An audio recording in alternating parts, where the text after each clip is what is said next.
I'll teach you guys how to use these guns. The rest of you just follow my lead, and we're golden." Everyone cheered for Lin Tan, absolutely hyped. Over on the other side, the Kapkot army was already locked and loaded. Chief Kapkot just got a call from Mr. Hamjia. On the other end, a mysterious figure hyped him up, warning him not to mess it up again. Chief Kapkot replied, "Don't worry, Mr. Hamjia. The last time was just a fluke. What's even special about the Kamdat tribe anyway? It's just a bunch of savages with bows and arrows. This time he'll definitely wipe them off the map." Mr. Hamjia gave him one more shot, but told him to prepare for the consequences if he fails. Chief Kapkot started hyping his men up, ready to show the Kamdat tribe what real firepower looks like. Leveling the Kamdat tribe, the signal to charge was given. The Kapkot troops rushed into the territory, but if they couldn't even take down a few monkeys with gear that good, that would be a total embarrassment. Lin Tan stood there heroically waiting for the Kapkot army to roll in, and as he stood on high ground, all eyes were locked on him. Lin Tan saw these guys as top-tier target practice and welcomed them with open arms. They triggered a trap under their feet, and a massive explosion sent the whole squad flying. The remaining soldiers realized too late that there were landmines everywhere. This was definitely a minefield, so they couldn't push forward. Suddenly, gunfire erupted from the bushes, picking off the Kapkot soldiers one by one. They never expected to get clapped back this hard. The Kapkot guys thought they were untouchable with their AKs, shooting 30 rounds a second, thinking spray and pray would handle the Kamdat tribe. He fired at the silhouettes in the dark, only to realize the Kamdat warriors were rocking bulletproof vests, so they didn't even flinch. The Kamdat warriors then lifted their heavy rocket launchers, aiming them straight at the Kapkot troops. A single shot instantly obliterated the enemy forces. Then, from the flanks, the Kamdat tribe rained down arrows, leaving bodies scattered everywhere. Chief Kapkot panicked, shocked that the Kamdat tribe somehow got their hands on guns. And on top of that, they had body armor and rocket launchers, which was totally unexpected. The Kapkot mob saw things going south fast and turned around to try and protect their chief. But before they could even reach him, they were mowed down right in front of his eyes. The chief looked up in horror and saw Lin Tan commanding a squad aimed right at him. Lin Tan pointed his bow at him and asked if he was the big boss of the Kapkot tribe. Chief Kapkot didn't know who Lin Tan was and asked him back, totally confused. A Kamdat warrior excitedly shouted for Lin Tan. "Your pincer maneuver was absolutely legendary, sir." Lin Tan saw that they had already taken out more than half of the enemy army. Their soldiers were now broken and scattering everywhere like NPCs.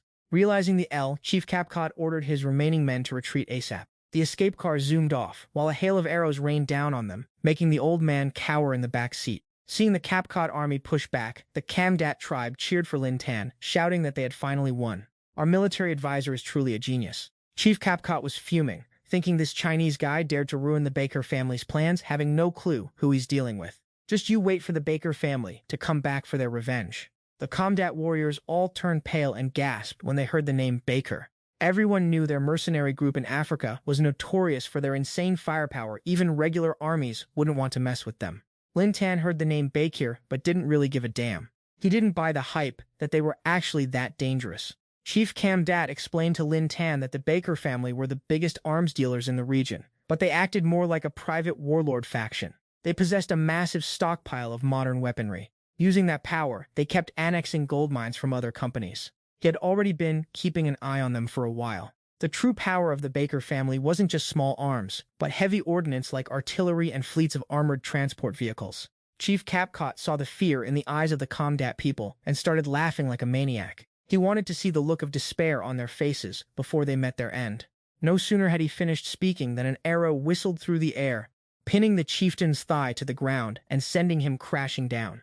It was Lin Chen's marksmanship. He told the loser to stop barking, head back, and tell Baker that the Kanda tribe is still waiting for them to bring the heat. Chieftain Kapkut shrieked in agony as his convoy scrambled to retreat from Kanda territory. The warriors were terrified, frantically begging Lin Chen for a strategy to handle the aftermath. Lin Chen didn't rush to answer. He just told them he needed a sec to crunch the numbers and formulate a plan.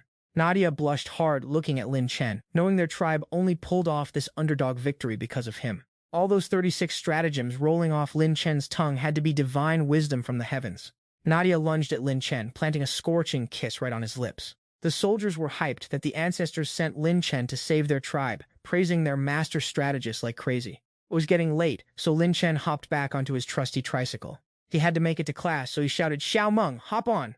Du Ruming was shocked. He was still worried about school, but Lin Chen insisted he couldn't just skip out on his education. Lin Chen's comment left the whole tribe staring, absolutely speechless and helpless.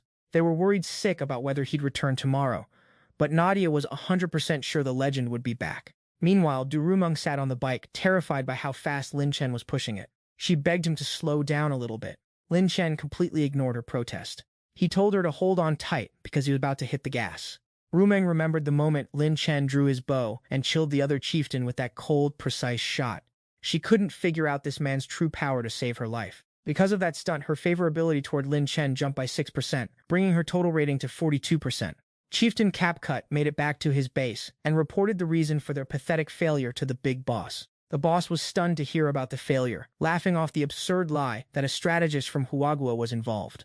Capcut panicked and explained that the Huagua strategist provided supplies, led the Kanda tribe, moved like a phantom on the battlefield, and possessed god-tier archery and supernatural movement skills. The boss didn't even let him finish before throwing a punch that sent the chieftain's teeth flying.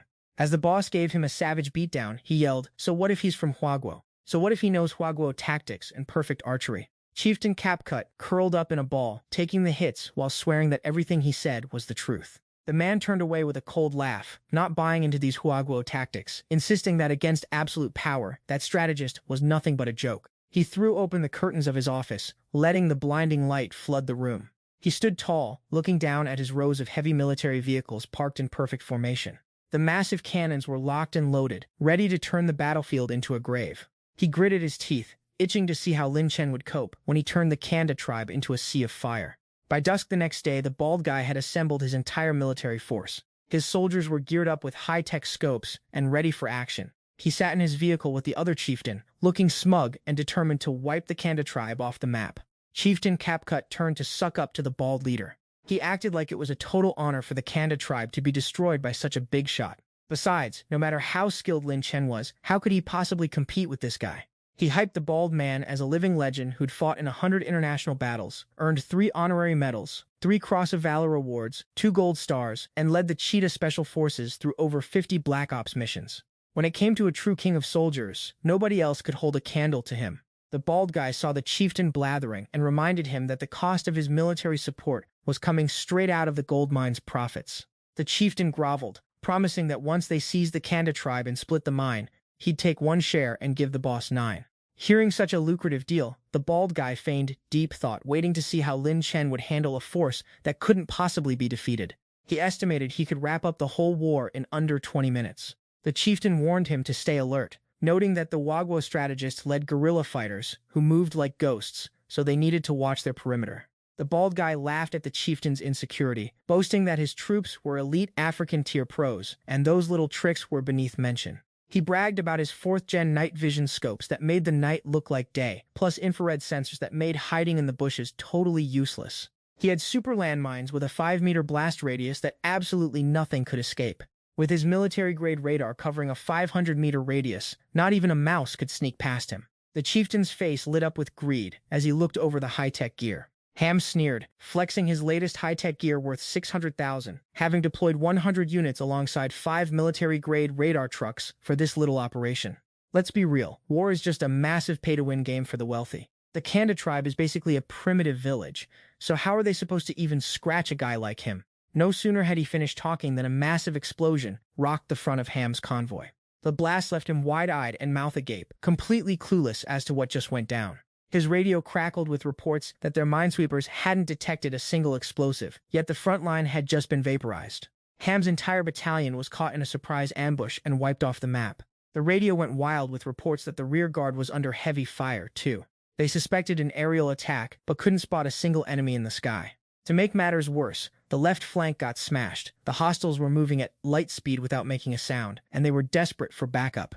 The radar wasn't picking up a single blip. Could the enemy be attacking from outside the radar range? The radio buzzed, begging Ham for new orders. Ham screamed for them to fire flares, demanding they light up the sky immediately. Before he could even finish his sentence, his communications officer was neutralized, leaving Ham and his chief fuming. Right on cue, the vehicle Ham was sitting in turned into a fireball. He survived with major injuries, dragging his pathetic self out of the smoking wreck. From the shadows, a combat droid stepped out, leaving Ham staring in absolute disbelief. Lin Tan's entire AI-powered army revealed itself right before his eyes. A swarm of drones and countless combat bots loaded with heavy firepower were closing in on them. Laser sights were locked directly onto the foreheads of Ham's remaining goons. The soldiers were sobbing, realizing they weren't just in a fight, They were in a war against the future. No wonder they couldn't detect the enemy earlier. This technology was light years ahead of their own gear. Every single weapon on the field was top-tier, cutting-edge hardware. Plus, the sky was blacked out by drones, and advanced tanks were closing the trap. Ham couldn't fathom how a backwater group like the Kanda tribe had that kind of bankroll. Lin Tan grabbed a megaphone and broadcasted a reality check to Ham and his squad. Fighting back now is just a waste of time. He ordered Ham's men to drop their weapons, strip off their gear, and surrender immediately. Ham's men tossed their guns, but Ham started screeching, telling them to hold the line like a total moron. Before he could blabber more, a laser beam sliced his ear off, leaving him stunned and unable to react. Above Lin Tan, a fleet of high-tech aircraft emerged. He could see Ham didn't want the easy way out, he wanted the hard way. Let's give him a quick reminder. Life is worth way more than your bruised ego, buddy. Ham hit the dirt and surrendered on the spot. The Kanda people went wild, celebrating their massive victory. Nadia was so happy she was basically sobbing. She rushed over and gave Lin Tan a hug, thanking him for everything. She was beyond grateful that he'd dropped so much cash to buy weapons for the tribe. Lin Tan didn't even blink, he was chill as ever. He shrugged it off, saying it only cost a cool $2 billion. Now that the tribe has this kind of hardware, they'll never get bullied again. That absolute flex from Lin Tan sent Nadia's favorability score up by another 22%. Nadia's total favorability hit a whopping 90%. The system dinged, confirming the first phase of the revenge arc was complete. $2 billion spent, and the revenge mission rewarded him with a 10% refund. 200 million smackers hit Lin Tan's account just like that. All stats were boosted by 1, bringing his current attribute level to 17. For the skill reward, he had to pick one of 3, literature mastery, ping pong mastery, or traditional dance mastery. Ham had been stripped of everything, and now he was about to pitch a deal to Lin Tan that he was sure the man couldn't refuse. He flexed that his Ham family practically owns all the gold mining operations in the Cape region. With 800 million in annual net profit, everyone and their mom, both local and foreign powers, is trying to get a slice of that pie. If my guess is right, Lin Tan is definitely one of those top-tier power players at the peak of the Huaguo pyramid. Lin Tan is clearly eyeing the gold, but thinking you can just take over the mines by offing him is a straight-up rookie mistake. Between government regulations, policies, and labor management, some random foreigner can't handle the heat, so teaming up with him is a must. Since Lin Tan proved he's built different, he might just agree to split the profits 50-50. The gold mine under the Kanda tribe would also go to Lin Tan, but there's a catch. He has to agree to take out the tribe's leader. This whole deal is a massive W for Lin Tan. No sooner than those words left his mouth, Lin Tan started dying of laughter at how hard Ham was overthinking things. Lin Tan's sudden switch-up caught Ham off guard, but Lin Tan apologized, saying he had zero interest in Ham's mines and no intention of betraying his bros. But since the guy is acting all rich and mighty, he might as well pay up a little ransom first.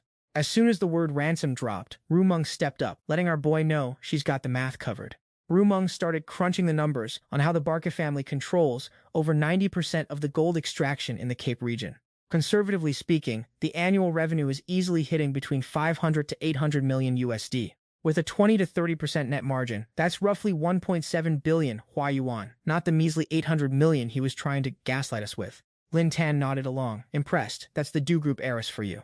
Based on the intel she's got on resource distribution, mining rigs, and refining tech, she can calculate the Bark family's monthly gold output with ease. If you scale that to their total consumption and assets, this Bark family is sitting on at least 150 billion. Even if that's all tied up in business assets, she knows Ham's personal stash is definitely nothing to sneeze at. So, she suggested setting the ransom price between 500 million and 900 million.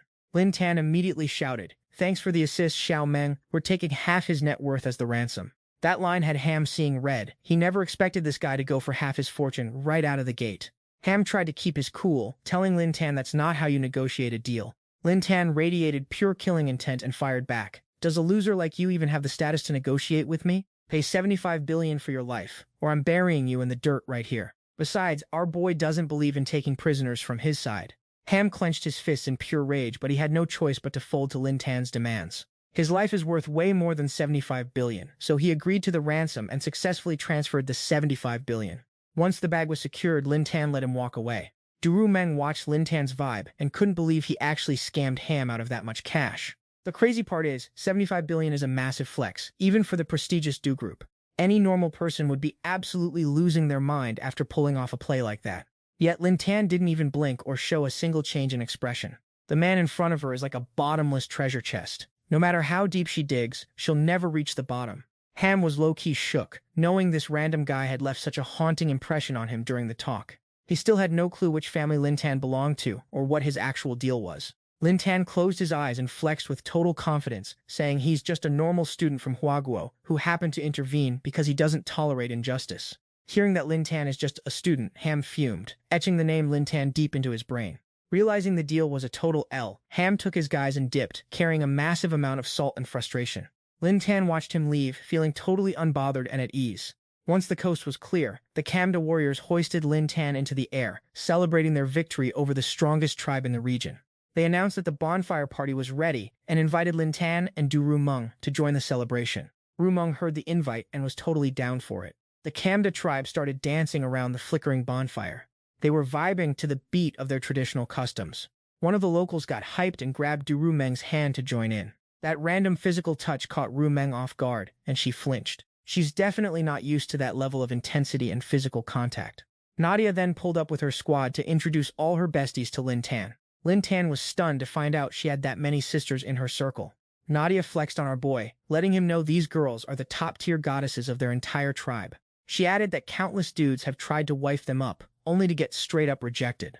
Lin Xin noticed that Nadia just hit different compared to her sisters. Nadia explained that in this African tribe, polygamy is a vibe, so they were all born from different moms. Turns out her own mom is actually from the West. Lin Jin finally realized they're half-breeds, which explains why they're all 10-10 waifus. Nadia suddenly grabbed Lin Jin's hand and pulled him away. Seeing this, Du Rumeng whipped her head around, tracking his every move like a jealous stalker. Nadia dragged Lin Jin into a private room. Our boy was shook, wondering what kind of quest she was about to drop on him. Suddenly, Nadia pinned Lin Xin against the wall and planted a kiss that was straight-up lava. Then, she started ditching her top.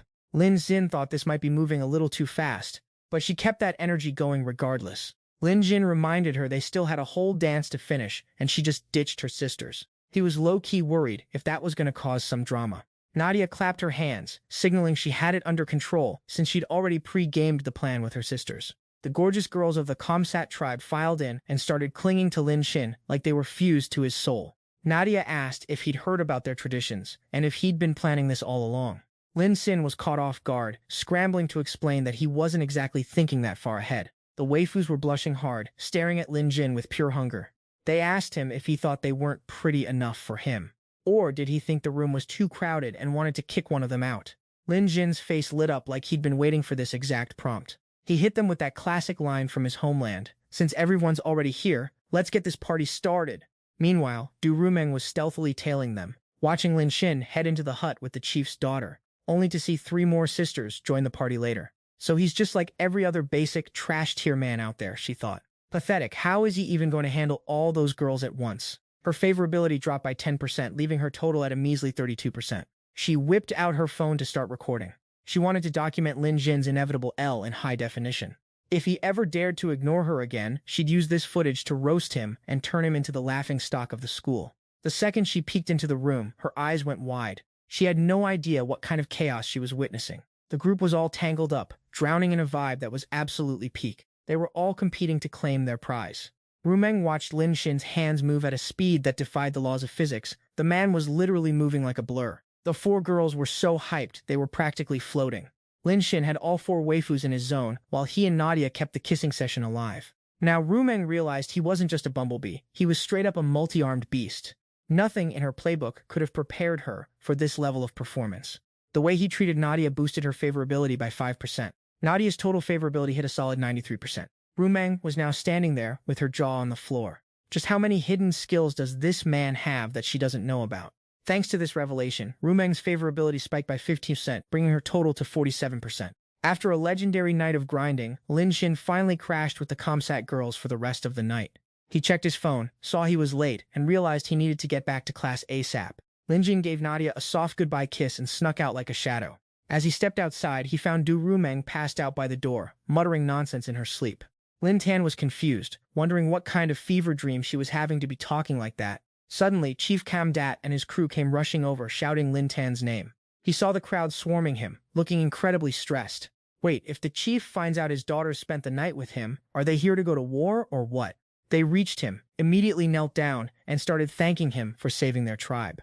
They'd been debating all night, and to show their appreciation for his heroic effort, they decided to hand the chief title over to him. Lin Tan immediately waved it off. He was just an exchange student from Huaguo passing through. He didn't need the promotion, plus he had a flight to catch.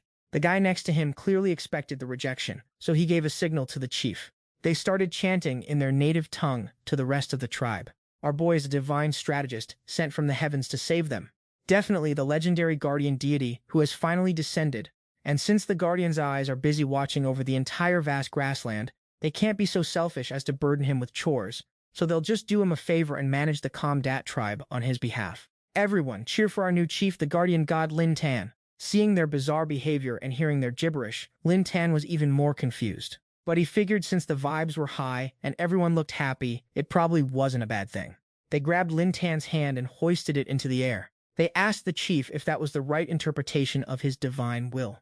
Seeing their guardian had essentially accepted, they started screaming and cheering like crazy. Lin Tan just scooped up Rumeng and bailed while everyone else was busy celebrating. He wasn't really used to all that intense, obsessive energy. Lin Tan glanced down at Rumeng, who was still out cold. She actually looked pretty cute while sleeping. He carried her to the car, ready to head back to campus. Lin Tan shook her awake so they could get to class. Rumeng slowly fluttered her eyes open. She was shocked to see Lin Tan right in front of her face. Lin Tan thought she slept like a log. Someone could have sold her off, and she wouldn't have noticed a thing. Rumeng got all shy and thanked him. Suddenly, the voice of Hassan boomed out of nowhere. He'd been waiting ages for our boy to show up. Not a single day of waiting went to waste. He marched up with a knife, ready to end him. Before he could even move, Lin Tan planted a clean hit to his face, sending him flying. The lackeys started pointing fingers at Lin Tan, screaming how dare he lay a hand on their boss. Turns out Hassan is the only son of the Baikeli family, the big shots who run the gold mines in this region. Lin Tan is basically a dead man walking at this point. Lin Tan listened, feeling like that family name sounded vaguely familiar. Hassan pulled out a handgun. He was gloating, thinking Lin Tan finally realized the true power of his family. He gave Lin Tan 3 seconds to kneel, but before he could finish his monologue, Lin Tan snatched the gun right out of his hand. He followed it up with a swift kick to the family jewels, making Hassan howl in pain. Lin Tan kept a stone-cold expression, spinning the gun in his hand, claiming he just accidentally tripped over something. Seeing their boss in such a sorry state, the lackeys scrambled back to their cars. Hassan, still furious, shouted for Lin Tan to just wait because the Baikeli family was definitely going to hunt him down. Lin Tan just told them to drive carefully and remember that safety comes first. Rumeng realized he had effectively declared war on the Baikeli family and begged him to just head back to his country immediately. Even if the airport is on lockdown, the Du family could probably hook him up with a private flight. Lin Tan gave a cold refusal and walked off, determined to go to class. Rumeng was stunned by his calm composure, while Lin Tan gripped the gun tightly with a smirk. This game was far from over. Back at the Ham family base, Hassan was losing his mind, throwing all his paperwork all over the floor. He was fuming over Lin Tan, and you best believe he's going to collect on that debt. Suddenly, Hassan burst through the door, screaming for his old man. He started spilling the tea about some arrogant new transfer student who thinks he's the main character. He showed his pops the bruises from the beatdown, hoping to get a little backup from the boss man. Before he could even finish his tantrum, Hamja slapped the taste out of his son's mouth, screaming that he raised a total loser who couldn't even win a fight with a gun, calling him a disgrace for crying to daddy. He explained that this Lin Tan guy wasn't normal, none of his goons could touch him, and he wanted 100 soldiers to go exact some sweet revenge. Hamja's jaw hit the floor at the name Lin Tan, demanding to know if this was the Lin Tan from Huaguo. Hassan confirmed it, totally confused about why his dad would even care. Hamja was absolutely ecstatic, having been stressing about how to track the guy down, not realizing the kid was already beefing with his own son. Hamja was hyped that Lin Tan was basically sitting in his own backyard. Even with all that money, the kid was finished. He was as good as dead. Without wasting a second, he dialed up the Minister of Defense to talk business. Over at Kaipu University, Lin Tan was just vibing on a stroll with Du Rumeng. He figured that after deleting those trash-tier pests, the campus was finally feeling chill. Life as an exchange student was starting to look like a breeze. Rumeng was low-key stressed, wondering how he could be so relaxed after offending the powerful Baikir family. They were definitely going to come for his head, sooner or later. Lin Tan just brushed it off, telling her he's ready for the smoke. They can pull up whenever. Rumeng suddenly caught a weird vibe, noticing the campus was eerily empty. Lin Tan had known this was coming for a while Rumeng was still confused as to what the hell was happening. Outside, Hamja's army had gathered, just waiting for Lin Tan to show his face. Rumeng was shook that Hamja would actually roll up with an entire battalion at a school. Soldiers swarmed them, with dozens of rifle barrels pointed straight at Lin Tan and Rumeng. Hamja and his son sauntered up, with the son stepping forward to flex on Lin Tan. There was no way the host was escaping this one. Lin Tan just laughed at the father-son duo, while Rumeng realized they were using military force on a foreign exchange student in the middle of the city. She snapped that this was totally illegal, and she was reporting their sorry butts to the embassy. Hassan just chuckled, shoving his gun right in Rumeng's face. He mocked her, asking who exactly told her this was against the law. He'd already cleared it with the principal to evacuate all the irrelevant NPCs before they started. Right now, the students and teachers were all safely tucked away, watching the show from a distance.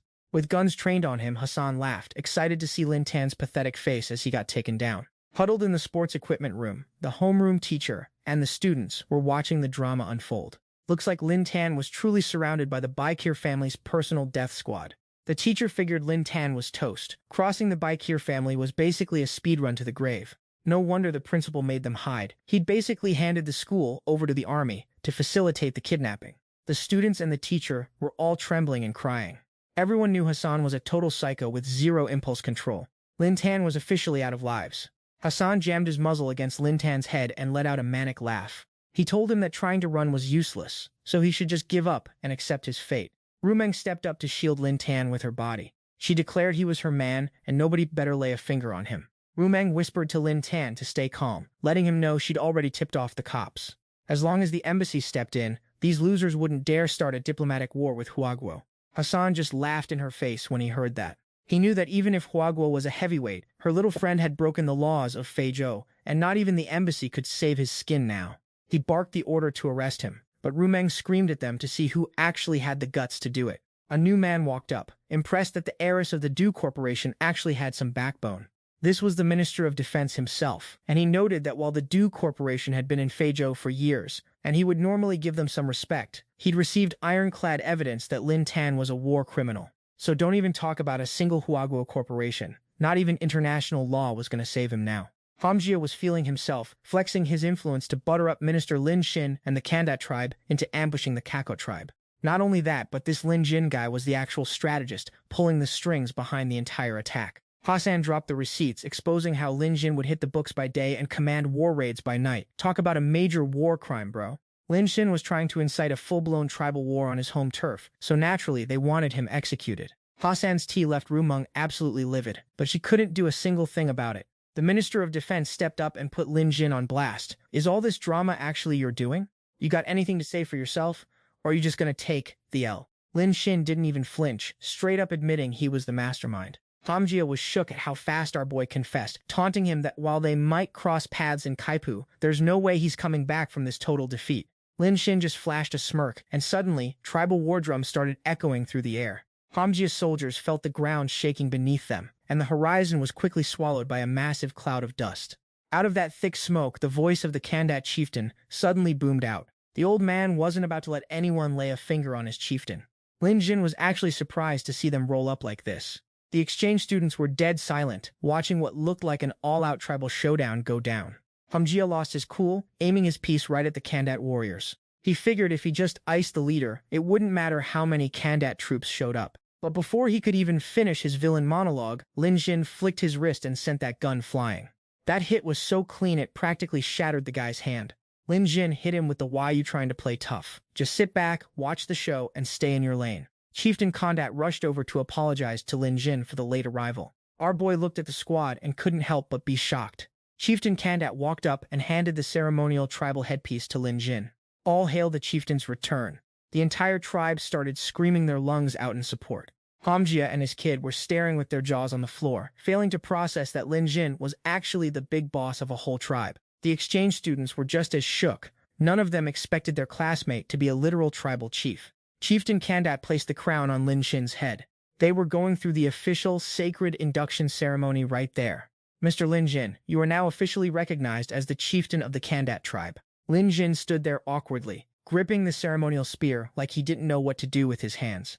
Nadia dashed over and planted a massive kiss on him, making it clear she was all in. She leaned in and whispered, "My chieftain." Her eyes were basically screaming that she was ready for his royal blessing.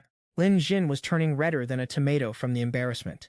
He thought the tribal customs were a bit too direct, especially with an audience watching.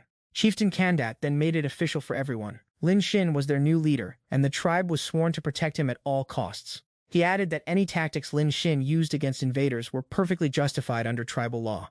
This is the law of the savannah, baby. Local laws and international red tape don't mean a thing here. The exchange students were straight up bugging, still trying to wrap their heads around how Lin Jin leveled up to chief status. Lin Jin was just as confused, wondering why they chose this specific moment for the coronation. Chieftain Kandat promised to drop the full lore on him later. The Minister of Defense was fuming that his plot was falling apart. He couldn't invoke war crimes on the savannah, but he wasn't about to give up on the bag Hamjia promised him. He started yapping, trying to invalidate everything the chieftain just said. He accused the old man of trying to loophole his way out of the legal system. Savannah laws only apply to the locals here, and Lin Xin is from the Huaguo nation. He's not eligible to lead an African tribe. He started screaming that the ceremony was illegitimate, the government wouldn't recognize it, and he was ordering an immediate arrest for war crimes. The Kandat warriors immediately surrounded the soldiers, ready to protect their chief and turn these intruders into instant mincemeat. Chieftain Kandat was ready to trade his life to keep Lin Jin safe, ordering his men to charge into the fray. Lin Jin didn't even break a sweat, calmly signaling the chieftain to stand down. Lin Jin walked up, realizing this fight wasn't worth the effort, plus he could take down the entire villain squad without wasting a single soldier. Hamja laughed out loud, saying these Huaguo people love to act all high and mighty even when they're cooked, so he ordered his troops to charge. No sooner had he given the order than massive helicopters appeared overhead. And these weren't just transport ships. They were loaded with heavy-duty weapon systems. The school grounds were suddenly swarmed by military vehicles and armored tanks. The soldiers looked at each other in pure terror as the aircraft touched down, and the troops formed a line to scout the situation. President Sekou slowly stepped off the chopper. The sight of him left Hamja and the minister absolutely stunned. Both of them thought their own people had pulled some strings to bring the president here. Talk about a massive miscalculation. The minister and Hamja muttered the exact same thing at the same time, breaking out into a cold, nervous sweat. The president walked straight up to Lin Jin. He reached out to shake Lin Xin's hand, saying he'd heard legends of the mysterious Qianzong for ages, and he was finally honored to meet him. This move left the trio of villains unable to believe their own eyes. The exchange students were just as shook as the rest of them. The crowd couldn't believe the president of the African nation was actually bowing to Lin Xin. And wait, who even is this Qianzong guy? Someone in the crowd knew. He's the legendary billionaire from Huaguo who crushed the business empires of Kamita from Shaohua and Li Huangsheng, one of the 4 financial titans of Bangguo. The members of the Kamdat tribe were just as shocked as everyone else.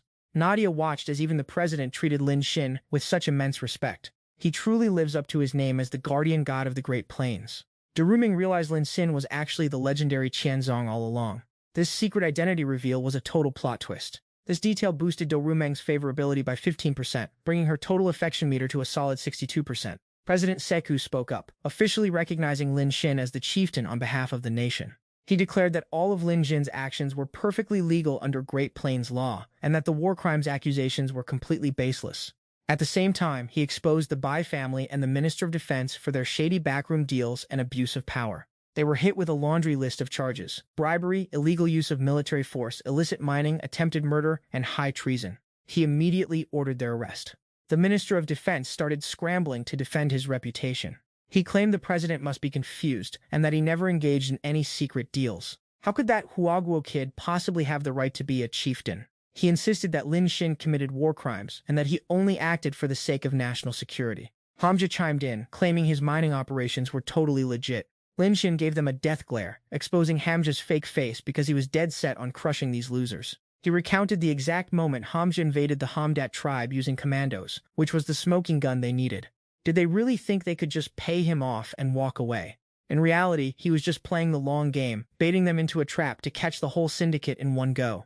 When Hassan came back to find him, he had already donated 1.5 billion Huguo dollars worth of weapons to the African military under the chieftain's name. And after that, he had already made contact with the president. The president wanted to lead the country properly, but the warlords made the situation impossible to manage. This was the perfect opening to finally purge the Minister of Defense. A national cancer that had been hiding in the shadows for way too long was finally being cut out, and they had just walked right into the trap. The words hit Hamja and the minister like a truck, and they collapsed to the ground in total defeat. Suddenly a rock went flying and smacked Hassan right in the face. Then came a barrage of rocks as he screamed in pain. The head teacher, who had been bullied and threatened by Hassan, cried out for the president to bring this criminal to justice. The president reassured the crowd that everything was under control. None of the Bai family or their trash-tier accomplices were getting out of this one. Their charges were more than enough to earn them a one-way ticket to the death penalty. Their assets are getting seized for the public fund, and a chunk of that is going straight to compensate the victims. The decision hit these fraud CEOs so hard they're literally sobbing in the corner. Meanwhile, the students and the head teacher are hyping up the president, showering Lin Tan with all the praise for pulling those strings. They keep circling back just to celebrate with our boy Lin Tan. Who would thought their tribal chief had the juice to bring in the president to absolutely wreck the Minister of Defense and the entire Bai clan? To celebrate this W, the school decided to shut down for 3 days of straight partying. Deep in the Kanda tribe at night, the villagers are going wild, dancing around a massive bonfire. Everyone's vibing, passing around giant cups of booze. Even the exchange students are in the mix, crashing the party. These city kids are getting their first taste of tribal liquor. They're buzzing. The smell is super weird, but it tastes suspiciously delicious. They tried to find Lin Tan to toast with him, but the man was nowhere to be found. A tribal girl tells them Lin Tan and the former chief's daughters are performing a top-secret ritual in the guardian god's cave. They won't be back until sunrise. The exchange students turn beet red, wondering what kind of special ritual they're actually doing. Over at the cave, Lin Tan and the chief's daughters are starting the ceremony in front of the guardian statue. Nadia breaks out into a traditional dance, and Lin Tan is sitting there absolutely loving the view, praising her moves. After the offerings are laid out, Nadia sets a small figurine on the altar. Lin Tan is caught off guard and asks if that's the deity of reproduction. Nadia explains it's the Kanda tribe's hunting god, who doubles as the god of fertility. Nadia pulls out a totem, an essential prop for the ritual to kick off. Suddenly, Lin Tan's exchange student friends show up, acting all excited. They're wondering what kind of fun they're missing out on and why they weren't invited. These girls are already tipsy and salty, thinking the tribal women are trying to hog Lin Tan all night. The audacity! They're demanding to give Lin Tan a congratulatory drink themselves. Lin Tan sees they're hammered and blocks them, saying this is a sacred tribal ritual and outsiders aren't allowed. He shoves them away, promising to drink with them once the ritual is officially wrapped up. The two girls aren't having it. They're shouting that they want to drink with him right now. The tribal girls see these outsiders trying to steal their man, and in this tribe, you settle that with a wrestling match. It's just a matter of whether these city girls have the guts for it. The exchange student doesn't blink. She's into wrestling culture and has done this plenty of times back home. One of them was even in a college wrestling league and has done full-on mud wrestling before. 2 tribal girls and the 2 city girls step into the ring, and the brawl starts immediately. A tribal girl pins a city girl in seconds, and Nadia is dominating her opponent, pressing her flat against the dirt. Lin Tan is having the time of his life, eyes glued to the scene, feeling his adrenaline spiking as he watches the chaos. The 2 city girls get dominated in record time, completely unable to get back up. Nadia laughs, saying these pampered city girls don't stand a chance against her tribe. The 2 exchange students admit defeat and tearfully sprint back to the party. Lin Tan is disappointed the show is over, but Nadia tells everyone to keep moving with the final ritual. Suddenly, a tribal girl yells to stop because she spotted someone lurking during the wrestling match. At that exact moment, Rumung's voice rings out. "Let me go, right now." Lin Tan recognizes the voice immediately. Rumung had been caught by a tribal girl and dragged inside. Nadia is shocked to see it's Miss Du, who's been peeping on them the whole time.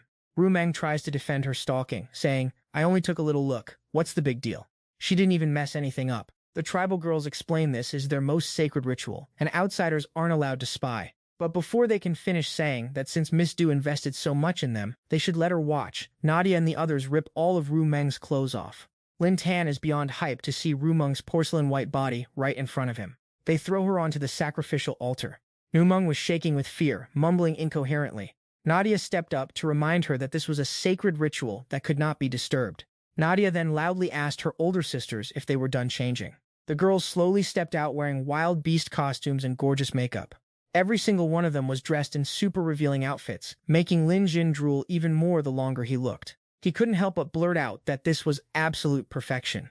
Nadia continued explaining that this ritual was meant to recreate the tribe's ancient mythology, the legend of the hunting god battling the 4 beast kings.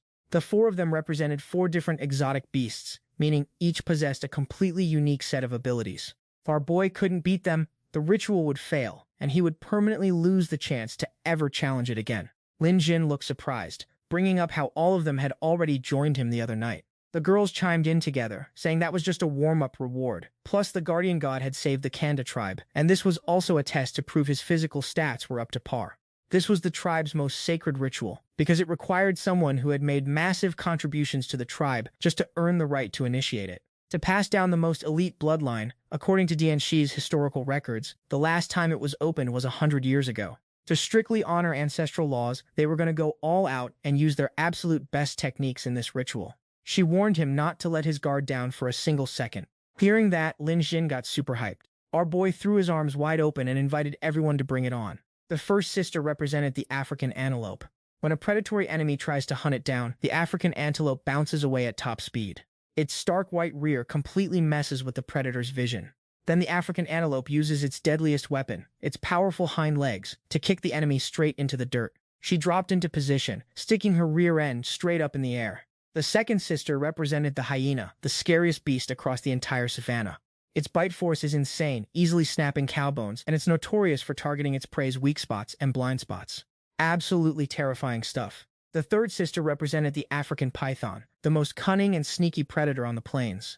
It uses camouflage coloring to blend seamlessly into the environment. The moment an unlucky prey wanders past, it gets instantly wrapped up in a death grip. Before long, the prey runs out of oxygen and suffocates to death. Then the python opens its massive jaws and slowly swallows its prey whole, starting from the head. As for Nadia, she represented the African leopard, the stealthiest assassin on the savannah, capable of hiding high up in the trees and ambushing prey out of nowhere. No matter what kind of prey it is, once its fangs sink into the neck, there's no escaping, resulting in instant death within seconds. Lu Meng was mind-blown by their sheer power, thinking it was way too overpowered, even crazier than last time, and she had never seen anything remotely like this. Hu Meng started stressing out over how screwed Lin Jin was in this impossible setup, figuring that even if his stamina was superhuman, there was no way he could withstand this onslaught. After all, those were 4 beasts with completely different lethal skills, while Lin Jin was just a puny human. How could he possibly win? And honestly, he might even lose his life. Was he going to crash and burn immediately, or suffer a total humiliating defeat after putting up a futile struggle? Nu Meng was on the edge of her seat, eagerly waiting for Lin Jin to blow her mind with an unprecedented shockwave. Meanwhile, Lin Jin was wrapped up tight by all 4 girls, and he immediately grabbed onto one of them. This beast girl realized Lin Jin's leg strength was so monstrous that her own legs were about to give out, forcing her to call in her sisters for backup. The python beast girl was also giving it her all, thinking, he shouldn't even be able to breathe right now, but he's still talking and practically reciting poetry. I'm hitting my absolute limit and can't even squeeze him anymore. Finally, the python beast girl had to wave the white flag and surrender to our boy. 2 of the girls collapsed onto the ground completely immobile, leaving only Nadia, the little leopard, left in the ring. Lin Jin wrestled Nadia down, hoisted her legs high into the air, and hit her with a relentless barrage until she let out a pitiful cry and tapped out. Right at that moment, favorability spiked by 5%, maxing Nadia's affection meter out at 100%. The system announced congratulations to the host for unlocking the 6th 100% mastery achievement. Counterattack successful. The dependency dynamic between Nadia and the host has officially updated. From now on, she will be 100% loyal to the host for eternity and will never betray him. Counterattack spend for this stage, $0 cashback amount, 0 reward, all stats +1 tier. Now all attributes are at level 18, allowing our boy to pick any skill he wants. Our host still has 2 skill picks left in the bank. Lin Jin looked down at the last girl, who was trembling in fear, knowing that spot was her absolute weak point. In the end, the girl still got hauled onto the chopping block by Lin Jin, and begging for mercy now is way too late. This power move caused Du Rumeng's favorability meter to bump up by 8%. Her current affection score has officially hit 70%. After a crazy, exhausting night, the ritual was finally wrapped up. Rumeng untied herself with a giggle, crawled right on top of Lin Xin, and showed she wanted more. The second she leaned in close, Lin Xin yelled out, asking what Rumeng thought she was doing. That snapped Rumeng right back to her senses, and she scrambled to grab her clothes and bolted out of there in pure panic. Lin Xin watched her retreating back, completely clueless about what just went down. A month later, the exchange program wrapped up at Kaipu Airport, and the local Konda tribesmen came out to see Lin Jin and Rumeng off. The Kaipu regional government and Nadia's tribe had built a deep partnership, even carving out territory from the Kagu tribe for them. The Konda tribe was a massive player now, with a ton of moving parts to handle. All 4 of Nadia's sisters were running around with their hair on fire. The Konda tribe owed this glow-up entirely to our boy Lin Jin. Lin Jin was genuinely stoked to see the tribe thriving. Since Nadia was rolling in cash now, she could pull up to Huaguo whenever she missed him. Nadia beamed with a massive happy grin. Once the tribe was fully stable, she swore she'd go track him down. The government even hooked up cell towers all across the grassland, so she could hop on a video call whenever she missed him. Lin Xin pulled Nadia into a hug, and she told him to watch himself on the trip back. Lin Jin turned to the chieftain and asked why he had brought backup for that rescue mission. He clearly set up the president to bail him out, so he never expected the tribe to show up first. The chieftain claimed it was all because their guardian deity sent a vision. The night before, he dreamed about Lin Xin getting jumped by the Bai family, which was why he rolled up with the squad the next day. Believe it or not, that was straight-up guidance from the deity his people worshipped. On the flight back, Lin Xin was half convinced about this guardian deity stuff, but he didn't care since he was heading home anyway. He glanced over at Rumeng. Ever since that ritual, she dodged him like the plague, probably scared out of her absolute mind. But deep down, Lin Jin's heart was blooming. Back then, this rich girl loved trailing after him like a total stalker, and since he couldn't cash in on her leveling up anyway, at least he finally got some peace and quiet. Wu Ji pedaled his bike right up to the airport entrance, hearing the Google Map voice announce that he had arrived at the destination. Wrapping up the GPS navigation, Wu Ju checked his phone to see a text from Chu Tong and Zheng Hao saying they had hit the airport, with Lin Jin's flight landing in under half an hour. Chu Tong asked if he was pulling up, and Wu Ji explained he just needed to squeeze in one last delivery run before heading over. Chu Tong told his buddy to play it safe and not work himself to death. After all, the guy had been pulling food delivery shifts right after classes just to hustle extra cash. Wu Ji let out a heavy sigh with zero other options, since food delivery was getting brutal, and being a designated driver fit his schedule much better without messing up his studies. Suddenly, someone yelled out asking if Wu Ju was the designated driver they ordered. He spun around in shock to see 3 hammered passengers stumbling out of the terminal. Wu Ji tried to double-check their phone numbers' last digits, but the guy just mumbled past the question, chucked the car keys right at him, and told him to hurry up because they had no time to waste. Inside the car, the assistant told Wu Ji to blast some tunes to get the vibe right for CEO Doan. Wu Ji agreed, while the female passenger leaned forward over the console to pick a track. CEO Doan sat in the back staring lovingly at her backside, then reached out to grab a handful of her curves. The girl swatted his hand away with a fake pout, whining that CEO Doan was a tease while she was still picking a song. Meanwhile, the sleazebag assumed she was practically inviting him to bed. Up front, Wu Ji got a face full of the girl's chest as she shifted, leaving him flustered with bright red cheeks. Once she picked the song, the girl dropped straight down into CEO Doan's lap without a second thought. The guy was over the moon, totally losing his mind over her bold move. The assistant cracked a smug little smile, acting like a total simp over just that much. His bar is packed with hotties, and later he's calling in Fei Fei, Duo Duo, and Wan Yue to make this a full-send party. Hearing these names, the girl praised his bro for having elite taste in women. Her squad of besties were all top tier, and just their baseline appearance fee alone was over 20,000. The assistant started sucking up to CEO Duan, saying 20,000 is pocket change since CEO Duan makes big moves and should be thanking his lucky stars. He chimed in, flexing that a tiny project of his is only worth over 2 million anyway. The assistant immediately offered to call up 2 more girls to personally serve CEO Duan. Money is no object, just put it all on his tab. The girl thanked the manager, promising to treat CEO Duan like absolute royalty tonight. He glanced over at Wu Ji driving up front, asking why he looked so young. Bet he's still stuck in college. Wu Ju smiled and said he was basically about to graduate. CEO Duan hit him with the classic question of whether he had a girlfriend yet. Wu Ji just chuckled and said he was single. The group in the back burst out laughing, roasting him for supposedly never even holding a girl's hand. Then he propped the girl's leg right up in front of Wu Ji's face. He asked if the kid wanted to cop a feel. Wu Ji stood his ground like an absolute gigachad. He knew damn well that whatever drunk people promise is completely invalid. He politely curved the manager, using the excuse that he was still actively driving. The guy laughed, saying college students are so naive, and since Wu Ji wouldn't touch her, he'd take her instead. The scammer CEO next to him cracked up, hyping up manager Meng for knowing how to party. Finally, their ride pulled up to the destination. Welcome to the Purple Heartbeat Bar. As the trio hopped out, the guy complimented his driving skills for being smooth and fast. Wu Ji was super stoked, quoting the designated driving fee at 52.6 yuan, thinking to himself that since this whale is rich, a fat tip might actually be on the way. The manager went ahead and initiated the transfer. Wu Ji checked his phone and saw only 50 yuan land in his account, leaving him completely flabbergasted.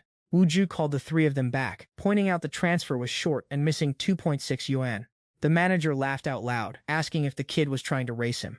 CEO Duan cackled too, joking that this college student sure loves a good comedy sketch, then showed them his screen, claiming the company's automated billing system set the exact price with zero room for haggling. He politely asked them to cough up the remaining 2.6 yuan. The guy figured since Wu Ju makes hundreds a night, how could a missing 2.6 yuan possibly hurt? Can't even buy a boba tea with that anyway. A man who lacks generosity like this deserves to stay single forever with 0 girlfriends. He told Wu Ji to get lost, but Wu Ji firmly blocked his path, demanding the full system-calculated amount. The manager got heated, calling him a trash tier driver and flexing that as manager Meng of this bar, he clears over 100K in salary and wouldn't normally look twice at pocket change. Wu Ji refused to budge, insisting it's the principle of the matter and nobody is moving without paying that exact 2.6 yuan. The manager straight up shoved Wu Ji to the ground with one hand, mocking him as a broke loser trying to catch fade over pocket change. Wu Ji crashed hard onto the pavement, shattering his phone into a million pieces. The girl immediately stepped in to hold manager Meng back, telling him not to waste time here in case the kid plays the victim card and tries to shake them down for medical bills. The manager looked at this healthy young college student, claiming a gentle tap wouldn't knock anyone over unless they were obviously fishing for a payout, pointing out that once the kid realized he was manager Meng, he started acting like he got hit by a car. He warned Wu Ji that if he called the cops, it might ruin the kid's week, but right now he had zero time to deal with a bottom feeder like Wu Ji since his bros were waiting, and the girl happily escorted the two men inside, telling everyone not to let this broke driver kill their vibe. Wu Ji sat there staring at his broken phone until Chu Tong's call suddenly came through, pressuring Wu Ji to hurry up and pick up Lin Chen so they could head to their usual late-night snack spot. Since everyone was waiting, Wu Ji let out a heavy sigh, reporting that he just ran into a massive clown crew. Over at Yanjiang Airport, Lin Chen, the senior student, and Chu Tong were walking out of the terminal. The senior was boiling with rage after hearing about Wu Ji's situation, calling them out for dodging payments and getting physical like a bunch of lawless frauds.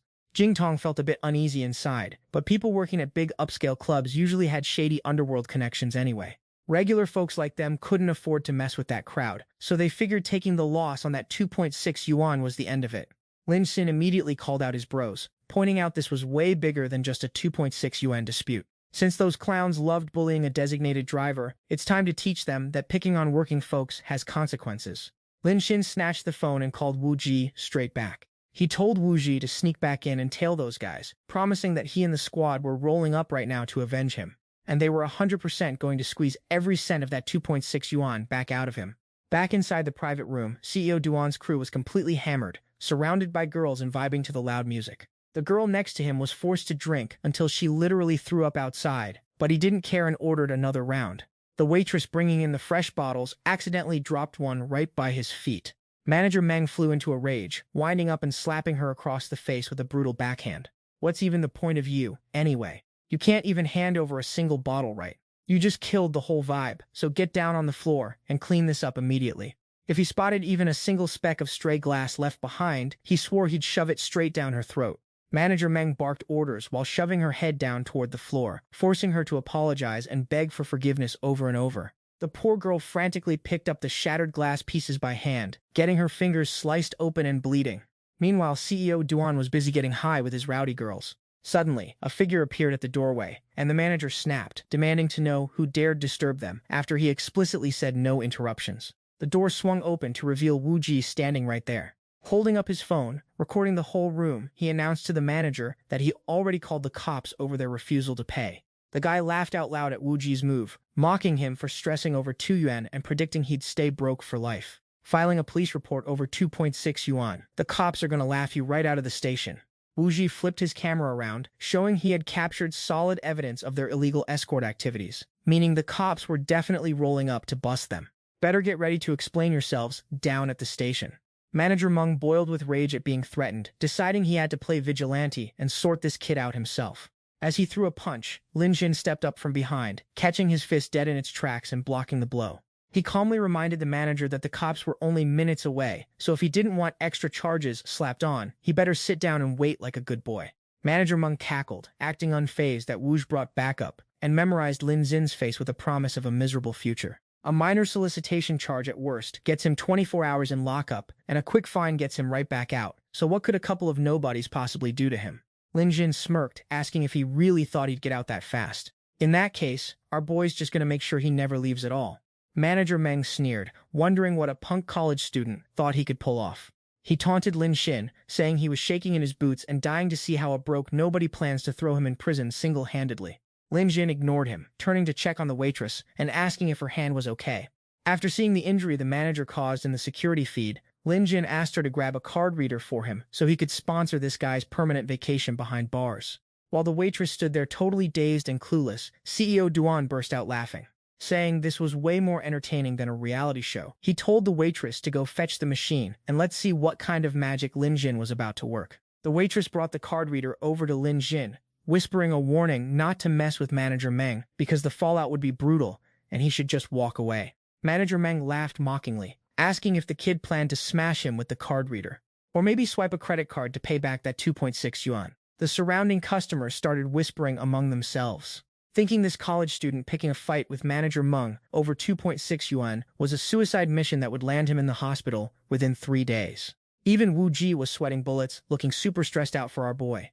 Lin Jin casually pulled out a black card and swiped it, triggering an automated audio alert announcing a balance of 50 million in the account. The system voice dropped jaws left and right, leaving Wu Ji and CEO Duan's crew staring in absolute shock. Wondering if this kid was secretly a mega-rich second-generation heir, Lin Jin held up his card and announced he was dropping a bounty to gather criminal evidence against the manager. Anyone who drops valid proof gets a massive payout of 300,000 cash. First come, first served, and the second you bring solid evidence, the funds hit your account instantly. The entire room went dead silent, staring in absolute disbelief at the power move. Manager Meng, veins bulging with rage, stomps forward and barks, "Who the hell do you think you are, huh?" Our boy just brushes it off, saying he's just a wealthy guy who can't stand seeing some injustice go down. Manager Meng lets out a twisted, villainous laugh. He thinks our boy wants to collect dirt on him. He dares anyone in the room to actually step up and cough up the evidence. Everyone goes dead silent at the manager's threat, their faces turning ghost white, too terrified to speak a word. The manager, feeling empowered, starts trash-talking our boy, saying he's got a bit of cash but 0 brain cells, thinking he can buy proof of a crime for 3 million. He mocks him, asking if anyone is actually gullible enough to believe that. He then threatens the crowd to listen up and listen good. When the cops arrive, he's going to sue our boy for filming him and invading his privacy. Anyone who dares to testify will be blacklisted, but anyone who helps him out gets a 5,000 yuan reward per person. Manager Meng gives another creepy smug grin. Compared to him, Lin Jin's just a fledgling with no status, thinking he can actually step to him. Suddenly, a waitress steps up to the front and speaks her mind. She knows exactly what kind of dirt the manager has been hiding. She pulls out her phone, showing footage of Manager Meng constantly watering down the expensive booze left behind by customers. The customers in the room finally realize why their drinks tasted like absolute trash tonight. And the nerve of this guy to claim the flavor changed because the bottles were left open too long. They've spent thousands of yuan on literal tap water, demanding he cough up a refund right now. Or else they're throwing his sorry self in prison. Li Meng, turning purple with rage, points at the waitress, claiming that was his own stash and he was just topping it off for himself. How dare she frame him? He screams that he's firing her tomorrow, ensuring she won't find a single job in this entire city. And after that, he'll make sure to have her legs broken. As for reporting him, he mocks her, asking if she really thinks this broke loser Lin Jin is actually going to cough up 3 million for her. It's all a scam, he shouts, calling her a manipulative snake. The girl, pushed to her absolute limit, can't take his abuse anymore. She's been dealing with his constant harassment and bullying for way too long. Even if that 3 million wasn't real, she's still reporting him today, determined to drag him to prison to pay for his crimes. Lin Jin stands back, watching everything unfold exactly according to his master plan. He pulls out his phone and wires the 3 million yuan to the girl, just like he promised. At the same time, the successful transfer notification dings, leaving the entire room in stunned silence. Lin Jin praises the girl for being so brave, noting that this charge alone is enough to put the manager behind bars for months. He tells her this is just a small reward for her well-deserved bravery. The girl looks at her account balance, her jaw dropping as she's left speechless. Li Meng, refusing to believe his eyes, explodes in fury, screaming that our boy is a piece of trash. The rest of the staff, who were just terrified moments ago, suddenly feel like they've been powered up. They realize this rich heir is the real deal. He's got the money and he keeps his word. If they all pile on with their evidence, the manager's going down for good, and who cares about his threats once he's locked up? The employees swarm around Lin Jin, eager to spill the tea. They all have their own stash of evidence against this power-tripping manager. Everyone is scrambling to hand over their proof just to get a piece of that bounty from Lin Jin. The hostesses serving the guests join in on the roast, too. Their phones are filled with proof of Manager Meng abusing his position, cutting their wages, and even bullying a newcomer so hard she ended her own life. This guy is absolute scum. One girl even has proof that he's been secretly pushing illegal substances to the guests. Li Meng, seeing his own staff turning on him one by one, starts trembling as he realizes he's got nowhere to run. Lin Jin smirks internally. He knows this mountain of evidence is enough to keep this fraud in a cell for decades. If the situation is as serious as it looks, he might even be looking at the death penalty. Realizing he's backed into a corner with no excuses left, Li Meng completely loses his mind. He charges forward, trying to throw a punch at Lin Jin. He's furious that this group of broke nobodies would dare to revolt. He wants to wipe them all out. But now, everyone in the room hides behind Lin Jin, completely unafraid of this loser anymore. Lin Jin calls him out loud and clear, telling him he's already broken the law, and now he's adding assault to the list. Better start packing for prison, you piece of garbage. Li Meng realizes he's lost it all, and resorts to pathetic crocodile tears, begging for mercy. He assumed Lin Tan was sent by his competitors to sabotage his lounge and was profusely apologizing. Wu Ji walked up and started barking at him, and even now, the guy still hasn't grasped the situation. In his mind, he's thinking, wait, so this guy is making a scene over just 2.6 yuan because he thinks I'm a rival business, trying to sabotage him? Li Meng saw Wu Ju and immediately recognized this guy. Wu Ju let him know that while 2.6 yuan might look like pocket change to him, every single cent represents the blood, sweat, and tears of working-class folks who have to hustle day and night just to survive. Not only did he refuse to pay up, but he also stomped all over the guy's dignity. Even at this point, he still refuses to admit he's wrong. Isn't that just classic? Everyone watching was waiting to see how Li Meng would respond. Realizing the crowd was heavily against him, Li Meng started to panic and backed off. Before long, the cops arrived on the scene. They asked who exactly was the one who called the police. The staff immediately stepped up, admitting they were the ones who called to report this trash-tier human being, Li Meng. Finally, Li Meng got the silver bracelet slapped on him by the police. The authorities suspected him of being involved in a laundry list of serious crimes. He was slapped with a 2.6 million yuan fine, sentenced to 38 years behind bars, and his establishment was shut down for good. On top of that, the police department launched a massive crackdown to sanitize all the bars in Yanjiang City. Every bar was forced to close for 3 months for mandatory re-education, resulting in total losses estimated in the hundreds of millions. While being escorted out by 2 officers, Li Meng couldn't believe his life had spiraled like this, all because of 2.6 yuan, and now he's ruined for life. Locked in a cell, he finally felt the regret hit, promising to pay back the 2.6 yuan immediately, but it was way too late, time to face the music. Cut to the night market, where Lin Tan's brothers gathered to raise a glass and celebrate the big W. Meanwhile, the girls and staff from the bar were super grateful to their savior for getting them justice, and even hooked them up with a generous bonus. It really felt like the god of wealth came knocking on their door. The next day, Chudong was strolling down the sidewalk, hand in hand with his girlfriend. Chudong asked Xiaohua, since it's your birthday today, have you thought about where you want to go to celebrate? Xiaohua mentioned she's been pretty swamped lately, and hasn't had a chance to think, so she was checking online to see if any new spots had opened up. Xiaohua showed Chudong a place that had a prime location and some fire reviews. She'd been seeing viral videos of this cafe all over her feed lately.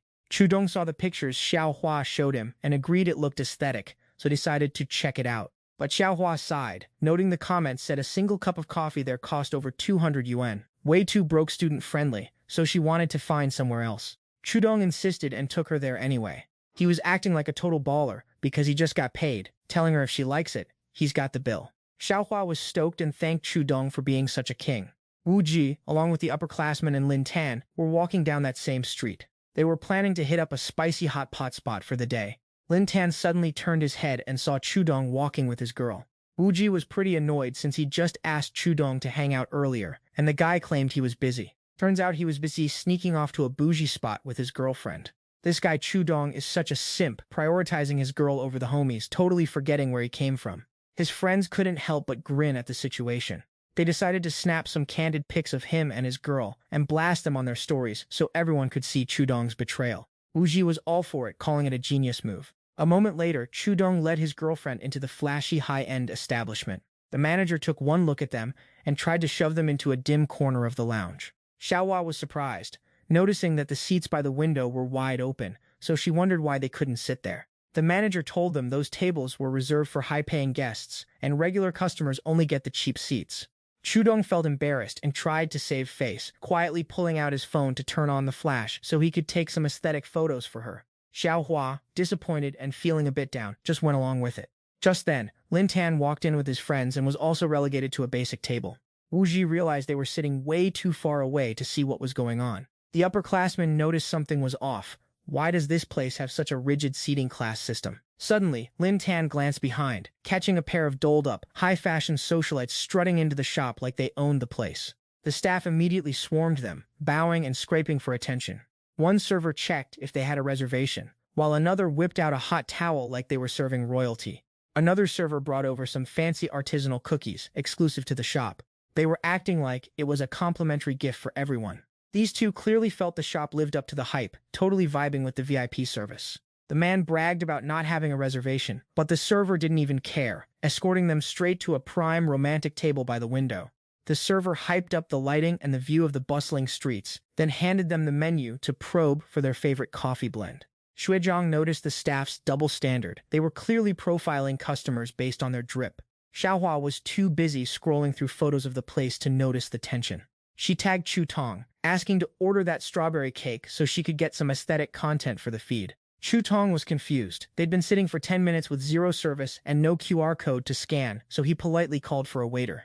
The waiter stomped over, threw the menu at Chu Tong with zero respect, and gave him a look that made him speechless.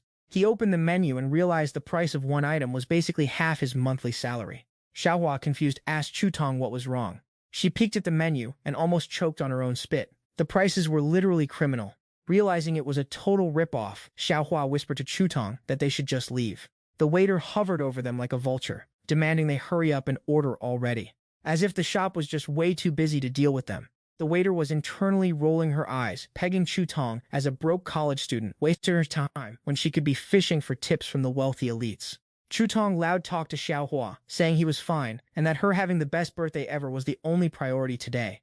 That line made Xiaohua's heart flutter, and Chu Tong steeled himself. He was going to drop half his salary on a few items just to get her that perfect birthday photo. Xiaohua's eyes sparkled, her cheeks flushing a deep shade of red. She thought about how sweet Chu Tong was being and decided she'd have to find a way to get him an epic birthday gift in return. Chu Tong headed to the register, weirded out that while the rich folks got table service, he had to trek to the counter to pay. The cashier explained that naturally the others were VIPs. The cashier hit him with the bill, 564 yuan for 2 coffees and a cake, asking how he wanted to pay.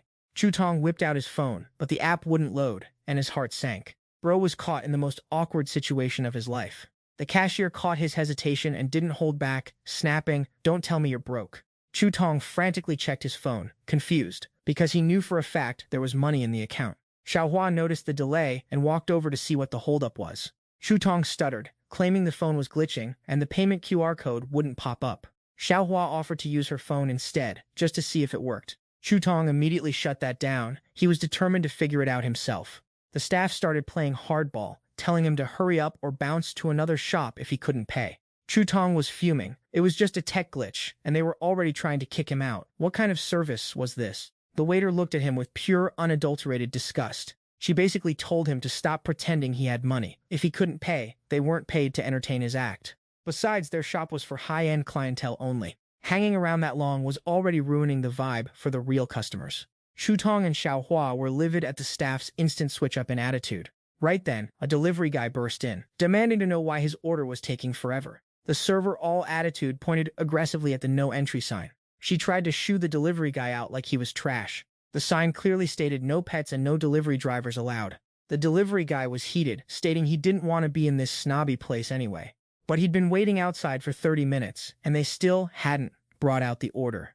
"It's 40 degrees outside, bro. You guys left him out there in the heat for half an hour. If I'm any slower, I'm gonna get docked for a late delivery." The waitress rolled her eyes so hard they almost got stuck. She was like, "Your late fee is your problem, not ours," while acting like his delivery shoes were literally contaminating their high-end floor tiles.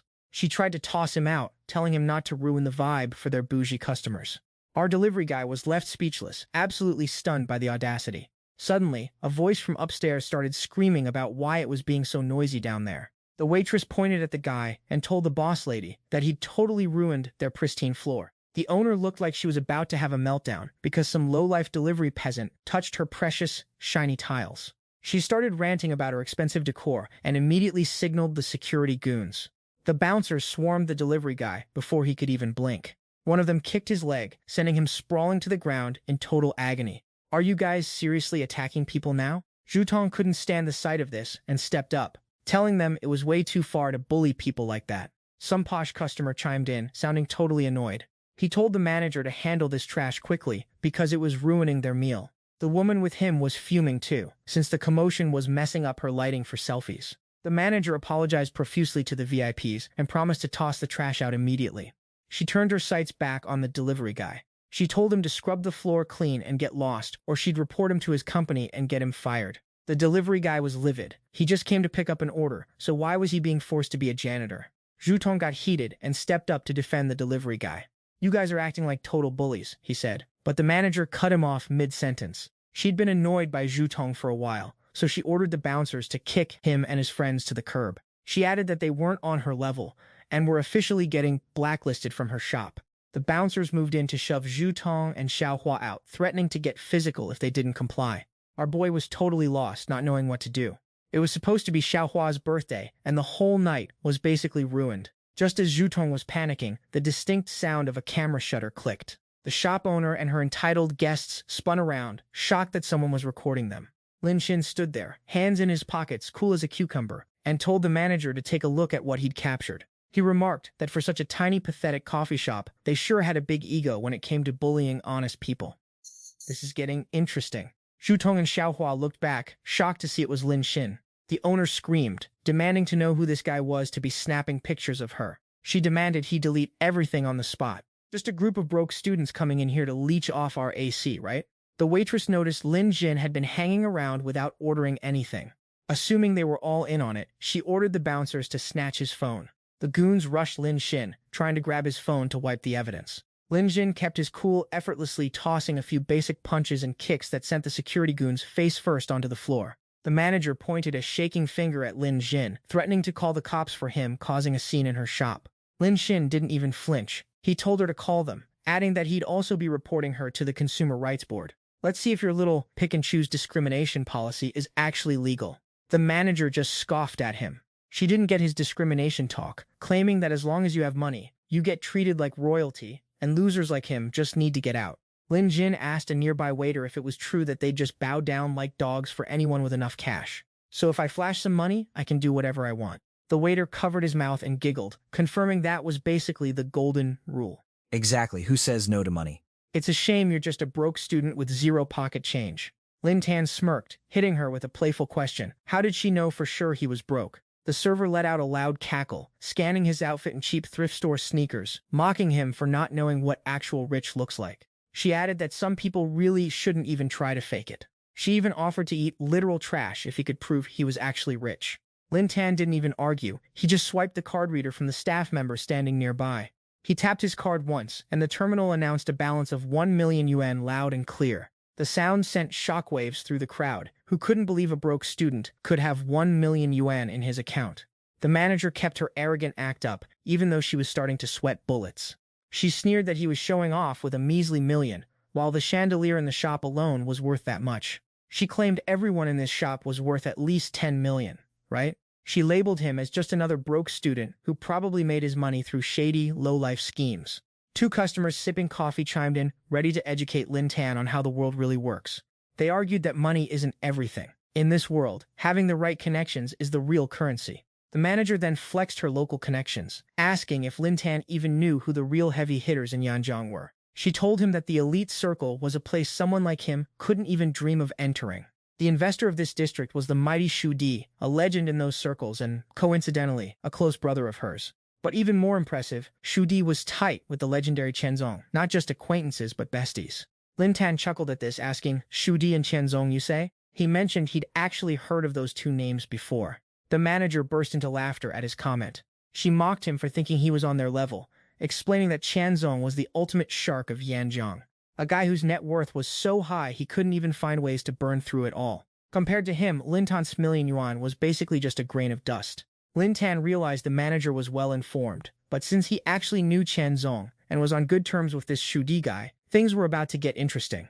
The coffee shop crowd erupted in laughter, saying they'd seen many bluffs, but never one this pathetic. What was the point of playing pretend like some rich heir? A total clown trying way too hard. A customer sitting nearby laughed smugly. He didn't expect to get dinner and a show while enjoying his coffee. He'd seen Shu Di from a distance once before. If that guy actually showed up, the kid would definitely be shaking in his boots. Lin Tan challenged the manager. If she was such close siblings with Shu Di, why not give him a call and see if he actually knows who Lin Tan is? The shop manager thought the whole thing was a bad joke. Who did Lin Tan think he was to just summon someone like Shu Di as if he were an errand boy? Lin Tan slammed his 1 million yuan card on the table, betting that if he didn't know the guy, the card was hers, but if he did, she had to hand over the shop to him. The patrons froze for a second before literally spitting out their coffee in laughter. They wondered what kind of delusion this kid was living in.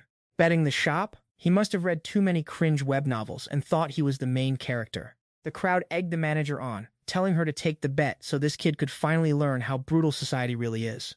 Seeing the hype, the manager agreed, adding that not only would she take his million, but he and his useless friends had to kneel and beg for mercy. Lin Tan turned to his friends, asking if they were down for the challenge.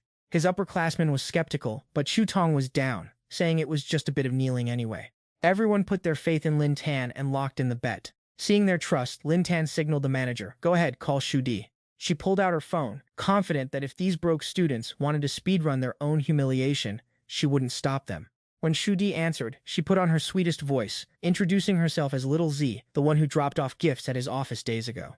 Shu Di answered, clearly not impressed by the name, but busy as he was, he let her finish. Little Z explained she was the one who leased the commercial zone he developed and invited him over for a coffee to talk shop. Shu Di cut her off, saying he was busy, which made her panic and start spilling the story. A student from Arrogant University was inside, claiming to know him and Qianzong. She played the victim, saying the kid was using their names to fake being a baller, and asked if she should teach these trash-tier students a lesson. Shu Di heard that a college student claimed to know the legendary CEO Qian, so he skeptically asked what this guy even looked like. Xiao Yan didn't hesitate to paint Lin Tan as a broke college loser, just a random nobody in a cheap t-shirt and flip-flops. She insisted his name was Lin Tan or something like that. Shu Di's face instantly darkened the second he heard the name Lin Tan. This college kid is out here slandering me and CEO Qian? Absolutely not on my watch. He told the lady to send the location immediately so he could humble this kid. Shu Di hung up the phone. Standing before him were the wealthiest elites in Yanjiang. Zhang Xian was there too. Shu Di felt like this scenario was suspiciously familiar. CEO Jia spoke up. Everyone knew this college student named Lin Tan was actually CEO Qian, looking like he was back to troll everyone again. CEO Chuan was intrigued. T-shirt and flip-flops, you say? Just a regular college student. He suggested they all head over to help CEO Qian flex. Shu Di figured if he kept CEO Qian happy, he might just net himself 2 massive luxury villas. Who in their right mind would turn down a payday like that? Zhang Xian wanted to tag along too since she hadn't seen Lin Tan in a while. The 4 of them jumped into their supercars and sped toward the coffee shop. Xiao Yan was internally cackling, thrilled that Shu Di was on his way. Once this college student was dealt with, she could invite the big shots for a drink, hopefully get introduced to CEO Qian, and skyrocket her career. Hey, I'm back to warn you, Lin Tan. Shu Di is on his way, and since you know how big his reputation is, this is your last chance to take the L. Kneel down now, maybe I'll put in a good word for you in front of Shu Di. The other customers started chiming in too. If you make Shu Di mad, your life in Yanjiang is basically over. Not just Yanjiang, Shu Di knows CEO Qian personally, so if this blows up, you won't even survive in the capital or the underworld. Lin Tan just burst out laughing at the words of these brainless NPCs. He offered the manager a shred of mercy. Just admit defeat and kneel now, and maybe he'd put in a good word for her in front of Shu Di. Xiao Yan was furious, telling him to start counting down his remaining seconds, because Lin Tan was about to be desperate, so stop acting so arrogant. The 4 supercars of the CEOs arrived at Xiao Yan's coffee shop. The bystanders were stunned to see a Ferrari Plus worth 9 million yuan, and even a Lamborghini Junior Silver Shadow. There are only 30 in the entire world, and they were all parked right there on the street.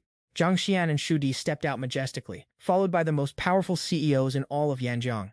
Everyone inside the shop had their jaws on the floor seeing all these high rollers gathered in one place. Xiao Yan was ecstatic that not only did Shu Di show up, but young Master Feng, CEO Jia, and CEO Chuan heavy hitters were there too. Especially that lady, the eldest daughter of the Zhang family, CEO of the Xinyan Tech Group with billions in assets. She came too? The group walked into the shop, and everyone bowed in greeting. Manager Xiao Yan rushed over, fawning all over Shu Di. Welcome, Shu Di and all the distinguished CEOs. My humble shop is honored by your presence. Shu Di ignored everyone around him, walking in and asking where this college student they mentioned was. The manager pointed directly at Lin Tan, and upon hearing this, Shu Di marched inside, leaving the manager rambling to herself. Lin Tan and his friends were just sitting there, waiting for them to arrive. Zhang Xian and the rest of the group stared, eyes wide, the moment they saw Lin Tan. Holy, it's really CEO Qian. Lin Tan saw his familiar acquaintances and gave them a subtle wink. CEO Xia turned back to ask the manager if this was the guy she mentioned over the phone. The manager smiled brightly. She confirmed that it was him. This broke guy insists he knows CEO Qian, so he had to bother everyone over this small matter. If we don't teach him a lesson, he's just going to get more arrogant. She kept yapping about slandering their reputations, not noticing that Shu Di, Xian, and young Master Feng were covering their mouths, trying to hold back their laughter. The crowd was loving the drama, egging the manager on to teach this broke loser Lin Tan a lesson he'd never forget. No mercy this time. If you can't afford the coffee, don't try to flex in high society. It's time for him to realize he doesn't belong with the elite. The manager, still clueless, flexed her ego and demanded Lin Tan prove his supposed connection to the big boss. She told him that since he already lost the bet, he should get on his knees and beg for mercy right now. Lin Tan just gave her a smug, satisfied smirk. He didn't back down, doubling down on the fact that he and Qianzong are actually besties. He told her if she hadn't met the guy yet, she should start begging him nicely, and maybe he'd pity her enough to make an intro. Manager Jane immediately shut him down with total cringy disgust. Like someone like Lin Tan could ever pull strings like that? Everyone in the room joined in, laughing at how pathetic Lin Tan looked. They asked if he even knew the status of Qianzong, claiming a broke college kid couldn't possibly be on the same level. Seriously, their laughter was as loud as it was delusional. Imagine having the audacity to still talk big at this point. What an absolute clown show. Lin Tan saw these NPCs still didn't get the memo, so he started a countdown for Qianzong to show his face. As Lin Tan counted down, Manager Yan and the rest of the room snickered, waiting for the big shots to finally crush this arrogant loser. They all thought Lin Tan was done for. Suddenly, the group of high-profile CEOs bowed down to Lin Tan, greeting him as Qianzong with absolute reverence, leaving the crowd completely shell-shocked. Manager Jane's jaw hit the floor, realizing the guy she just insulted was the legendary Qianzong himself. Everyone swarmed him, shaking his hand and offering him tea, asking if he was satisfied with the private yacht he bought last time. They wondered if he was planning on gracing their upcoming yacht party on the ocean. Another guy asked why someone of his stature would ever visit such a dumpy place for coffee. It didn't fit his vibe or his wallet one bit. One guy offered to ship over some century-old wine from his French estate just for him. CEO Sa checked in on the Rolls-Royce he bought him, asking if it handled well or if he wanted a Bentley instead. Then Zhang Xian sprinted over, gave Lin Tan a deep, passionate kiss, and told him how much she'd missed him. Lin Tan whispered to her that he was busy right now but would make time for her later. Xian just giggled and promised to wait for him. The crowd finally realized this random student was actually the legendary Qianzong. Manager Yan dropped to her knees, trembling as she stammered out his name. She couldn't believe Lin Tan was actually Qianzong, the wealthiest tycoon in Yanzhong. The man literally has nothing but money. Lin Tan just stared down at her with a gaze as cold as ice. Go ahead and take a wild guess if I'm the real deal or not. Just then, young Master Feng stepped up and delivered a brutal kick to her. He scolded her, asking who gave her the right to offend Qianzong. She was always used to bullying the weak and sucking up to the strong, wasn't she? Well, looks like she finally picked the wrong person to mess with. The manager crawled on the floor, clinging to the big shot's legs and begging them to put in a good word with Qianzong to save her life. Even the big shot gave her another ruthless kick for good measure. He told her that offending Qianzong was equivalent to spitting in his face too. Did she really think she could get away with that? CEO Sa looked down at Jane and told her that Qianzong was nothing like a bottom feeder like her. He's humble, doesn't flex, doesn't throw his weight around, and certainly doesn't treat people differently based on their bank accounts. Mostly because nobody on this planet is richer than him anyway. Qianzong is here to stand up for the little guy, so good luck dealing with your own mess. The staff were shook to their core, realizing they'd just bullied the wealthiest man in the room. Jane finally hit rock bottom, bowing repeatedly and crying about how blind and pathetic she was, offering the entire cafe to Lin Tan if he'd just let her live. Lin Tan stepped on her head, completely unmoved. He wasn't playing along with her apology tour. It was way too late for that. Manager Jane was so terrified she literally wet her pants, begging him to just take the shop. If he didn't take it, she knew her career and her life were effectively over. The crowd watched her fall apart, realizing the sheer, terrifying influence Qianzong held over everyone. The manager is still sobbing, begging Lin Tan for mercy, refusing to stand up until he's forgiven. Lin Tan is low-key annoyed, but seeing how pathetic he's acting, he finally agrees to take over the shop. Lin Tan nonchalantly gifts the entire store to the delivery guy, leaving the poor dude absolutely shook. Wait, you're actually gifting this to me? Manager James can't believe his eyes. A massive shop like this, just handed over without a single blink. Lin Tan is surprised to see the manager still hesitating and looking reluctant. Seeing Lin Tan's cold aura, Manager Yan immediately shrinks back in fear. She'll accept anything, as long as our boy decides to spare her life and let her off the hook. The delivery guy is crying tears of joy, still in shock that he just became a shop owner overnight. The customers are losing their minds, witnessing how one word from our main character can pull a literal 180 on someone's life. Life-changing moments in a single sentence. Talk about a legendary plot twist today. Once everything is settled, the CEO squad exits the cafe, ready to call it a day. Seeing the drama concluded, the crew offers to treat Lin Tan to a meal. Tang Jian knows him best. She knows he's way too busy to tag along. Lin Tan just smiles because only his girl really gets him. He shouts a quick thanks to his bros. He promises to link up for a feast in 2 days, and they better not bail. Right now, he's got a spicy hot pot date and a birthday bash with his roommates to attend. With that, Lin Tan and his college squad dip. In the middle of the night, inside the dorms, Lin Tan is out here parrying blades with some mysterious assassins who broke in. Shi Libing happens to be there, screaming in panic and checking if Lin Tan is okay. Lin Tan dispatches the scrubs in seconds, laughing it off. Relax, these clowns couldn't even touch my clothes, let alone scratch me. Are you hurt, though? Hearing that, Shi Libing clutches her chest. Her heart is doing some serious cardio. Lin Tan is genuinely worried, thinking she got hit with some assassin-grade poison. Turns out those sparkly eyes and rapid heartbeat aren't from poison. She's just down bad for him. Lin Tan reads the room instantly and shuts her down, hitting her with the "I've already got a girlfriend. Please maintain some self-respect." Shi Libing loses her cool, overcome with emotion, and tackles Lin Tan into a hug. She pins him to the bed, straddling him, basically begging him to help her out with this thirst. Lin Tan is stressed out, not knowing how to handle this, but he knows they absolutely cannot cross that line. Suddenly, Lin Tan's real girlfriend kicks the door open. Tra Tra is fuming, seeing them caught red-handed behind her back. Tra Tra is literally holding a ticking time bomb, ready to take them both down in a blaze of glory. Shi Libing is terrified, watching the timer count down to 0. Suddenly, Bing Bing's eyes snap open, and she sits up, completely dazed. Turns out, it was all a fever dream, and the sound of the bomb exploding was just her phone alarm waking her up. Just then, her phone starts buzzing. Shi Libing picks up, and it's Director Yu on the other end, greeting her. He apologizes for hitting her up so early in the morning. Bing Bing asks what's so urgent that he's calling at the crack of dawn. She knows Director Yu from TQT has been low-key pushing her career forward. They even gave her a massive promo deal on their video platform recently. Director Yu starts talking about Season 6 of their show, Let's Fall in Love. His TQT idol Kun Dao project is dropping next week, and he wants to know if she has space in her schedule to join. Let's Fall in Love. Idol Kun Dao is a massive reality dating show where TQT throws 3 guys and 3 girls onto a deserted island for 5 days. Through a bunch of wild games and challenges, the goal is for the couples to catch feelings and leave the island hand in hand. The best part is that the guests aren't just celebs. There are plenty of regular people in the mix too. Plus, it's completely unscripted, so every season is a ratings goldmine with an insane amount of viewer comments. It's the ultimate show shipping wars and creating legendary viral memes. Honestly, the hype for this show is just unreal. Shi Libing immediately asked Director Yu if he wasn't the one in charge of this show. But then why on earth was he coming to find her? Besides, he knows I'm not into these cringy reality shows. Director Yu just gave a dry, awkward laugh. His bosses know they're close, so they begged him to be the one to convince her to join. Plus, isn't she about to drop a new movie soon? She knows his TV station loves inviting stars to promote their new stuff through these variety shows. Libing straight up rejected the invite. She doesn't want to farm clout or manufacture drama with anyone. Seeing Libing shut it down so fast, Director Yu started begging and clinging to her. He spilled some intel that since she's currently trending, the higher-ups are dying to collab with her. The show pays bank, plus it's basically free marketing for her new movie. He added that if she doesn't want to fake a romance, she can just avoid holding hands with any of the male guests. She knows this show is strictly unscripted anyway. Is Director Yu getting desperate? His show is only missing 1 male and 1 female guest, so he begged her to do him a solid for the sake of their friendship. He's basically calling in a huge favor.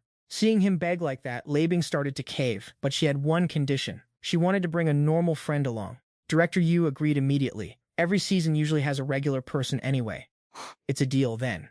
Director Yu thanked her and hung up the phone. Libing held her phone, probably missing Lin Jin, which is why she had that weird dream, but she had no idea how to approach him. This reality show is a godsend opportunity. She'll use those 5 days to get closer to Lin Xin, find a good chance to talk, and finally clear up those past misunderstandings. The next morning, at the men's dorm, Libing called Lin Xin to tell him about the show and asked if he was free to join her. Lin Xin was chilling in his room with his legs kicked up. He thought a free vacay on an island, plus a chance at a cash prize. Sounds like a W, so he's definitely in. Plus, it's been a minute since he last saw Libing. A few days later, on Wild Island, the survival dating reality show Love on the Island kicked off its broadcast. The hosts welcomed the audience to the 6th season of Love on the Island. The main host is Da Hei, and right next to him is the cute girl Shabai. Sitting nearby is the show's main sponsor, CEO Gu Yuanyuan, the big boss of the famous VMJong cosmetics company Yuan Tree. The host proceeded to introduce this season's setup. The goal is for 6 gorgeous men and women to survive and compete on the island. They have to overcome trials, go from rags to riches, and hopefully couple up successfully. The winning couple walks away with a massive 1 million reward. He invited viewers to hop on the channel to hype up their favorite contestants and cast their votes. Every day, they'll tally up the favorability rankings for each guest.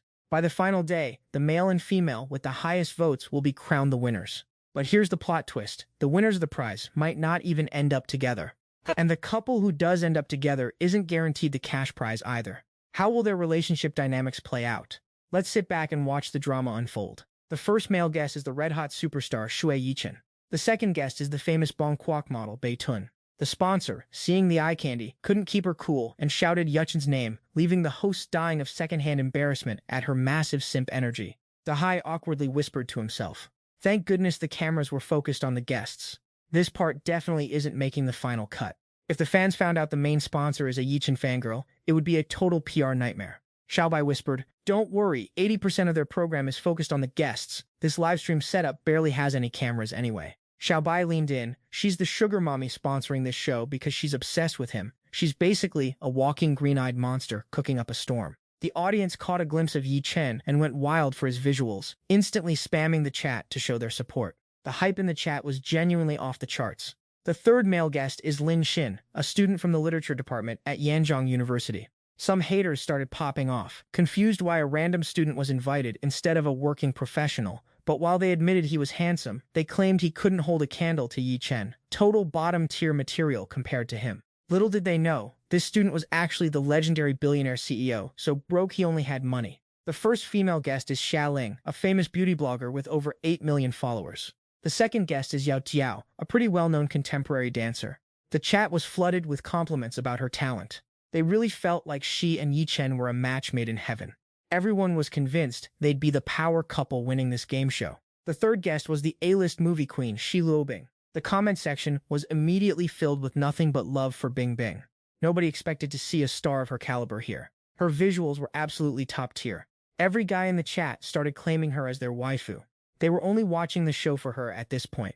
The other two female guests were completely overshadowed and forgotten. Cameras were rigged all over the deserted island to ensure the livestream captured every single angle. The host stepped up to announce the rules of the challenge. 6 survivors have been stranded on this desolate island. The place is literally called Starvation Island. True to its name, resources here are pathetic and scarce. Every participant has to rely on their wits, strength, and pure luck to survive and find a way out. Next, the first rule of survival: food and water are everything. But aimlessly wandering around looking for food on Starvation Island isn't exactly a pro-gamer move. So, the show hooked the 3 guys up with tool cards, some advanced, some basic. Having these tools makes the grind for food way easier. To snag these cards, the 3 guys have to race for them. The tool cards are waiting at the finish line. Whoever gets there first claims the top-tier loot. Once the rules dropped, the 3 boys, Yi Chen, Bei Taejun, and Lin Xin, took their spots at the starting line. The 3 girls stood by, watching the action unfold. They had high expectations for Yi Chen, knowing his insane sprinting speed. In the variety show Run, Boys Run he appeared in, literally no one could outrun him. Yao Diao had watched those clips before. She knew his form was smooth as butter. Even though the girls were simping hard over him, Yi Chen's eyes were locked firmly on Shi Luobing. He couldn't help but admire her looks, aura, talent, and personality. She was perfect in every way. A flawless goddess, he thought to himself, convinced that a woman like her was the only one worthy of standing by his side. Meanwhile, Shi Luobing had eyes only for Lin Xin. She wanted to talk to him so badly, but the show rules kept them on a leash. They couldn't reveal they knew each other IRL, or it would kill the mystery and the ratings. The speakers blared, telling the trio to get into their starting stances. As soon as the signal blasted, all 3 of them launched forward like rockets. Yi Chen zoomed ahead, looking smug as ever. He was confident he'd put on a show for all the ladies watching. The female fans in the live chat were screaming his name at the top of their lungs.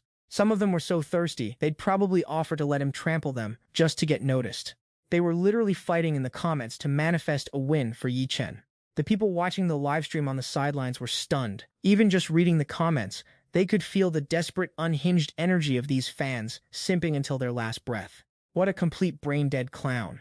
Our boy is honestly getting triggered because the stream chat is spamming so hard, he can't even see the actual competition details. Even the sponsor can't hide her inner fangirl, hyping up Zhaochen like a total maniac. In her delusional head, this whole competition is just a stage for her guy to flex his looks and bait more NPCs into becoming his fanboys and fangirls. The 3 runners are sprinting for their lives, but suddenly Lin Xin takes one massive Chad stride and effortlessly takes the lead. He snags the premium tier card at the finish line like it's nothing, is clapped for the win. His speed has the other 5 contestants looking like absolute NPCs, totally stunned and glitching out because they have no idea what just happened. Shi Luobing, on the other hand, is a different story. She's staring at Lin Jin with those shimmering heart eye emojis in her eyes. She's literally glowing with joy watching Lin Shin's cracked performance. Luobing's excessive hype has the other 2 female guests looking at her like she's lost the plot. She realizes she's acting a bit sus, so she quickly dials back her energy to keep their secret history under wraps. The announcer's mic cuts through the air, congratulating Lin Jin for being way more cracked than anyone anticipated. Next up, the 13 guys head to the big loot boxes to grab their gear for the foraging round. Lin Jin pulls the premium tool card, unlocking a carbon fishing rod and high-tier bait. Looks like he's hitting the high seas for some loot. Zhao Chen snags the mid-tier card, just a long stick, so he's stuck playing monkey for food in the trees. Beishin gets the trash-tier starter gloves, meaning he's stuck grinding for food in the dirt. Everyone has exactly 1 hour to secure the bag. The rule is simple. Whoever brings back the most high-quality loot takes the dub. The winner gets a 5-star feast and the power to pick a waifu to share the meal with. The food grind officially begins. Zhao Chen holds his stick high, ready to go fruit picking. He's coping hard about losing the race, telling himself he didn't want to get wet or sunburned anyway.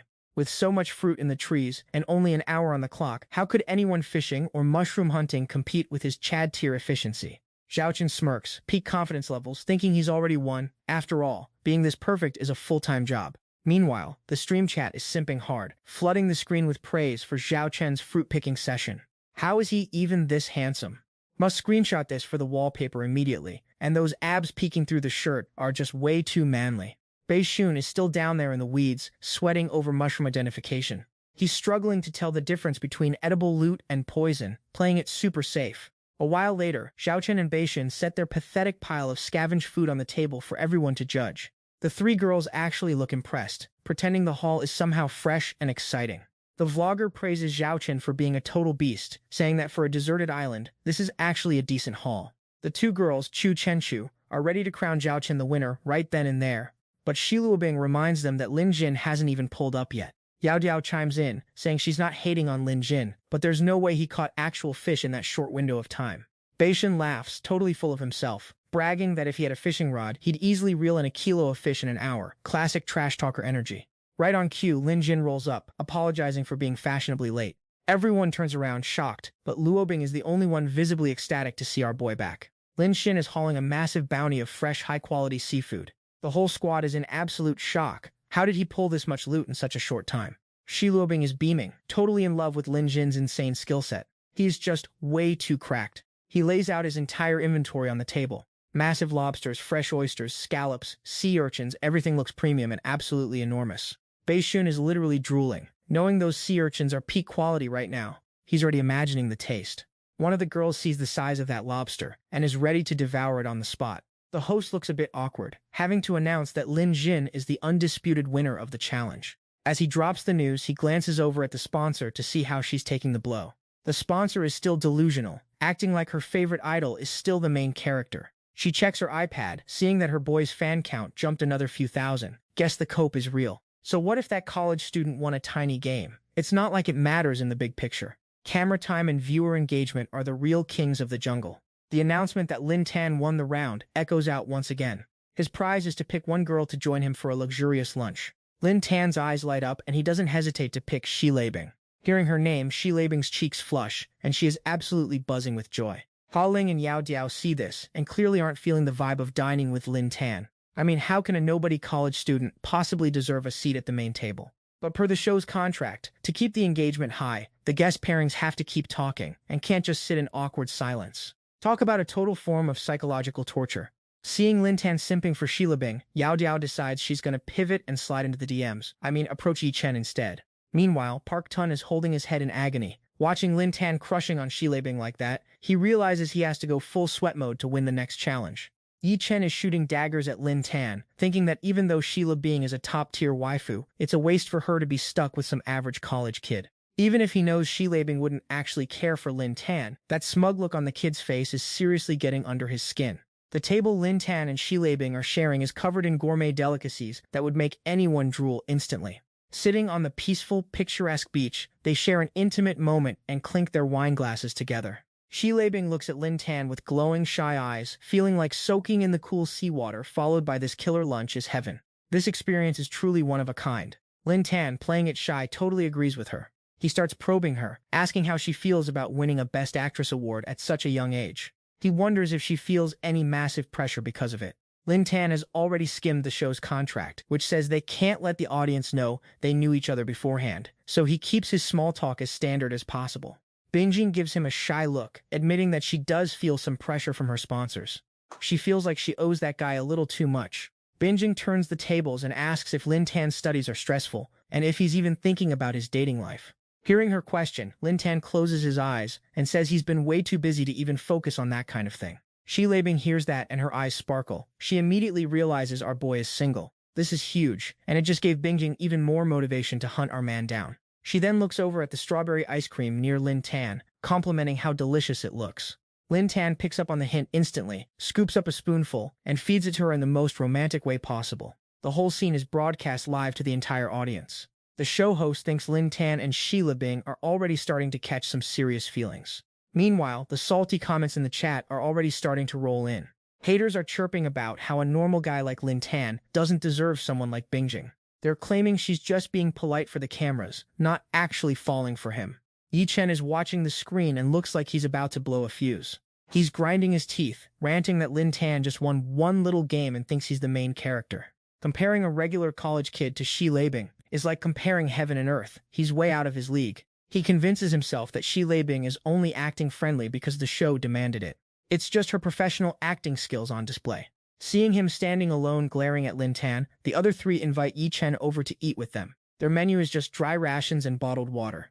He starts flexing, bragging to everyone that he'll use the wood ear mushrooms he found earlier to whip up a gourmet mushroom soup for the squad. As for the crabs and clams, they don't have the tools or spices to prep them, so they're basically just decoration. They're just for show. Trying to cook seafood on a deserted island really isn't the best play. Yao Jiao and Ha Ling look at him with googly eyes, waiting to see his big moment. They didn't expect him to be such a walking encyclopedia of survival skills. Seeing their anticipation, Yi Chen starts to feel pretty smug. Maybe in the middle of all this chaos, he's still the main character of this island. Yi Chen tells himself to keep it together. He can't lose to some random college kid like Lin Tan. Yi Chen immediately got to work cooking a pot of fragrant mushroom soup, and everyone who saw it was hyping him up. Our boy Yi Chen is actually cracked. Just the smell alone had everyone going crazy. Then, without a second thought, all four of them started scarfing it down like savages, constantly screaming about how good it was. But after a while, all four of them scrambled to the bathroom, like their lives depended on it. The smell wafting out was so toxic it could probably wipe out the entire deserted island. These scenes were all being broadcast live for the world to see. The viewers were dying of laughter watching this pretentious scene turn into an absolute car crash. This episode's engagement is literally exploding right now. But it's painful to watch, but honestly, it's comedy gold. Some fangirls who treat Yi Chen like their idol are still out here coping and trying to defend him. They've started attacking anyone leaving hate comments about the show or our boy Yi Chen. They are so delusional. They're actually blaming the store-bought crackers or the water for the incident. They're demanding the production team give everyone an official explanation. I mean, Yi Chen's soup was cooked through, so how could it possibly end up like that? Tonight is the night they announced the popularity ratings from day one. Yi Chen is sitting at the top of the food chain with a 95% approval rating. A comment praising Yi Chen as a star that will never fade just hit 566 likes. Yi Chen won't quit, our love won't stop, all the stardust will help him light up this starry sky has reached 475 likes. Some fans are saying he absolutely deserves that #1 spot, while others are dragging him for being too weak, failing to even beat a university student in a challenge. Next up's Bzoon, sitting at 70%. The fan base is hyping this foreigner up, calling him the peak of the modeling industry. Some girls are losing their minds, saying they want him to crush them with his massive dual-door fridge energy. But there's some shade being thrown, questioning why a show like Zachi Huaguo is even inviting a foreigner in the first place. It's a pretty controversial take, but it still pulled in 72 likes.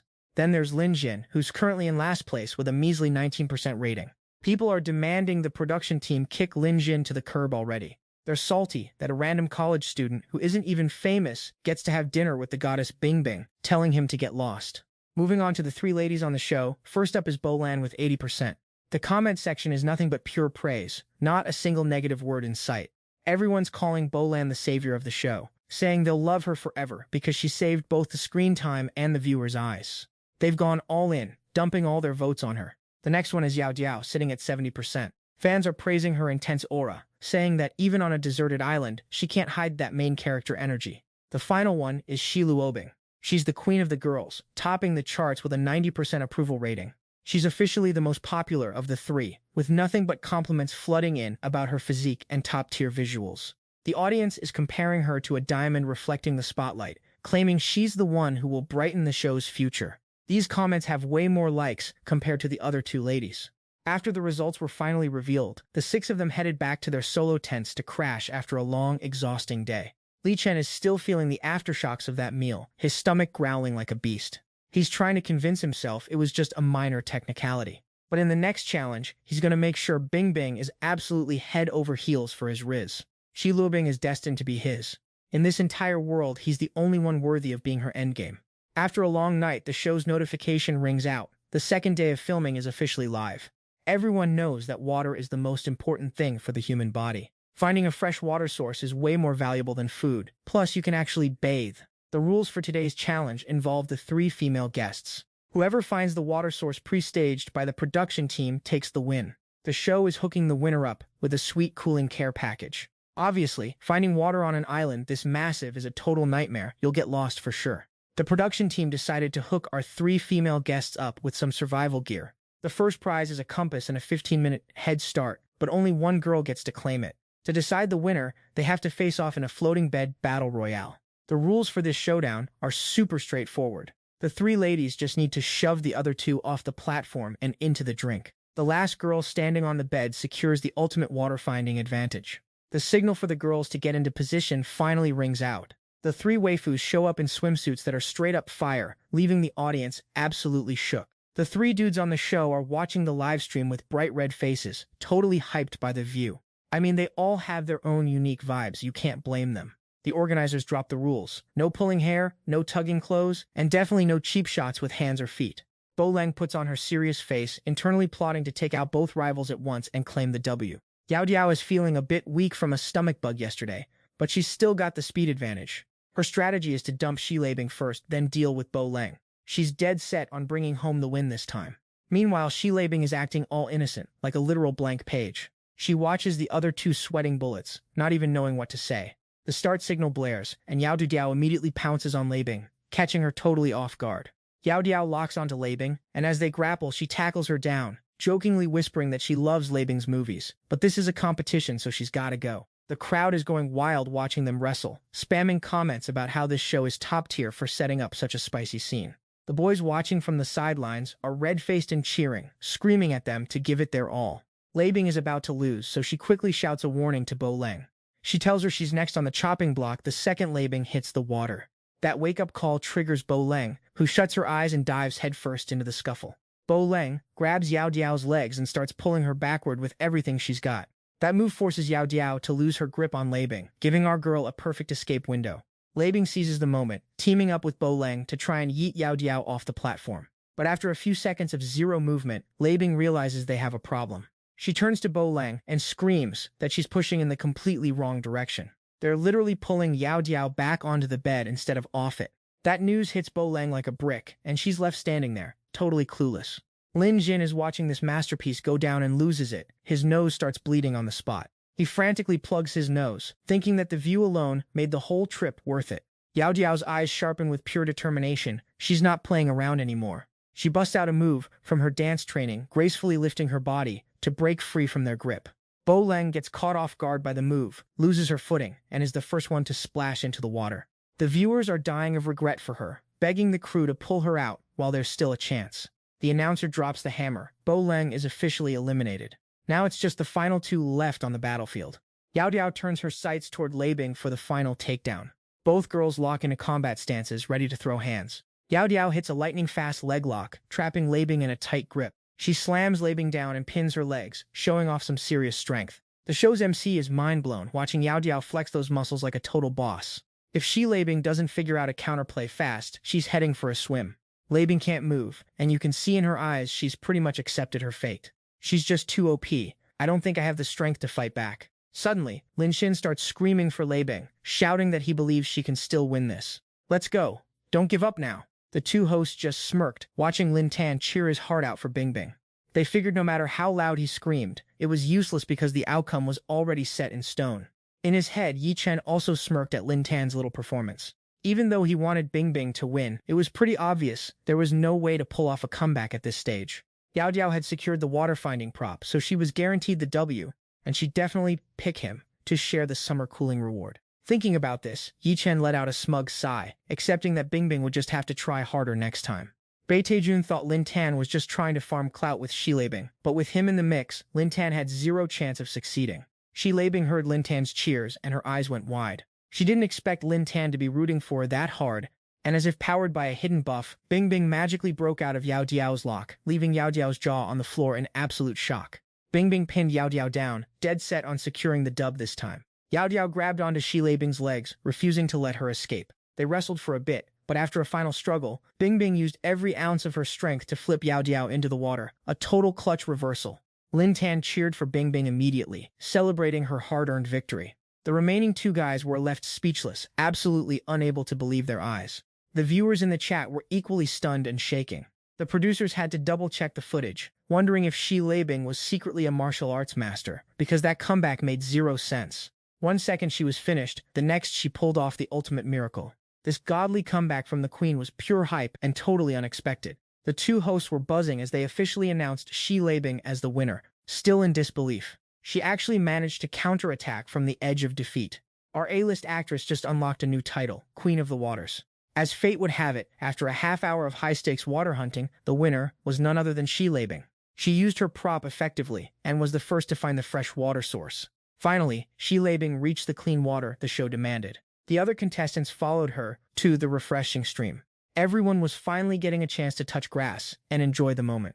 Yao Diao couldn't believe that after the scorching beach heat, they'd found such a cool, pristine oasis. Lin Tan looked around, curious about what else was hidden on the other side.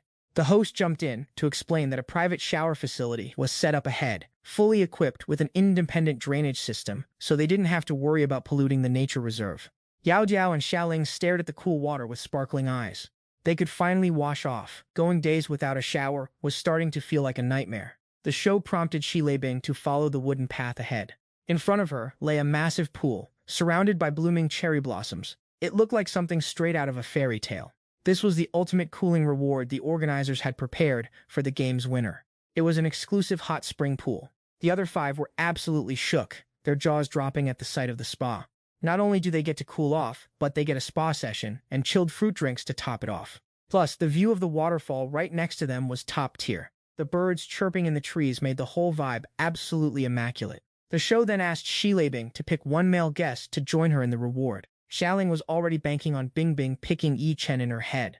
As for Bingbing, she paused for a second before announcing her pick. Yi Chen stroked his chin, confident she'd pick him. She had no other choice, given he was the top-tier idol and she was the A-list actress.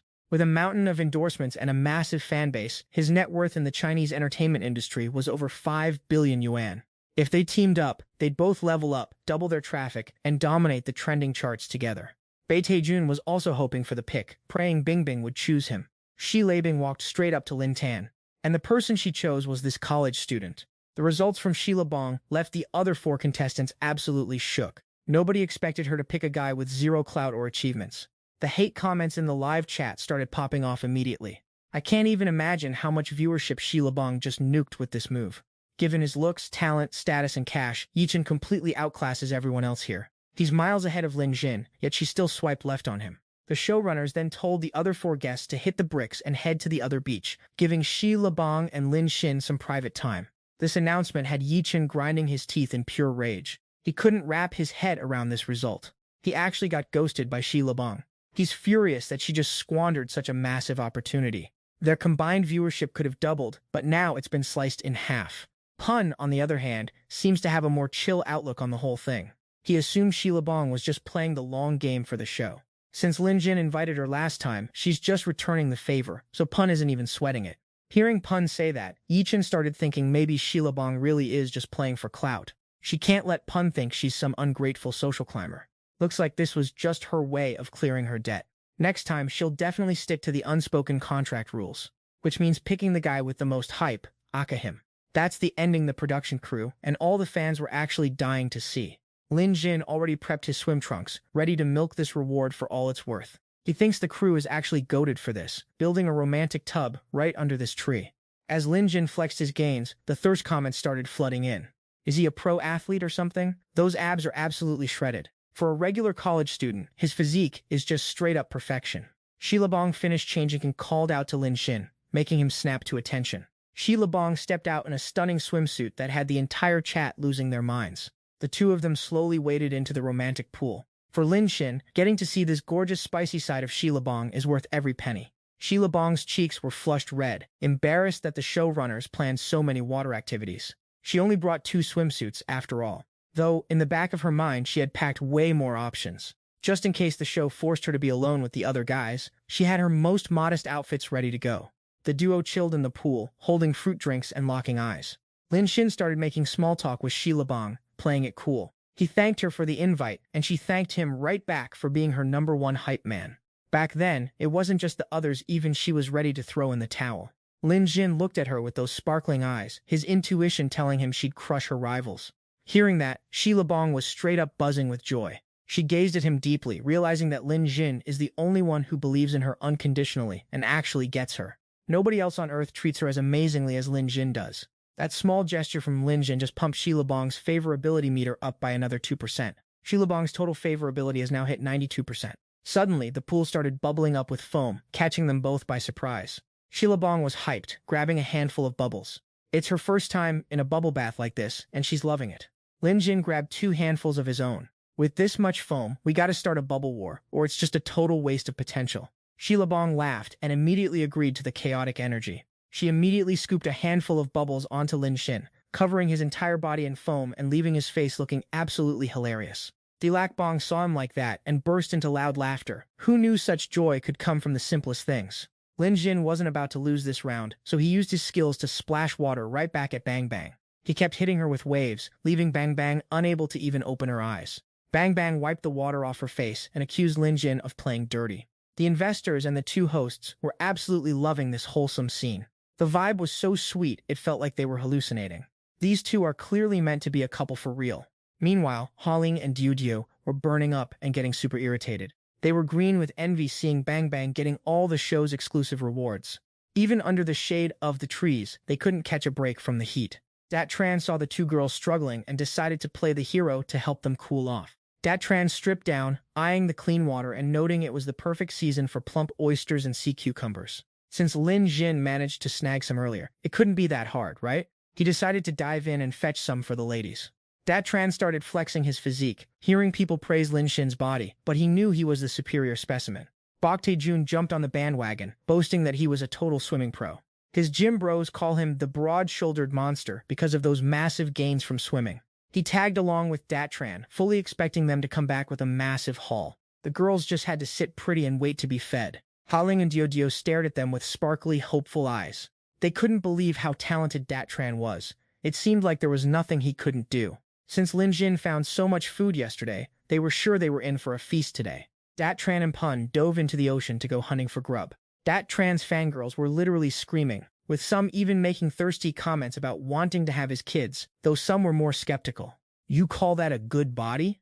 It doesn't even hold a candle to Lin Xin's. Dat Tran's loyal stans were going wild seeing his physique on full display. Now that is what you call perfection. Once he actually starts, he's definitely going to harvest way more than that scrub Lin Jin. The guys watching were just cringing at how delusional these fans were getting.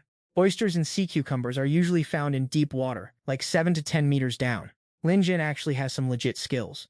As for these 2 clowns, who knows if they'll even pull off anything useful. The 2 polar opposite fan bases started going at each other, fiercely defending their picks. Neither side was backing down, which only sent the show's engagement through the roof. After an hour of struggling, Dat Tran finally finished cooking his seafood soup. The fans watching the livestream were staring at the pot in horror, wondering if that was actually edible. It looked like something out of a cursed kitchen nightmare, and there wasn't a single oyster or sea cucumber in sight. It was all just for show. Dat Tran wore a smug expression, convinced he was the master of survival. He claimed that eating raw sea urchin and oysters was unhygienic, so he expertly boiled them into a mushy mystery soup. Dat Tran side-eyed Pun, thinking it was impossible for anyone to dive deep and catch sea urchins barehanded. He couldn't figure out how Lin Jin pulled it off, so he just settled for bringing back whatever this sludge was. Dio and Bo Ling held the bowls, awkwardly trying to hype up Dat Tran's cooking. They claimed his soup was delicious, even better than the raw stuff. But the look on their faces told a completely different story. They were sweating bullets, questioning if this was even human food, especially while sweating in the heat and forced to slurp boiling hot soup. The announcement blared that it was 5:30 p.m., dinner time, and they could head to the drop-off point to collect their ration bars. The girls didn't hesitate, bolting away at top speed and dumping their soup bowls right in front of a stunned Dat Tran. The girls sprinted off to grab the food like they hadn't eaten in weeks, leaving Yi Chen and Part Tun standing there in awkward silence. Day 2 officially comes to a close, and the polls are showing some wild fluctuations. Yi Chen's ratings plummeted from 95% down to 89%. Part Tun, also known as Lin Taijun, dropped from 70% to 65%, while Lin Tan is the only one skyrocketing from 19% to 30%. The viewers are calling Yi Chen a total clown, saying he's all talk but zero action. As for Lin Taijun, the audience is warning him to watch his back around Yi Chen, or he's getting dragged down into the mud. Lin Tan is getting all the hype for his talent, and honestly, we only realized how cracked he was because of Yi Chen. Moving over to the ladies, the numbers are looking pretty spicy. Shi Leibing jumped from 90% to 95%, Bo Ling dipped from 80% down to 78%, and Yao Diao is absolutely crushing it, climbing from 70% to 77%. The show's sponsor is losing her mind, smashing her phone to pieces in a fit of rage. She never expected Yi Chen to just drop the shirt and flex those god-tier abs on camera. Even though his fan count is actually up, the voting numbers are somehow tanking. The two hosts are just sitting there, terrified to say a word. They're whispering behind her back, confused as to why Yi Chen's numbers are so low. Probably that whole sea urchin disaster, right? Dahe senses the tension and tries to pivot, hyping up how Yi Chen dived into waters with no urchins. But hey, if there were any, he would have handled it perfectly. If that had happened, Yi Chen's popularity would have been through the roof. The sponsor completely loses it and starts throwing a tantrum on the floor. She refuses to accept the current rankings. Xiaobai and Dahe are desperately trying to talk her off the ledge. They tell her the production crew has already cooked up a plan. Tomorrow is the big showdown between the male guests. They're gonna make sure Shui Yi Chen gets his main character energy back. He's gonna drop the highest score and absolutely humble the other players. Hearing that, the sponsor finally starts to cool off. She promises them both a 100k bonus if they pull it off. She demands that tomorrow's episode guarantees Yi Chen looks like a legend, demanding maxed out scores and the best camera angles for our boy. The host's eyes light up, and they start thanking her like their lives depend on it. Next morning, day 3 of the show Love on Idol Island begins. The crew drops the third rule for surviving on this deserted island, the shelter. Once you've got food and water secured, the next grind is getting some sleep. You gotta protect yourself from the elements, harsh sun, wild storms, and those annoying bugs. A functional high-end shelter is basically the MVP of survival. So today's mission is all about building that base. The team that builds the sickest shelter takes the W. Everyone realizes that a team means you need a partner to lock in and finish the build. Pick a teammate with good synergy, and you're already halfway to victory. The winners get to pick one female guest to join them for a luxury night in the fancy wooden villa. We're talking AC, plush beds, a fridge stocked with snacks and fruit, a bar with top-shelf liquor, and a massive tub with essential oil soaks. On this poverty-tier island, that's basically living in heaven. The 3 guys are locked in, ready to settle the score for Game 3. Whoever hits the fastest time gets the first pick of their partner. But this isn't just a basic race, it's a heart-pounding balance beam challenge. The audience at home is absolutely hyped to see the guests showing off their athleticism. They're dying to see how this plays out. Shui Chen steps up to the beam first. He walks out with massive confidence, but still manages to throw a subtle warning back at Lin Tan. Don't be too thirsty for speed and end up shoving the female guests into the water. At the end of the day, this is a dating show. It's all about the riz. Lin Tan had no clue what Yi Chen was rambling about, while Bei Taejun stood nearby, arms crossed, throwing shade at him. Last time Lin Tan got lucky, but this is the single plank bridge challenge where balance is king. He's got zero chance, bro. Lin Tan closed his eyes, sensing that his own balance stats weren't actually half bad. Bei Taejun just let out a loud mocking laugh. Word on the street is that Shui Yi Chen was a legit champ at the Modu Academy of Arts back in the day, specifically for balance beam events. The event sponsor caught the memo and was beaming, praising the hosts for putting in so much effort to set up such a hype challenge. Since Yi Chen already flexed his gold medal status back in college, she couldn't wait to see him showing off that main character energy on the bridge. As she talked about it, her face lit up like a Christmas tree. She was clearly thriving. If Yi Chen clears this game, he's gonna farm a massive amount of fans. Talk about killing 3 birds with 1 stone. Seeing her vibe check pass, the host started kissing up to her, fishing for some extra praise. Meanwhile, back with the contestants, Bei Tun threw an arm around Lin Tan. He laughed, dropping the truth that this game is basically a stress test for the chemistry between the male and female leads. Since Lin Tan is just some broke college student with no clout, nobody is going to want to team up with him. He should just humble himself and sit this one out. The start signal blared, and Yi Chen immediately started showing off, pulling off backflips on the plank like he's in a movie. He landed like a total Chad, and the surrounding girls were losing their minds over how cool he looked. Yi Chen's fan army was absolutely triggered in the best way possible the moment he stepped up. Yi Chen strutted over and pulled Yao Diao into his arms, promising he wouldn't let her fall. They started getting cozy, but Yi Chen kept his composure, intentionally keeping his hands off her body. This low-key gentleman move had the production crew absolutely losing their minds. That's the classic gentleman hand meta. No cheap touches, just using the wrists to support the ladies. Absolute W move. Yi Chen glided past two girls in the blink of an eye, and now it was time for the round with Shi Bing. Yi Chen went in for a bear hug, completely ditching the gentleman hand act he was just playing. The fans knew he was thirsting for Sheila Bing, and Yi Chen dropped the line, "Bing Bing, just let go and trust me. I won't let you fall into the water." Yi Chen's eyes glinted with calculation. Even without checking the monitor, he knew the comment section was probably going absolutely feral. He didn't get to shine 2 days ago, but today he was going to max out his attention stats. He wanted Bing Bing to feel his gentle side for real. Bing Bing didn't even blink, looking annoyed as she tried to shove him away. Yi Chen panicked and told her not to resist, warning her that if she didn't cooperate, they were both going down. But Bing Bing wasn't having it, pushing him back with everything she had. Yi Chen seized the moment, pretending to accidentally grab her backside. He needed a spicy highlight like this to get the shippers, to finally pair them up as a couple. Once she realized Yi Chen was trying to get handsy, she didn't hesitate to deliver a stone-cold knee strike straight to his pride and joy.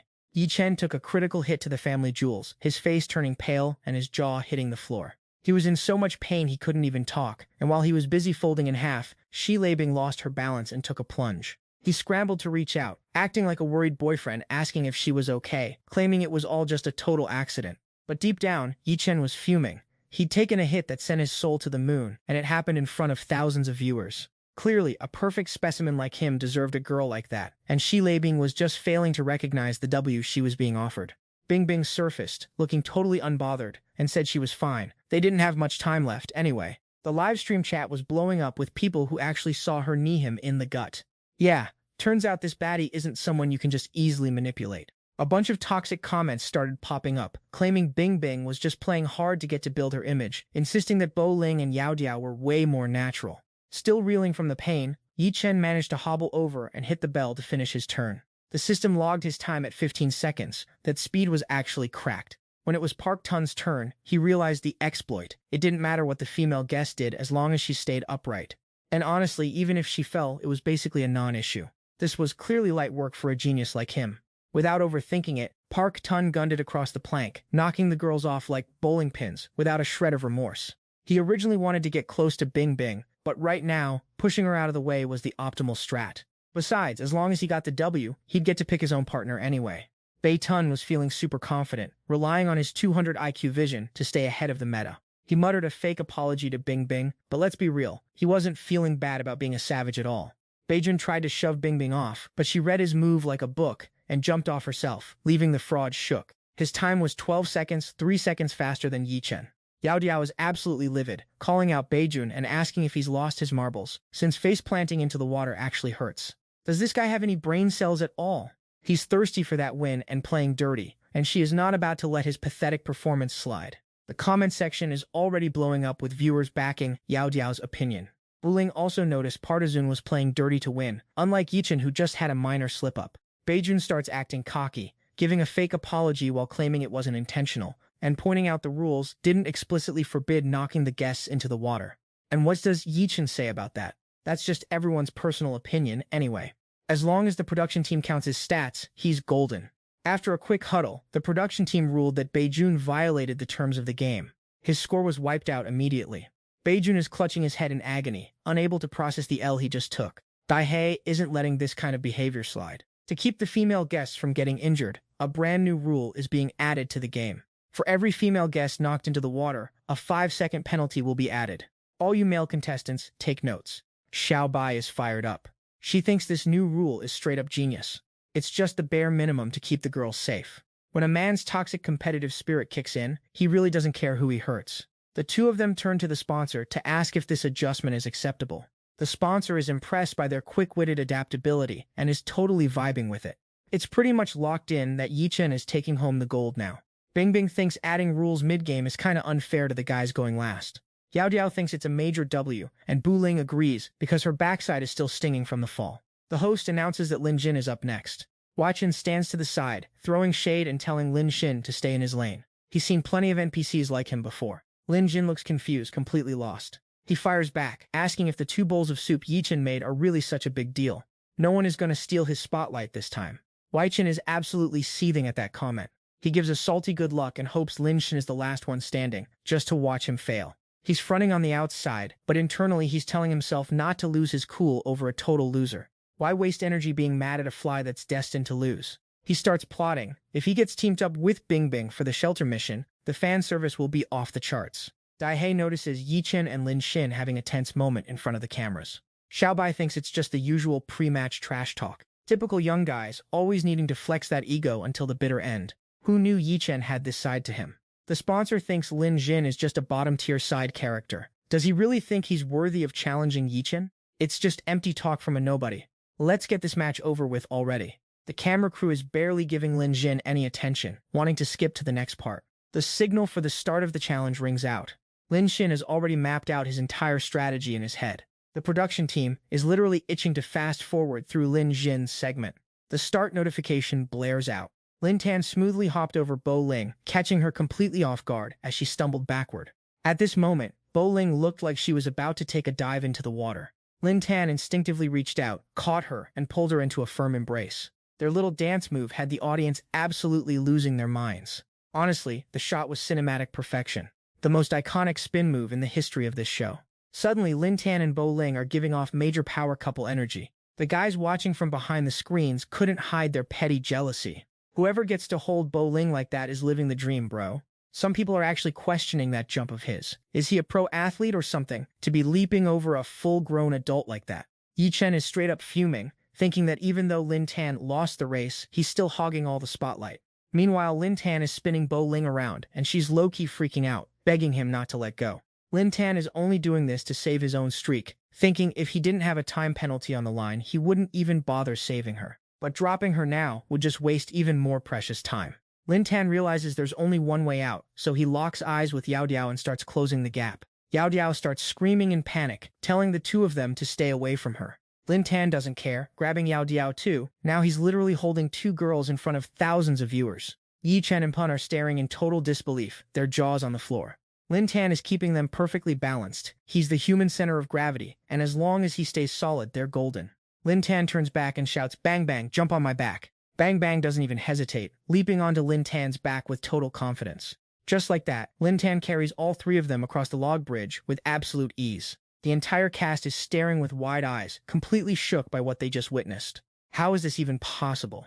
Lin Tan reaches out and smacks the buzzer. The show announces his final time is 9 seconds. The legend himself takes first place. The chat is blowing up with nothing but praise for Lin Tan. This guy isn't even playing by human rules anymore. Plus, he's absolutely cracked and looking like a snack. The PA system crackles to life with a new announcement. All male guests are now invited to choose their preferred partners. Lin Tan, the undisputed winner, immediately calls dibs on Bang Bang. Next, Yi Chen reluctantly picks Bo Ling. That leaves Beitun and Yao Diao as the final pair. The show instructs everyone to grab their gear from the supply crate and start building their shelters. The clock is ticking. They've only got 3 hours. Remember, the winning team gets to shack up in the luxury wooden villa, and the guy gets to pick whichever girl he wants to share it with.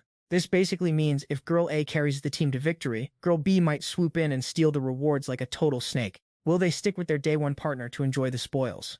Or are the guys going to pull a move and swap partners at the finish line? Things are getting spicy, and I am here for it. The contestants are locked in and ready to go. Lin Tan takes the heavy lifting, crushing trees like they're twigs. Bang Bang is busy over there, carving the branches Lin Tan's been chopping down. The grind is real, and the pace is relentless. Lin Tan hoists Bang Bang onto his shoulders so she can reach the vines needed to finish the roof. Watching that intimate moment from afar, Yi Chen is turning a deep shade of triggered red. Again, this random NPC keeps stealing his screen time and flirting with Bang Bang every chance he gets. Bo Ling notices Yi Chen acting weird and walks over to check on him, asking if he's okay. His expression is honestly kind of creepy. Yi Chen played it cool after Bo Ling's question, masking his true thoughts while plotting the ultimate survival shelter to win this contest. Also, he could flex on everyone and enjoy the luxury cabin with her later. Hearing Yi Chen's sweet talk made Bo Ling feel like she'd hit the jackpot. She didn't realize she was just a tool in his grand design, so she went all in to help him. Bo Ling was drinking his Kool-Aid, completely blind to the fact that Yi Chen was already calculating his next move. He viewed her as nothing more than a temporary companion. With his own peak performance, he could have built the perfect base with literally anyone else. He was already dead set on having Luo Bing stay the night in his cabin once it was finished. An hour into the grind, Bing Bing was still sweating bullets, putting in work to get her shelter done. Meanwhile, Bo Ling was wandering around, struggling with her own gear while trying to scavenge for firewood. Hearing a familiar voice, Bing Bing turned around, shocked, and shouted her name. Bo Ling hobbled over to Bing Bing's spot, leaning heavily on a makeshift cane with an injured leg. She was genuinely surprised to see Bing Bing working solo and wondered where Lin Xin had disappeared to. Bing Bing quickly filled her in, saying Lin Xin was off gathering wood nearby. Bing Bing glanced down at Bo Ling's messed-up leg, confused as to why she wasn't helping Shui Yi Chen and how she even managed to get hurt in the first place. Bo Ling felt awkward and confessed she'd sprained her ankle, adding that Yi Chen wasn't exactly the perfect guy he portrayed online. Before they even started, he was acting like he'd definitely win the contest and promised to let her live in the cabin with him. That gesture made her heart skip a beat, but the second they started building, he did a complete 180-degree personality flip. His tone turned cold and bossy, constantly berating her for being useless no matter how hard she tried, and finally, he just kicked her out to go forage for wood. That's how she ended up injured, and if she wasn't terrified of his toxic fanbase, she would rip him a new one right then and there. Bing Bing immediately signaled her to lower her voice, reminding her they were on a live stream. Just then, Lin Xin returned, hauling a massive bundle of wood back to their camp. He playfully teased Bo Ling, asking if she came over to copy their building techniques or just to do some amateur scouting. Bing Bing spilled the tea about how Yi Chen sent Bo Ling off to collect wood. It sounded sketch, so she asked Lin Xin to toss some of his wood to help her out. Bo Ling quickly shot down the offer, terrified that if they used Lin Xin's materials, Yi Chen and the show producers would throw a fit. Bo Ling's refusal left Bing Bing visibly annoyed. She couldn't wrap her head around why Bo Ling was being such a pushover. Bo Ling didn't even hesitate, insisting she was just keeping it 100 and stating the facts. Wasn't it obvious? Yi Chen was only acting like a jerk because he kept losing to Lin Xin. Everything Yi Chen was supposed to be a pro at, he kept failing at compared to Lin Xin. Yi Chen's rabid fanbase immediately swarmed the chat, calling Bo Ling a loose cannon who only knew how to make things awkward. Bing Bing was getting more heated by the second. It was just a nice gesture, and she hated seeing it get dumped on like that. Suddenly, Yi Chen strolled up behind Lin Xin's group, acting like nothing happened. He came over looking for Bo Ling, putting on an act to check on how she was holding up. Bo Ling sheepishly replied that her ankle was cooked, and she couldn't forage anymore. Yi Chen stepped in, acting all soft and reassuring, before dropping a fake apology for making her do the heavy lifting earlier. He told her she could go rest up now, and all she had to do was support his vision. Bo Ling's eyes lit up. She didn't expect him to actually come find her, so she started wondering if maybe he wasn't as trash as she initially thought. The whole cringy interaction left Lin Xin and Bing Bing standing there with 0 words and maximum levels of confusion. The show's speakers blasted the announcement.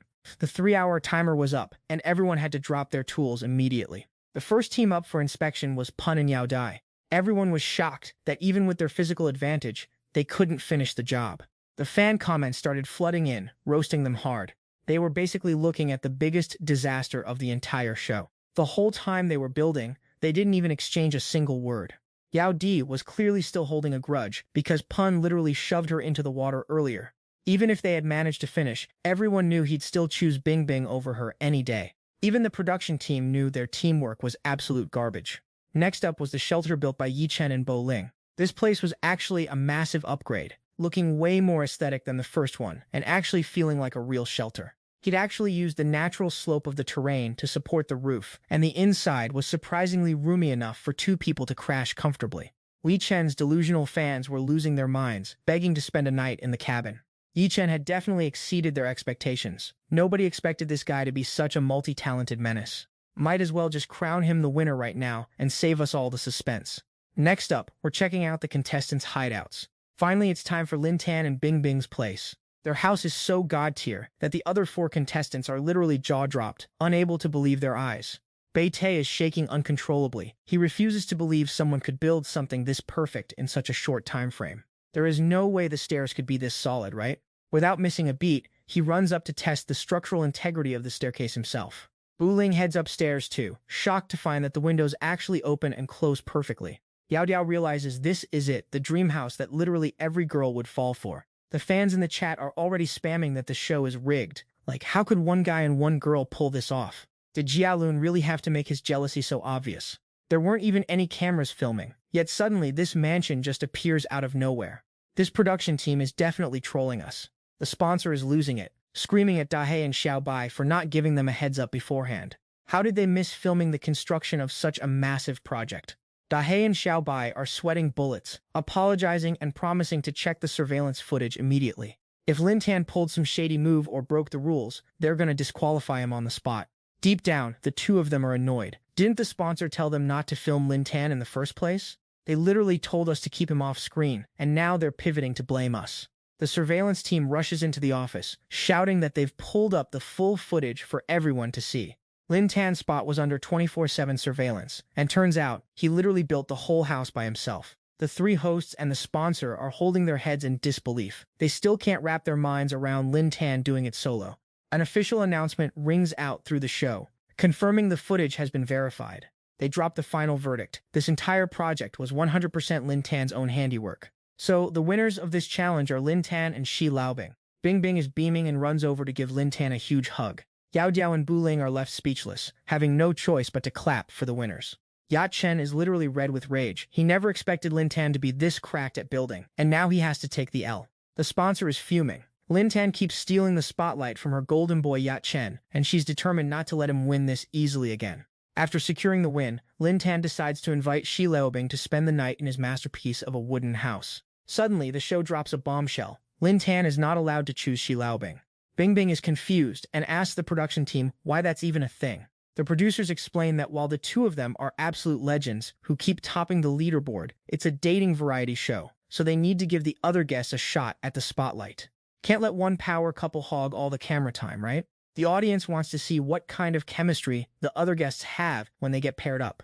So Lin Tan has to pick from the two remaining female guests this time. Bing Bing looks visibly bummed out, but she pulls herself together and tells Lin Tan it's no big deal. Just go ahead and pick one of them.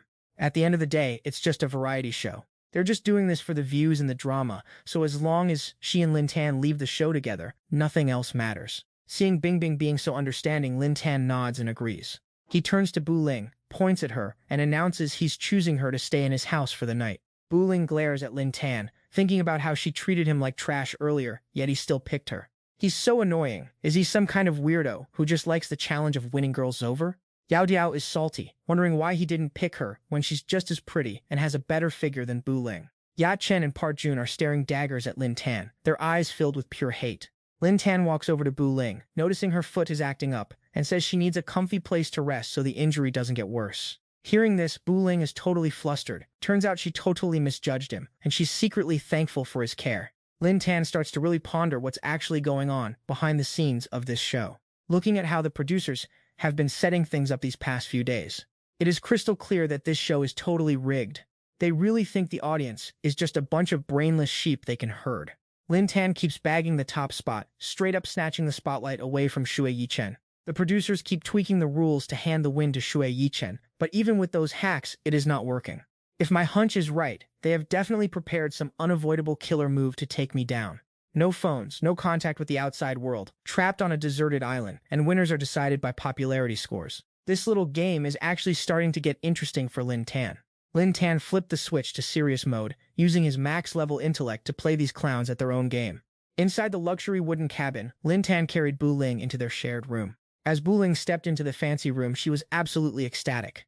After 2 days of living in a tent, she can finally live like a civilized human being again. Lin Tan scanned the room and noticed hidden cameras tucked into every single corner. Lin Tan sat her down on the bed to rest, and she immediately thanked him for carrying her all the way here. She even apologized for the shade she threw a few days ago, asking Lin Tan not to hold a grudge. Lin Tan just waved it off, telling her it was no big deal, then set up the room for her to rest while he headed for the sofa. As Lin Tan turned to leave, his eyes kept drifting back toward Bu Ling. He realized her big mouth gets her into trouble, but she is actually blunt and naive, making her the easiest target for manipulation. A moment later, he started setting up his bedding on the sofa for the night. Just then, Bu Ling emerged from her shower, moving with quite a bit of difficulty. She figured the hot water probably made her ankle swelling even worse. Lin Tan walked over to check the status of Bu Ling's foot. He could see that letting it be like this was definitely not the move. As it turns out, he actually knows a thing or two about traditional medicinal massage. Let me work my magic and see if I can fix that up for you. When Bu Ling heard that Lin Tan actually knew how to massage, she was overjoyed. Please help me out because it honestly hurts like crazy. Lin Tan checked it out and saw her ankle injury was not too severe. He warned her it might sting a little, so she had to grit her teeth and bear it. Lin Tan activated his healing techniques to start massaging Bu Ling. He pressed down firmly on a pressure point on the sole of her foot. That sudden move made Bu Ling's face turn bright red. He asked her if he was applying a bit too much force. Bu Ling shyly shook her head, saying she was just startled for a second and it is all good. Lin Tan unleashed his pro-tier massage skills, making Bu Ling shiver and twitch uncontrollably. She did not know what kind of massage this was, but even though it hurt, her ankle suddenly stopped throbbing. Lin Tan kept working on her foot, causing Bu Ling to writhe on the bed, totally losing her composure. The viewers were absolutely hooked on this entire sequence. They never expected Lin Tan to have such god-tier hand techniques. Everyone was dying to become his apprentice. Dahe and Xiaobai were watching the livestream, stunned as the viewer count skyrocketed in just 2 minutes. Meanwhile, Bu Ling was still letting Lin Tan focus intently on her foot. She was dripping in sweat from the intensity of it all. Suddenly, it looked like Bu Ling wanted to say something to him. But she stopped herself, watching how focused he was on helping her, and felt her mind drifting to all sorts of wild places. Watching Lin Tan in this moment, she realized he is actually kind of a snack. After a while, Lin Tan gently lowered Bu Ling's foot back down. He told her to get some good sleep and not to put any weight on that ankle. By tomorrow, it will definitely be feeling a whole lot better. Bu Ling sighed, thinking her team had no hope for tomorrow's challenge anyway, but still thanked Lin Tan for the relief. Bu Ling shyly looked at the still empty side of the bed, feeling bad that since Lin Jin won the challenge, it wasn't right to make him sleep on the sofa. Lin Jin heard that and immediately hopped onto the bed, getting comfortable like a total boss. He didn't forget to tell Bu Ling that if she needed a bathroom break, she should just call him and he'd help her out. Bu Ling felt flustered and immediately yelled that she didn't have any habits like that. Another day passed, and the system dropped the official popularity rankings for day 3. Shui Yichen's rating dropped from 89% down to 84%. Bai Tun tanked from 65% down to 53%. Lin Jin's rating skyrocketed from 30% all the way to 70%, leaving everyone absolutely shook. Some of Yichen's fanboys were coping hard, claiming he's basically an all-rounder who just got unlucky running into Lin Xin. Meanwhile, the based viewers could see the truth. Lin Jin is actually cracked. The production crew started giving him more screen time, instead of just filming that clown Yichen. As for Yichen, the show has been coddling him like a fragile egg, and he still can't perform to save his life. On the girls' side, Xi Leibing's popularity surged to 96%. Bu Ling's rating dipped from 78% to 72% because fans started unfollowing her after she got a bit too cozy with a random dude. Yao Diao managed to keep her rating steady at 77%. The shippers are still praying for a Yichen and Xi Leibing team up, claiming it would be peak entertainment. A segment of the audience is confused why Xi Leibing got that luxury wooden house, but the post-show arrangements are looking super weird.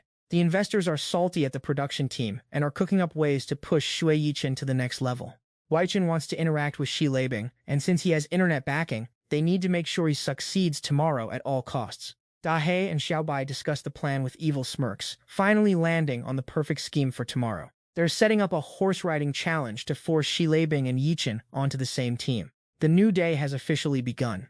The cast members are all gathered by the beach. The speakers announce that the show Love Idol Desert Island is officially live. It's time for the female contestant selection round. The show announced the game of the day is horse riding. The female guests get to choose the male guest they want to partner with. Since they're being extra thoughtful by accommodating Bu Ling's injured leg, this challenge was clearly rigged from the start, right? But what happens if a male contestant is too popular and every girl wants him? The production team decided to hand the final decision-making power to the men. The most popular male guest gets the ultimate right to pick any of the 3 girls to partner with. The fan favorite is obviously Shui Yichen. I mean, who wouldn't want to team up with him? And let's be real, every guy is going to try to pick Bingbing. Some fans are rooting for the Lin Xin and Xi Leibing team up, dying to see how they'll perform together. Others noticed Lin Jin's devious smile and are wondering what kind of scheme he's plotting this time. Behind the scenes, Dahe is grinning. He knows that Bu Ling and Yao Diao are Yichen stans, so they'll definitely pick Yichen, and giving the power to Yichen means he can handpick Xi Leibing. Xiaobai checked in with the investor, who was thrilled and wanted the plan executed immediately to see the results. Xi Leibing can boost Yichen's fame and clout, so her value better be fully extracted for his benefit. The hag is already dreaming about how much clout she can milk from Shilabing to take Yichin to the top. Once that's done, he'll definitely hook her up with a massive reward. Cutting back to the game, everyone's wondering which guy the girls are actually going to pick. First up is Jue Yichen. He's low-key buzzing, thinking he can finally pick Bingbing in front of everyone. Wechen only has eyes for Shilabing, convinced that only he is good enough for her. Meanwhile, Shilabing only has Lin Jin on her mind. Beitun is standing off to the side, absolutely livid. He thinks the show is playing dirty because even if Bingbing picks him, Shui Yichen is just going to steal her anyway. Bo Ling stepped up first and immediately told Lin Jin that they should team up. Bingbing was shook, genuinely shocked that Bo Ling would try to snatch Lin Jin away from her. She didn't hesitate for a second and announced she was choosing Lin Tan. Our boy looked at the two girls and just flashed a smirk. The entire production crew and the male contestants stood there with their jaws on the floor, absolutely clueless about what just went down. Lin Tan actually managed to get picked by two girls at once. The toxic fanboys behind the screen started spamming the chat, absolutely fuming at the results. This is literally impossible. Has Bo Ling lost her mind? Why wouldn't she pick Xie Yichen instead? Just yesterday, she was as happy as if she'd won the lottery just for being on his team. Why on earth is she picking Lin Tan today? The boys in the crowd were laughing so hard they were spitting out their drinks.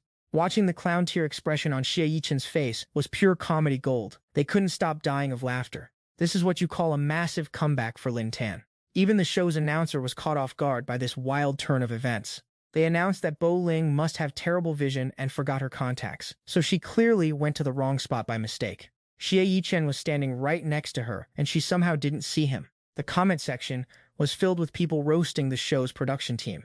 Maybe the host needs to get their hearing aid checked too. The person Bo Ling actually picked was indeed Lin Tan. Looks like this part really wasn't in the script after all. Bo Ling doubled down and loudly declared her decision to pick Lin Tan again. Because last night, Lin Tan helped her massage her sprained ankle, and today it's already fully healed. Bro has those legendary healing hands or something. Plus, his hands feel like they've got actual magic in them. It boosted her blood circulation and took away the swelling. She was feeling all warm and fuzzy last night. So choosing the male guest she has the most chemistry with is purely a personal decision. The production team was stunned, trying to convince her that she might be overreacting just because she's grateful to Lin Tan. Bo Ling snapped back, asking what the problem is with her picking Lin Tan just because she likes him now.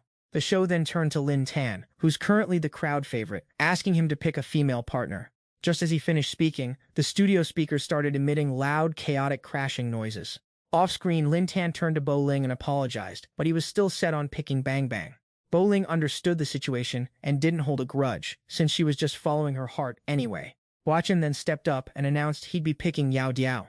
His words had Yao Diao jumping for joy. She was absolutely hyped. Bei Taejun realized he was stuck with whoever was left, so he facepalmed and accepted that he'd be paired with Bo Ling. Suddenly, the production crew went silent, leaving the guests confused, wondering where the host had disappeared to. Inside the executive office, the producers were scrambling to calm the fuming investor. They told her it was just an unexpected twist and she shouldn't get so stressed. It's bad for her health. The investor walked up to the photos of the three girls, grabbed Bo Ling's, and ripped it to shreds. She cursed her out, calling her a lowly snake for embarrassing Yichen and losing to some random peasant off the street. Does she even realize how much sweat and effort Yichen put in to get to where he is today? He is the light of her life, and she swears she'll make her pay for this at any cost. Xiaobai tried to play damage control, telling the sponsor to chill out. Actually, Yichen working with Yao Diao is a way better setup anyway. They've both got the height and the reach, giving them a huge advantage in this game. Once they win, the clout will bring back everything he lost. The sponsor was still seeing red, her eyes burning with pure rage. She knows the disrespect these people showed Yichen is real, and she's absolutely not letting them slide. She told her lackeys to throw as much money as needed. Cancel Bo Ling and Lin Tan for her, especially that broke college kid Lin Tan. Keep dragging him through the mud until he's completely destitute. It is time for Lin Jin to feel the full might of Pan Yichen. He wants Lin Jin's dying wish to be a deep regret for ever crossing paths with Yichen. The show host steps up and invites all the contestants to gear up with their props. The rules are simple. The first person to rip off the opponent's ears and tail wins the whole thing. Lin Jin is already locked in and ready to go. He drops down into a crouch, inviting Bingbing to hop on his back. The two of them have one goal today, to absolutely dominate this game. Bingbing gently perches on Lin Jin's shoulders, looking totally flustered while being carried by him. A blast from the show's PA system reminds all the contestants to play safe. The male guests are forbidden from using their hands to help, serving only as the mount for the female contestants. All three pairs are in position, and the starting signal finally rings out. The three of them start circling their opponents like predators. Yao Diao is super confident she's going to win this, mainly because her height and long limbs give her a massive reach advantage. Yao Diao acts like she's apologizing to everyone, but then she starts flexing, shouting that the arena is hers, and she's taking the first move. Just as Yao Diao lunges forward, Bo Ling sneaks up from behind, looking to snag that foxtail of hers. Yao Diao saw that move coming from a mile away, and with one swift motion, she reaches out and yoinks the rabbit ears right off Bo Ling. Yao Diao laughs in her face for trying the same old trick twice. That was round 1, and Yao Diao has already secured the rabbit ears. Without missing a beat, she rushes in to clash with Bing Bing. The two girls collide with some serious intensity. Bing Bing is fighting hard, trying to break out of Yao Diao's tight grip. Down below, Lin Jin is getting squeezed by the girls' massive personalities, sweating bullets and feeling incredibly awkward. The audience watching at home is thinking this game show was custom-made for Lin Xin, not Yi Chen. Watchin glares at Lin Jin, telling him not to get too cocky just because two girls are riding him. He's not the winner just yet. It's just a glorified variety show after all. Once the cameras stop rolling, Lin Xin is still just a broke loser in the real world. Watchin decides to play dirty, stomping his foot hard onto Lin Jin's. After the cheap shot, Lin Jin notices something weird about Yi Chen's feet. He takes a closer look and realizes Yi Chen is wearing skin-colored silicone socks to deceive the viewers. Plus, he's got sharp seashells glued to the soles, and since they're walking on sand, he leaves zero evidence behind. If he steps on someone, he can just blame it on accidental cuts from stray shells on the beach instead of foul play. Weichen is feeling super smug right now, praying that Lin Xin suffers a pathetic defeat. He doesn't just want him to lose, he wants him to suffer while doing it. Lin Xin realizes Yi Chen spent 30 minutes in the bathroom before the show, because the producers rigged the whole thing in his favor. Lin Jin abruptly kicks his foot away, flashing a smirk because Yi Chen is about to be disappointed again. This kind of petty drama is nothing to someone like Lin Xin. If he can smash through titanium alloy arms, what are a couple of tiny seashells going to do? Wei Chen is absolutely shocked to see Lin Jin's foot isn't even scratched. Like, do those shells just not work on him? Lin Xin shouts at Bing Bing to hold on tight. With blazing speed, he darts behind Yao Diao. She's stunned by his insane reaction time, but she still thinks she's got no blind spots. Yao Diao swings her hand to snatch Bing Bing's rabbit ears, but Bing Bing ducks just in time to dodge. She ducks down and casually rips off Yao Diao's tail with zero effort. The viewers are losing their minds, screaming with their jaws hitting the floor. The two of them look absolutely legendary right now. Lin Xin and Bing Bing's teamwork is just cracked. This duo is honestly perfection. Lin Jin glides back to his starting position with total style. Yao Diao and Yi Chen are absolutely fuming because they couldn't pull off a single win in that exchange. Over here, the duo Bo Ling and Pun were just chilling when Yao Diao decided to target them. Zhe Chen messed with the platform Bo Ling was standing on. Yao Diao seized the moment and yanked the last tail right off Bo Ling's outfit. An alarm blared, announcing that Bo Ling had been eliminated. Right now, only Bing Bing still has her full set of bunny ears and tails left in the game. Yao Diao is down to just her bunny ears. Bing Bing realizes it's looking likely that they're actually going to win this thing. Lin Tan just smirked, flexed, and said winning is easy, but he wants to make sure this fraud loses in the most humiliating way possible. The game resumed, and Zhe Chen started chasing Lin Tan across the sand. The two of them started a high-stakes pursuit. He tried to pull another dirty move, but Lin Tan dodged it perfectly, making the clown trip over his own feet into the sand. The seashells on the beach sliced his foot, and he let out a pathetic scream. Suddenly, his brain-dead fanboys jumped in to blame Lin Tan for his injury. But some people in the crowd immediately shut down those crazy stands. Getting a scratch from a shell on the beach is literally a skill issue. It's barely a scratch, stop being so dramatic. Honestly, what a bunch of weaklings. Lin Tan mocked Zhe Chen, asking why he stopped and if he was already gassed out. He told him to keep going, acting like a coach, to help him find the motivation to keep chasing. Whoever loses this game is an absolute loser. Hearing the roast, Zhe Chen turned red with rage and started stuttering. Yao Diao saw him losing his mind and tried to tell him not to fall for Lin Tan's taunts. She told him it was just a mind game, and they should stay calm, but he wasn't listening. His ego is too massive, so he snapped at Yao Diao and told her to shut her mouth.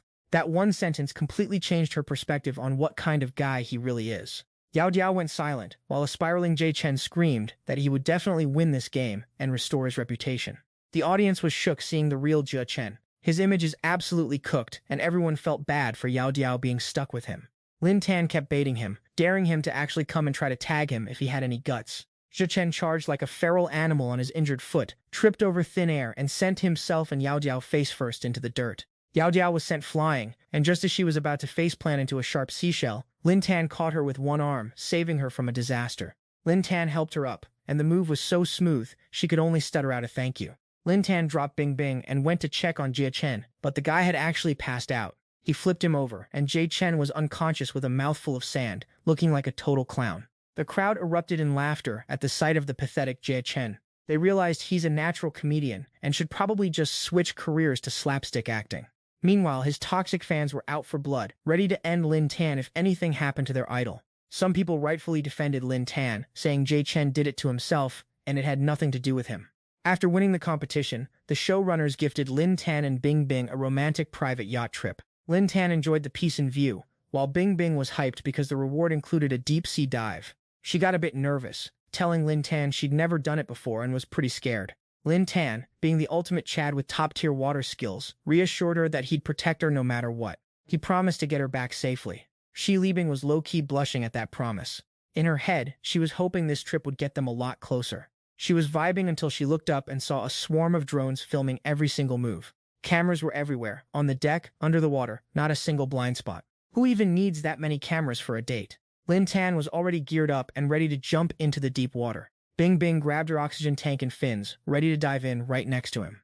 As Shi Libing dove deeper, the vibrant marine life started popping up, getting her absolutely hyped. The view down there is straight up eye candy. She's definitely coming back for round 2.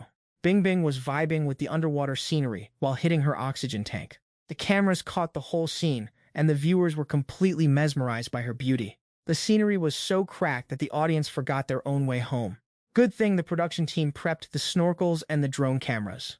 On the other side, Lin Xin grabbed Bing Bing's hand to signal they should head up. As they ascended, Bing Bing was beaming, and her face said it all. She was having the time of her life. The two of them were gliding through the sea, drifting over the gorgeous coral reefs. Suddenly, a dolphin straight up rammed into Bing Bing's sensitive areas. She was shocked, realizing there was a dolphin lurking right under her feet. Lin Xin slowly approached, explaining the situation on a whiteboard. Turns out, dolphins are also called the bears of the ocean. This dolphin was acting like a total menace, repeatedly poking Bing Bing's lower body with its snout, making her super uncomfortable. Lin Xin swam over and gave the dolphin a solid kick to make it back off. The viewers were hyping Lin Xin up, saying he's a total Giga Chad for protecting the waifu. The dolphin got salty, changed color, and started glaring daggers at Bing Bing. The beast turned around and snatched Bing Bing's oxygen hose, leaving them both in total shock. Shi Libing started panicking, and her oxygen consumption spiked like crazy. She desperately covered her mouth to stop the air from leaking out. She was internally thinking that this dolphin must be the reincarnation of Zhu Bajie. Seeing this, Lin Xin swam over and face-to-face with Bing Bing. He gave her mouth-to-mouth resuscitation, making her blush harder than a tomato. The audience went wild seeing such a romantic moment in such a scenic spot. Some were salty that Lin Xin was hugging Bing Bing, while others knew he was just playing the hero. This scene was pure rom-com gold, and nobody could take their eyes off the screen. They looked like the main leads in a hit idol drama already. By the 4th day, the popularity rankings started shifting. Shui Yichen's fainting act totally tanked his reputation, dropping his voting percentage from 84% to 70%. Baitun didn't do anything special, so he dipped from 58% to 50%. Lin Xin, however, had a massive glow-up, proving he's the ultimate Chad, jumping from 70% to a whopping 85%. Some people are already whispering that Bo Ling and Lin Xin have some kind of shady business deal going on. As for the female guests, Shi Libing's popularity kept climbing from 96% to 97%. Bo Ling dropped from 72% to 60%, while Yao Diao climbed from 77% to 80%. Everyone agrees. Bing Bing is basically the mermaid queen in the eyes of the audience. On the 5th day, inside Shui Yichen's recovery tent, the guy finally woke up after being out cold for days, with his sugar mama hovering over him 24/7. Seeing him wake up, she immediately hugged him, acting all relieved. "You finally woke up!" Shui Yichen awkwardly pushed her away, looking around like he had no idea where he was. The sugar mama was fuming, blaming the whole mess on Lin Xin. She claimed that because he fainted on the beach yesterday, she had to pull strings to get a medical team over here. Good thing he only had a mild concussion and no permanent brain damage. Wachan held his head in fear, realizing he had blacked out. Did that mean his perfect image was already ruined on live TV? The sugar mama reassured him to keep his cool.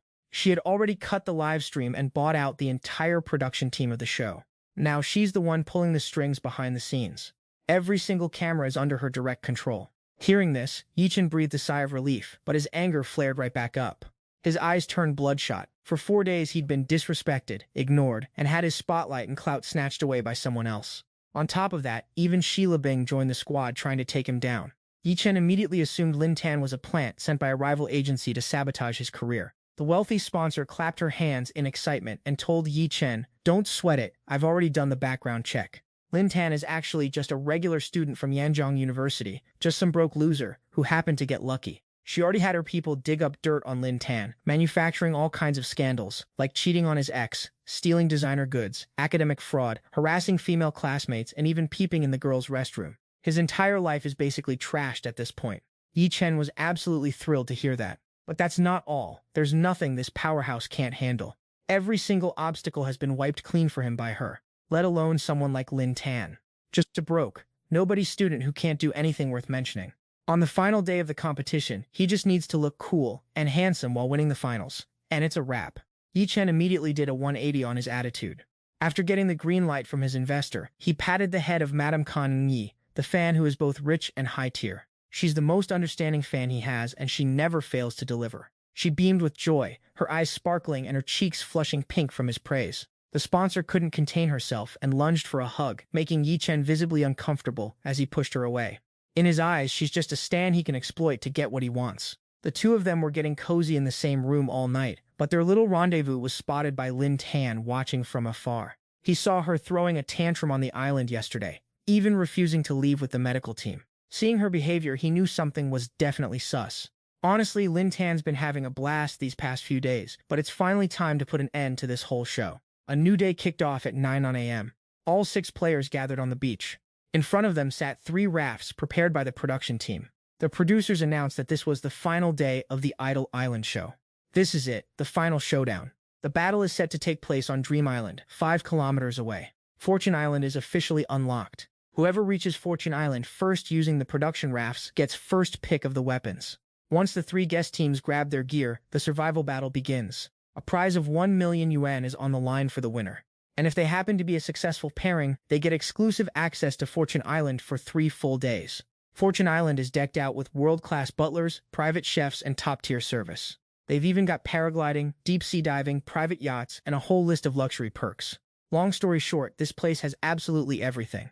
Living here is basically like being in paradise. Then, the signal for the competition to start finally blared. The guest pairs heard the command and immediately jumped on their rafts to take off. Once the match started, they began paddling for their lives. Yi Chen looked over at Lin Tan's raft with a wicked, dangerous smirk. He's got his sights set on Shilabing, confident she'll end up being his. The sponsor even printed a giant banner to hype up Yi Chen. It was praising his looks, claiming everyone would be obsessed with him. Go for it, and secure that victory. The sponsor's over-the-top behavior made Da Hei and Xiao Bai feel incredibly awkward. She was so happy that tears and snot were literally streaming down her face. Youth only happens once, and the moment Yi Chen takes the crown, he's definitely going to wrap her in a tight hug. Da Hei was stunned and opened his mouth to say something, but Xiao Hei quickly clamped his hand over his mouth. He whispered that if he had something smart to say it. Otherwise, keep his trap shut. Right now, the 3 rafts for the 3 teams have officially set sail. Looks like the raft Lin Tan and Bang Bang are handling is already smoking the rest of the competition. But listen, rowing isn't just about raw muscle, it's about that grind and pacing. If they blow their stamina now, they're going to be cooked for the next leg of the race. Suddenly, Lin Tan's raft just completely falls apart as the ropes snap. His raft is literally disintegrating in real time. Bang Bang is panicking, totally clueless as to why their raft is glitching out like that. The viewers in the livestream chat already know this is just another dirty move by the producers. What a bunch of lowlifes. Lin Tan and Bang Bang drop into the water, desperately holding onto their wooden planks for dear life. Lin Tan keeps his cool, looking like he totally saw this plot twist coming. If they were playing shady games behind the scenes a few days ago, they've clearly ditched the masks to play dirty in broad daylight for the finale. Chen rows his own raft, slowly cruising past Lin Tan. He's mocking our boy, saying it looks like his luck finally ran dry today. What a shame, he was actually hoping to beat Lin Tan fair and square, but guess the heavens just aren't on Lin Tan's side, right? Over at the production command center, someone announces the heavy-duty rescue drones are prepped and ready to deploy at any second. The sponsor watches with a twisted look. She wants Lin Tan to enjoy marinating in the sea for a bit longer. Wait until he's half dead, then save him so her video team can get some spicy footage for the highlight reel. Back in the water, Lin Tan and Bang Bang struggle for a while until they manage to lash the wood back together, though now they've got 2 smaller rafts. Bang Bang notices her raft is bigger, thinking if they both hop on, they might still have a shot at catching up, though she doubts the judges will even count it. The live viewers are absolutely fuming, wondering what kind of circus this program has become. Lin Tan's face lights up with confidence. He drops the bomb that they're not just winning, they're both winning together. Saying that, Lin Tan uses his hands to pull the two rafts together. He calls for Bang Bang to hop on board. Bang Bang has no idea what the plan is, but she jumps onto the raft anyway. She's super confused as to why Lin Tan isn't getting on too. Lin Tan hangs off the back of the raft, telling Bang Bang to hold on tight while he powers this boat from the bottom. Once they're locked and loaded, Lin Tan starts kicking through the water with insane intensity. Their raft starts zooming forward like it's got a rocket strapped to it. Lin Tan is kicking so hard he's creating giant wakes. The viewers watching are losing their minds, asking what planet this guy is from because he's basically a human outboard motor. The production crew is literally speechless, their brains completely failing to process what they're seeing. Bang Bang looks at Lin Tan with pure affection, stunned that he's actually this cracked at the game. Thanks to that, Bang Bang's favorability meter just jumped by another 3%. Her total favorability rating for our boy is sitting at a cool 95%. Bang Bang isn't just sitting there either. She spreads her legs to clamp the wood and help Lin Tan out. The two of them start tearing through the water like a jet ski. Weichin sees the shore is close and gets hyped, thinking the victory is definitely in the bag for him. Suddenly, he hears a roar from behind, looks back, and his face goes pale with shock. Lin Tan's raft is charging at him like a speedboat, leaving Yichen's jaw on the floor. Lin Tan and Bang Bang stare him down with absolute intensity, while Yichen stays frozen, mouth wide open, refusing to believe what he's witnessing. The viewers are dying laughing at Yichen's face, already memeing the screenshot to oblivion. Some people are even accusing Lin Tan of using hacks and threatening to report him. Weichen's fanboys are screaming that the show is rigged against him, claiming they clearly hit a motor under Lin Tan's raft so he could win. Yachin panics, shouting at his partner, Yao Yao, row faster, don't let us lose. But Lin Tan's raft blows right past Yichen and crosses the finish line, leaving everyone in total disbelief. The production crew is beyond tilted, as they're forced to announce Lin Tan as the winner. Lin Tan gently picks Bang Bang up, knowing she's got to be exhausted from the ordeal. The viewers are going wild seeing this real-life Gundam moment. Lin Tan is officially the only Chad in the hearts of every viewer watching today. Looking at them, everyone is so jealous of how he's carrying her. That's peak masculinity for you. When you've got real skill, who cares about your petty conspiracies and dirty tricks? The viewers are so fed up, they're literally trying to report this show for attempted murder. Shui Yichen was all smiles when he was in the lead, but now that he's flopping, he's looking salty as hell. Talk about a massive L, relying on cheats to get ahead only to get absolutely face-slapped in front of everyone. The sponsor is watching the comments and reports, getting so triggered she literally crushes her tablet in rage. She thinks everyone on the internet has completely lost their minds. Dahe and Xiaobai check the situation and realize the polls have shifted massively. Lin Tan is up from 85% to a whopping 99%. Wei Yichen is down bad, dropping from 7 to a pathetic 45%. The sponsor is losing her cool. She's screaming at Shui Yichen's fanbase, asking where they all went and telling them not to just sit there and watch his stats tank. The network supervisor alerts her that the internet is currently blowing up with negative PR. Shui Yichen is basically being cancelled in real time across the web. The CEO is furious and demands they put the trending topics on the big screen. The headlines pop up on the massive display. Lin Tan is currently the #1 trending topic. People are calling out the scripted romance, and the rumors are falling apart. A regular college student just obliterated the top-tier idol Shui Yichen in spectacular fashion. In just 5 days, this random student proved with absolute skill what real male charisma actually looks like. The perfect idol image couldn't even survive a single hit from an average guy. Is this really what the country considers an A-list star? Meanwhile, Yichen finally managed to drag his boat to shore. He's literally trembling with rage, refusing to accept this loss. Why couldn't Lin Tan just stay in his lane and take the L? He gets the news that his support is gone, but the sponsor tells him to chill, claiming she has one final ace up her sleeve to force a comeback. She spills the plan, and while he stays silent, his eyes are full of bloodlust. He thinks it's not enough because winning the game isn't even the point anymore.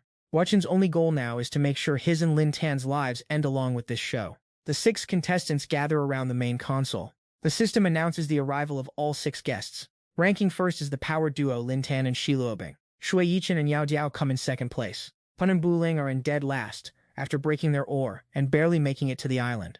Now it's time to draw gear from the armory based on their rankings. Lin Tan and Bing Bing pull the lever together. The machine spits out 2 frying pans, leaving both the players and the audience confused as heck. Lin Tan and Bing Bing grab the pans, looking pretty worried about their odds. The production crew chimes in, basically saying Lin Tan's team is cursed for pulling literal kitchenware. I mean, it's a frying pan. At least they can cook, defend themselves, and survive a family trip, right? Next up are Shui Yichen and Yao Diao. They get lucky and pull full body armor and 2 high-powered guns. Even the crew is shook. They got sniper rifles, assault rifles, 500 rounds of paint, and high-end tactical gear. Wei-Chen and Diao suit up, and the fanbase is losing their minds over how cool they look. They really do look like models out of a magazine. Looks like all of Yi-Chen's luck was saved for this exact moment. Who knew Mr. Perfect Shui Yi-Chen was also the king of RNG? As for Pun and Bu-Ling, they're pretty salty about only pulling 2 pistols with 7 measly paint bullets each. The show now drops the rules for the survival challenge. Simple enough. Get hit by a paint bullet in a vital spot like the head or chest, and you're out. The entire island is the battle arena. There's also a shrinking zone mechanic. The areas marked by the drones are the only safe zones for survival. Anyone caught outside the safe zone for more than a minute gets instant eliminated. Also, the winning male guest gets a respawn card, which can be used to bring any female guest back into the game. Once revived, the female guest is automatically paired with him, and she has to enjoy the victory rewards by his side. No opting out allowed. Yi-Chen looked at Bingbing with a sinister plan in mind. He wanted Lin Xin to watch his girl, Shi Bing, become his woman before he finally kicks the bucket. On the sidelines, the sponsor gave a creepy, wicked smile. If Shi Bing dares to reject the rules of this game, the show's producers will just smear her as a stuck-up diva. Once that narrative hits, she'll be forced to play along and stay obedient. This time, Yi-Chen is the main character in the stage she has specifically prepared for him. So what if the viewers are triggered by the broken respawn rules? They can't do anything about it. This kind of game logic is honestly just straight-up trash. The production team really has zero shame at this point. Forcing a pairing between Bingbing and Yi-Chen is honestly just painful to watch. The 6 players took off running the second the system gave the signal. No sooner had Lin Xin turned his back than a barrage of paint bullets came flying his way. Yi-Chen and Yao Diao were tailing them, unloading their guns toward the duo. Yi-Chen was absolutely hyped to finally have Lin Xin on the ropes. He taunted Lin Xin, telling him to stop running and face him, saying it would be way more honorable to just die in front of him. Suddenly, Yi-Chen took 2 hits to the back, but thanks to his armor, he shrugged it off and blindly sprayed bullets into the bushes. Without even turning around, he landed a clean shot right into the chest of Bu-Ling. Bu-Ling collapsed, clutching his chest, while Yi-Chen walked up and pointed his gun straight at his head. He mocked him, calling him a total amateur. He'd seen through Bu-Ling's pathetic wait for the third party to win strategy from the start, just waiting for him to walk right into the trap. Bu-Ling pointed his gun at Yi-Chen's face. Yao Diao, standing nearby, instantly fired at her hand, forcing the pistol to drop to the ground. Yi-Chen aimed his barrel at Bu-Ling. He wasn't going to kill her just yet. If he did that, how would she be able to watch him execute Lin Xin and secure his win? Yi-Chen leaned in close to Bu-Ling's face, looking pure evil. He reminded her that if she hadn't rejected him yesterday, she might have actually had a chance to share the victory with him. But too bad she picked the wrong guy, and now regret is useless. The fangirl mob immediately turned on Bu-Ling to attack. This was the consequence she deserved. Betraying Yi-Chen was a crime against humanity in their eyes. Yi-Chen couldn't care less about them and signaled for Yao Diao to move out. The two wandered the forest for ages but couldn't find Lin Xin, so he let out an angry roar at the sky to flush him out. Suddenly, a twisted idea popped into Yi-Chen's head. He told Yao Diao to take off her bulletproof vest and helmet to serve as bait for Lin Xin. Yao Diao broke into a cold sweat, realizing Yi-Chen was actually willing to sacrifice her as a decoy. What if Lin Xin snipes her and she actually dies? Yi-Chen just waved the winner's respawn card in her face, promising to bring her back to life if she got deleted. Meanwhile, the sponsor was desperate to help Yi-Chen win, mobilizing everyone to hunt down Bingbing and Lin Xin. They're deploying every camera and drone they have. They'll tear the whole forest apart until they find those two. The operator spent ages flying the drone around, but he couldn't find a single trace of them. Even the cameras showed nothing, as if they'd just evaporated into thin air. The producer was livid, ordering double the drones to swarm the area and search every single inch of the forest. Back in reality, Lin Xin and Bingbing were just chilling and enjoying the cool stream water. He even picked some wild mangoes for them to snack on. These mangoes were wild, but they were surprisingly huge and delicious. Bingbing looked at Lin Xin, shyly insisting that he take the first bite. Lin Xin happily bit into a huge chunk to enjoy it. He told Bingbing he'd bitten the side, telling her she could safely eat the other part. Bingbing grabbed the fruit from his hand and, without hesitation, took a bite right where Lin Xin's mouth had been. Meanwhile, Yi-Chen's constant screaming to find Lin Xin was making Yao Diao start to have second thoughts about him. The sponsor was getting impatient and ordered the crew to shrink the safe zone, forcing Lin Xin to show his face. The game master is breaking into a cold sweat. He's shrinking the safe zone way faster than he's supposed to. The safe zone is collapsing at double the speed of the original plan. Meanwhile, Lin Tan and Bingbing are just chilling in the forest, living their best life and enjoying the scenery. They're literally out here chasing butterflies, like they're on a romantic vacation. Over on the other side, Yi Chen is throwing a tantrum, screaming for Lin Tan to show his face so he can finally get what he wants. Watching this clown act is honestly hilarious. Yi Chen has some real comedic talent. He's acting like a rabid dog running in circles. No one knows where Bing Bing and Lin Tan are. Did they just peace out of the game entirely? The viewers are dying to know, is Bing Bing actually safe wandering around with a guy like Lin Tan? An hour later, the drones swarm together to announce the final safe zone is locking in. The final circle is a 20-meter radius around the villa on the cliffside. All survivors are ordered to enter the zone within 60 seconds, or it's an automatic game over. Yi Chen and Yao Diao are camping the zone with weapons ready, waiting for our boy Lin Tan to walk into the trap. Finally, Lin Tan and Bing Bing show up to face the music. Yi Chen and Yao Diao aim their guns at Lin Tan, mocking him for scurrying around like a scared little rat. So, you hit a dead end and decided to stop running, huh? He's been waiting for this moment for ages. Lin Tan doesn't even blink. He just gives a calm, chilling smile. Did Yi Chen really think he was out there, panicking and running around like a headless chicken, trying to find them? Hearing that, Yi Chen's expression turns dark, and he whispers into his headset, ordering the production team to cut the audio feed immediately. The show's corporate sponsor gets the word and forces the crew to kill the livestream sound instantly.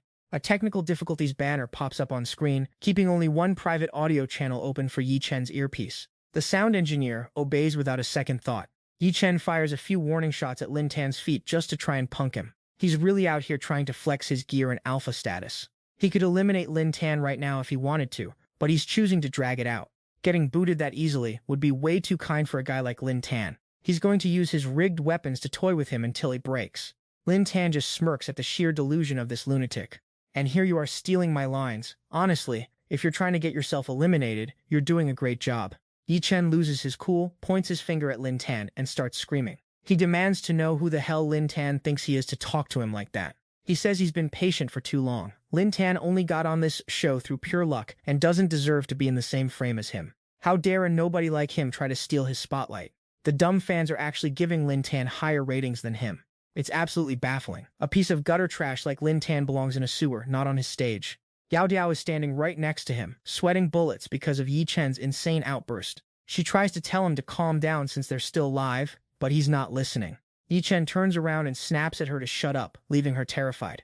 The viewers are completely lost, watching them shout at each other with zero audio. From the outside, it just looks like a chaotic, silent argument. The show producers are clearly messing up. Everyone is begging for the audio to be fixed. Yi Chen aims his gun at Lin Tan again, acting like he's some big shot just because he cheated his way to a few wins. He claims a broke college kid like Lin Tan isn't even fit to wipe his shoes, let alone compete. He could crush him like an ant with a flick of his finger. Lin Tan eyes him with pure disgust. He remembers the rigged boat, the sabotaged rope, and the shady game rules. Everything he has is just handpicked by the show's producers. Besides these dirty tricks, what else do you actually have? You think using a paint gun to tag me makes you some kind of legend? Yi Chen keeps flexing, claiming he can put Lin Tan in a coffin whenever he feels like it. He thinks his massive online influence is enough to bury Lin Tan's reputation across the entire internet. His rap sheet is longer than a CVS receipt, ranging from petty theft to everything in between. Who knows how the university is going to handle this absolute disaster of a human? By the time they're done with him, will Lin Tan's parents be so triggered they'll want to jump off a roof? Will his so-called friends dodge him like he's a walking dumpster fire? Bro is literally living a fate worse than death. Bang Bang is standing there absolutely fuming on Lin Tan's behalf. She's thinking this guy has finally lost his marbles, for real. Yi Chen points his gun at Lin Tan, giving him one last chance to kneel down, crawl like a dog, and lick his shoes. Maybe if he begs hard enough, Yi Chen might show mercy and buy him a ticket to exile in a foreign land. He can pick, or he can just jump off a cliff to save what little pathetic dignity he has left.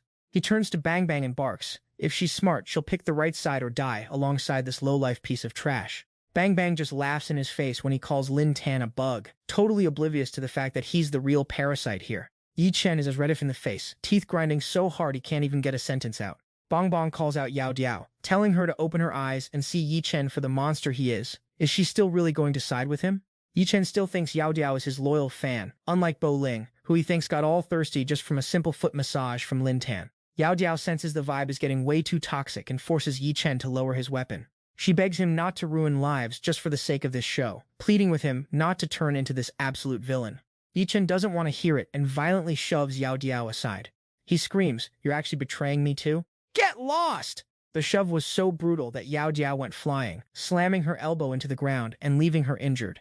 Seeing that he's truly gone off the deep end, Yao Diao pulls her own gun and blasts Yi Chen right in the eye. Lin Tan and Bang Bang just stand back to watch these two idiots tear each other apart. Yi Chen gets hit with the paint round, looking at Yao Diao with pure murderous intent, calling her a traitorous snake. Yao Diao is still trying to get him to see reason and turn back before it's too late. This whole twisted game was rigged against him from the start. Lin Tan was just doing the decent thing, helping someone in need like any normal person would. Meanwhile, Yi Chen has completely lost his mind over this competition.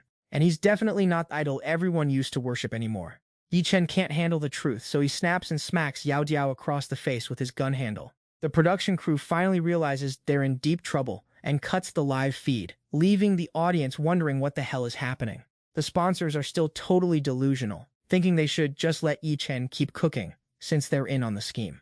Anyone who crosses Yi Chen is going to pay the ultimate price. The blow to the head sends Yao Diao down for the count, unconscious on the floor. Bang Bang is livid that Yi Chen is pulling this kind of stunt right in front of her. She warns him that if he hurts someone, he's going to jail for real, and his career is toast. Yi Chen just laughs, smugly believing that only losers go to prison, and as the idol of millions, the law doesn't apply to him. His fanbase is massive, and he's backed by a top-tier, insanely expensive PR team. Who could possibly touch a rich guy like him in the court of public opinion? Yi Chen gets back into a fighting stance, giving Bang Bang one final ultimatum. Either help him create the biggest clout-chasing legend in history, or end up bottom-tier trash with that broke loser Lin Tan. Make your choice. Bang Bang looks at Yi Chen with absolute steel in her eyes. Even if he were the last man on Earth, she would never touch him. Even if the entire internet tries to cancel Lin Tan, she's going to use every resource she has to clear his name. Even if he fails, and even if nobody believes in him, she's sticking with Lin Tan until the very end. Yi Chen is frozen in shock, unable to believe his ears as he watches Bang Bang pour her heart out to Lin Tan. Bang Bang has always been ride or die for Lin Tan, and she couldn't care less that they were live streaming. She just wanted Lin Tan to know exactly how she felt deep down. Lin Tan leans in close, responding with pure, genuine affection. Bang Bang takes the lead and plants a passionate kiss on him, making her feelings loud and clear. That kiss just boosted Bang Bang's favorability by 5%, officially hitting the 100% mark. The system just pinged that Lin Tan has reached 100% completion on the 7th heroine's redemption arc. The relationship status between Xi Libing and Lin Tan has officially shifted. From now on, she's ride or die for our boy and will never betray him. Phase 2 costs $5 billion, but hey, he gets a $500 million rebate. Plus, he gets a +1 to all stats, bringing everything to levels 19, and 3 skill points to spend on whatever he wants. Yi Chen witnessed the whole thing and lost his mind. He's tilted, brain-rotted, and completely off the rails. Yi Chen lunged at Lin Tan, dead set on ending him right then and there. He grabbed Lin Tan, shoved Xi Libing aside, and didn't hesitate to throw Lin Tan straight into the abyss. Die, you broke little bottom feeder! Xi Libing watched in absolute terror, sobbing her heart out. Behind the screens, the sponsor lady was cackling with pure joy. Seeing Lin Tan finally kick the bucket, she couldn't stop praising Yi Chen for a job well done. She ordered her team to make sure the signal stayed dead. The production crew had the press release ready to go, claiming Lin Tan just slipped and fell. No one would be the wiser. With the trash-tier reputation Lin Tan had, even if he survived, the internet would have canceled him to death anyway. Good riddance, saves the country some resources, she smirked. The system admins followed her orders without missing a beat. She was already daydreaming about Xi Libing dying too, so she could finally secure her spot as Mrs. Yi Chen. Only someone as perfect as me deserves to be by your side, darling. Meanwhile, Xi Libing was still grieving for Lin Tan. She stood at the edge of the cliff, screaming his name, desperate for him to come back. Yi Chen had officially crossed the line into cold-blooded murder. He felt a twisted sense of regret, thinking Xi Libing was the only one worthy of building a future with him. But she chose to follow Lin Tan, tainting herself, and now she had to watch him commit a murder. Now Xi Libing's only path left was the grave.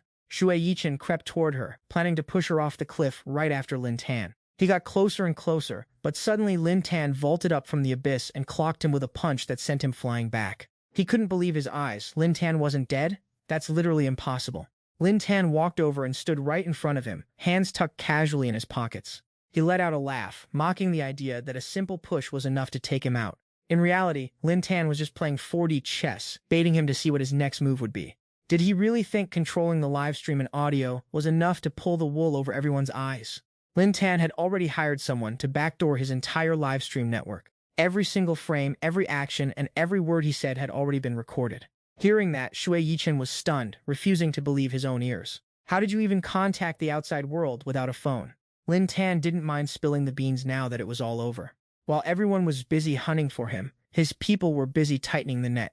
Lin Tan had casually stopped by the villa to make a quick phone call. He'd asked Yan Bao to get Xi Libing's company team to execute a plan, which included her perfect performance just now. Once that footage hit the airwaves, you can bet the internet was about to absolutely roast the villains. Xi Libing chimed in, clarifying that while the scene was staged, her fear was 100% real. Hearing the news, Xue Yichen felt the ground disappear beneath his feet. The footage of Xue Yichen's crimes and the leaked audio were going viral across the entire internet. From the scene where he injured Yao Diao to the cold-blooded murder attempt, it was all there. The production team frantically reported to the sponsor that these videos were popping up on every single platform. With tens of millions of shares, the situation was completely out of control. The sponsor lady was shocked to her core. I cut all the signals. Who has the power to leak this? Who the hell did this? The show's tech team finally realized their system had been breached by a hacker. Even though the live stream was cut, the raw footage was snatched by the opposition through a private feed. They edited the clips and used their bot army to spread the truth everywhere. Not only that, they exposed the receipts of them paying off bots to smear Lin Jin and leaked everything online. Posts attacking Lin Xin are getting scrubbed, and the public opinion tide is officially turning. She was absolutely furious when she heard, demanding to use her own cash, no matter the cost, to buy back the bot army. Furthermore, she ordered them to mobilize the entire fan base to control the comments section. She told the channel owners to claim the videos were fake, deepfakes, or AI generated. If we're talking manpower, we've got the massive fan base of Dai Chen. And when it comes to cash, nobody can outspend me, Yuan Run. We have to win this information war. Failure is not an option. The operator panicked and told her that the opponent is outbidding them by double to flip the bots. A huge chunk of their bot army has already defected to the other side. She was shocked, but she remained confident in her massive wealth. She refused to believe a small-time company like Xi Libing's could toss around this much money. She's teaming up with Dai Chen's management to drop 800 million, showing them what it means to throw an egg at a rock. Yuan Run pulled out her iPad to check the trending searches. She knew whoever controlled the top search controlled the narrative. As soon as she opened it, she panicked. The top spots were all posts about Dai Chen. Dai Chen and the leaked recording of him trashing Lin Xin. Dai Chen caught on camera for assault and attempted murder. Dai Chen rigging the competition, along with a mountain of posts attacking his credibility. Dahe and Xiaobai stood nearby, trembling in fear. They sensed something was seriously wrong and stepped up to tell her. It's obvious their hacker breached our system a long time ago. They had plenty of chances to stop us from hiring bots or moderating comments. But they chose to play a game of chicken to see who would run out of cash first. No matter how much we spend, the other side matches it double without hesitation. Who is the massive sugar daddy backing Xi Libing to have this kind of bottomless wallet? The woman is basically losing her mind. She refuses to accept that someone could be richer than her, regardless of who is backing that girl. They still have die-hard fans of Dai Chen donating and fundraising to mass byproducts he represents. The system admin just gave her the devastating news that their entire budget is completely drained. Xi Libing's film company seems to have an infinite money glitch. Whatever amount we dump in, they match it instantly, without a second thought. Suddenly, a squad burst through the door, ordering all of Yuan Run's people to freeze and not move an inch. Dai Chen was panicking, blowing up Yuan Run's phone, asking where she was, and if she'd finally nuked those viral videos. Suddenly, the venue speakers blared with the Coast Guard, demanding everyone stay put. The police announced that Dai Chen is under investigation for attempted murder, defamation, and malicious slander. For instigating crimes, his accomplice Yuan Run has been officially arrested. The show's staff are also being treated as accomplices, and he is ordered to surrender immediately for a lighter sentence. Xi Libing spotted the Coast Guard ships closing in from the distance. Dai Chen finally realized he was cooked, and there was no coming back from this. His status, his image, his clout, and his fortune, all gone in a heartbeat. He refused to go to prison, swearing that if he goes down, he's taking Lin Jin with him. Under Lin Jin's feet was a prop the show set up, so he kicked it straight at Dai Chen. He dodged it easily and laughed at the weak attack. Is that really all the resistance our boy has left? He laughed maniacally, wanting him to die right there. Lin Xin just smiled lightly. He was just messing with him. If he really wanted to crush him, that guy would have been folded long ago. Suddenly, a hand swung out from behind, catching him off guard. He reflexively turned around, only for Bo Ling to land a clean hit right on his face, leaving him with a massive nosebleed. He stumbled back and hit the floor hard. He was shocked that Bo Ling was the one who hit him. He had no clue why she would do that. Bo Ling marched up to him, fuming, and called him out for the absolute human trash he really is. She told him straight up that she'd chosen Lin Jin, and once she makes a choice, she never regrets it. Lin Xin watched Bo Ling, grinning as he gave her a thumbs up for her base performance. Lin Jin's praise made Bo Ling blush bright red, and she started stammering, trying to play it off like it was no big deal. Finally, the police arrived, slapped some cuffs on Yi Chen, and dragged him away while the crowd watched in silence. Yuan was watching the live broadcast from home and couldn't believe her eyes when she saw her idol getting arrested. But honestly, she wasn't doing much better herself. She was also getting apprehended by the police to be hauled off to the station. Seeing her precious Yi Chen being led away, Yuan started thrashing around, crying and wailing like the world was ending. She kept throwing a tantrum, swearing that she was loyal to Yi Chen and him alone. She screamed that no matter what kind of person he had become, she would always love him. Even if the entire world hated him, she would still ride or die for him. Yuan vowed to wait for Yi Chen to get out of prison, even if it took 10 or 20 years, just so they could start a new life together. "I love you so much, brother Yi Chen." Her desperate confession was broadcasted over the speakers, heard loud and clear by the police and Yi Chen himself. Yi Chen immediately roasted her back on the livestream, saying that even someone like her wasn't worthy of him, and he'd rather jump off a cliff than ever be with her. Hearing that, Yuan froze like she'd been struck by lightning. Then she started writhing on the ground, laughing uncontrollably. She convinced herself that the people were using AI to trick her, because in her deluded mind, Yi Chen loved her most, and she refused to believe otherwise. She stared at the video, claiming she could see right through it, and insisted Yi Chen was just in jail waiting for her to come save him. She decided she was going to break him out of prison tonight, so they could finally be together. The footage of Yi Chen getting arrested went viral across every social platform. The viewers were absolutely loving it. They were having a field day. As for the Ranji company, Yuan was officially in custody. She was diagnosed with schizophrenia and is now looking at a lifetime stay in a mental institution. The comment section was flooded with hate directed at Yuan and Yi Chen's former stans. Lin Xin and Bing Bing had officially won the final battle on the cliff, and the feed showed them looking like the ultimate power couple. The viewers were all saying what a top-tier pair Lin Xin and Bing Bing make. The way Bing Bing looked at Lin Xin was pure, unadulterated sweetness. Meanwhile, the comments from Yi Chen's fans started to flip. They were finally realizing that Yi Chen was nothing but social garbage. They started crying about how they'd never get their wasted youth back. They realized their whole life of standing this piece of trash was based on nothing but lies. They started burning all his merch at home and throwing his posters in the trash. Bing Bing checked her phone, noting that even though Yi Chen's reputation was nuked, these fans would probably just move on to the next trend anyway. Truth is, they never really cared about the facts to begin with. Lin Xin wrapped an arm around Bing Bing to reassure her, telling her not to waste energy on those people. "We won the game, bagged $1 million in prize money, and we're officially together. Let's just enjoy a 3-day, 3-night vacation in this villa." Lin Xin did the math in his head. He'd spent $5 billion on Bing Bing and already got $500 million back from the system, which was an absolute steal. Lin Xin happily took Bing Bing's hand and walked into the mansion. It was finally time for some much-needed quality time together. As they headed deeper into the villa grounds, the scenery was so stunning that Bing Bing couldn't help but gush over it. She never expected such a massive, beautiful, traditional-style garden hidden behind the place. Lin Xin and Bing Bing stopped in front of a gorgeous, sparkling lotus pond. Right in the middle, a large swing was hanging there. Bing Bing's eyes lit up the moment she saw the swing. She was totally obsessed. Honestly, if you stood there for a photo shoot, the vibes would be absolutely immaculate. Lin Tan was honestly shook that this girl was actually vibing with the ancient-style garden aesthetic. Bing Bing had those sparkles in her eyes while checking out Lin Tan. She started spilling the tea about a dream she had, all themed around ancient times. In the dream, she was some high-class noble lady who got kidnapped by a squad of assassins. Then out of nowhere, Lin Tan pulls up like a legendary hero, style points maxed out, nuking 10 assassins to save her. Lin Tan decided to lean in and build on Bing Bing's story. Naturally, the noble lady wanted to repay her hero by becoming his wife, and they rode off into the sunset to live a chill life of seclusion. Bing Bing got all shy and looked away, dodging the rest of the story, because her alarm clock had already ruined the vibe back then. Lin Tan turned to Bing Bing, suggesting they actually act out the rest of this dream together. Plus, since this manor was prepped by the show, there's definitely some ancient-style drip we can change into. Bing Bing was totally down, practically sprinting to go change into her outfit. Bing Bing made a dash for the swing set as the finish line. Whoever gets there first after changing wins the challenge. The loser has to do whatever the winner wants, no backing out. Lin Tan didn't even hesitate to lock in the bet.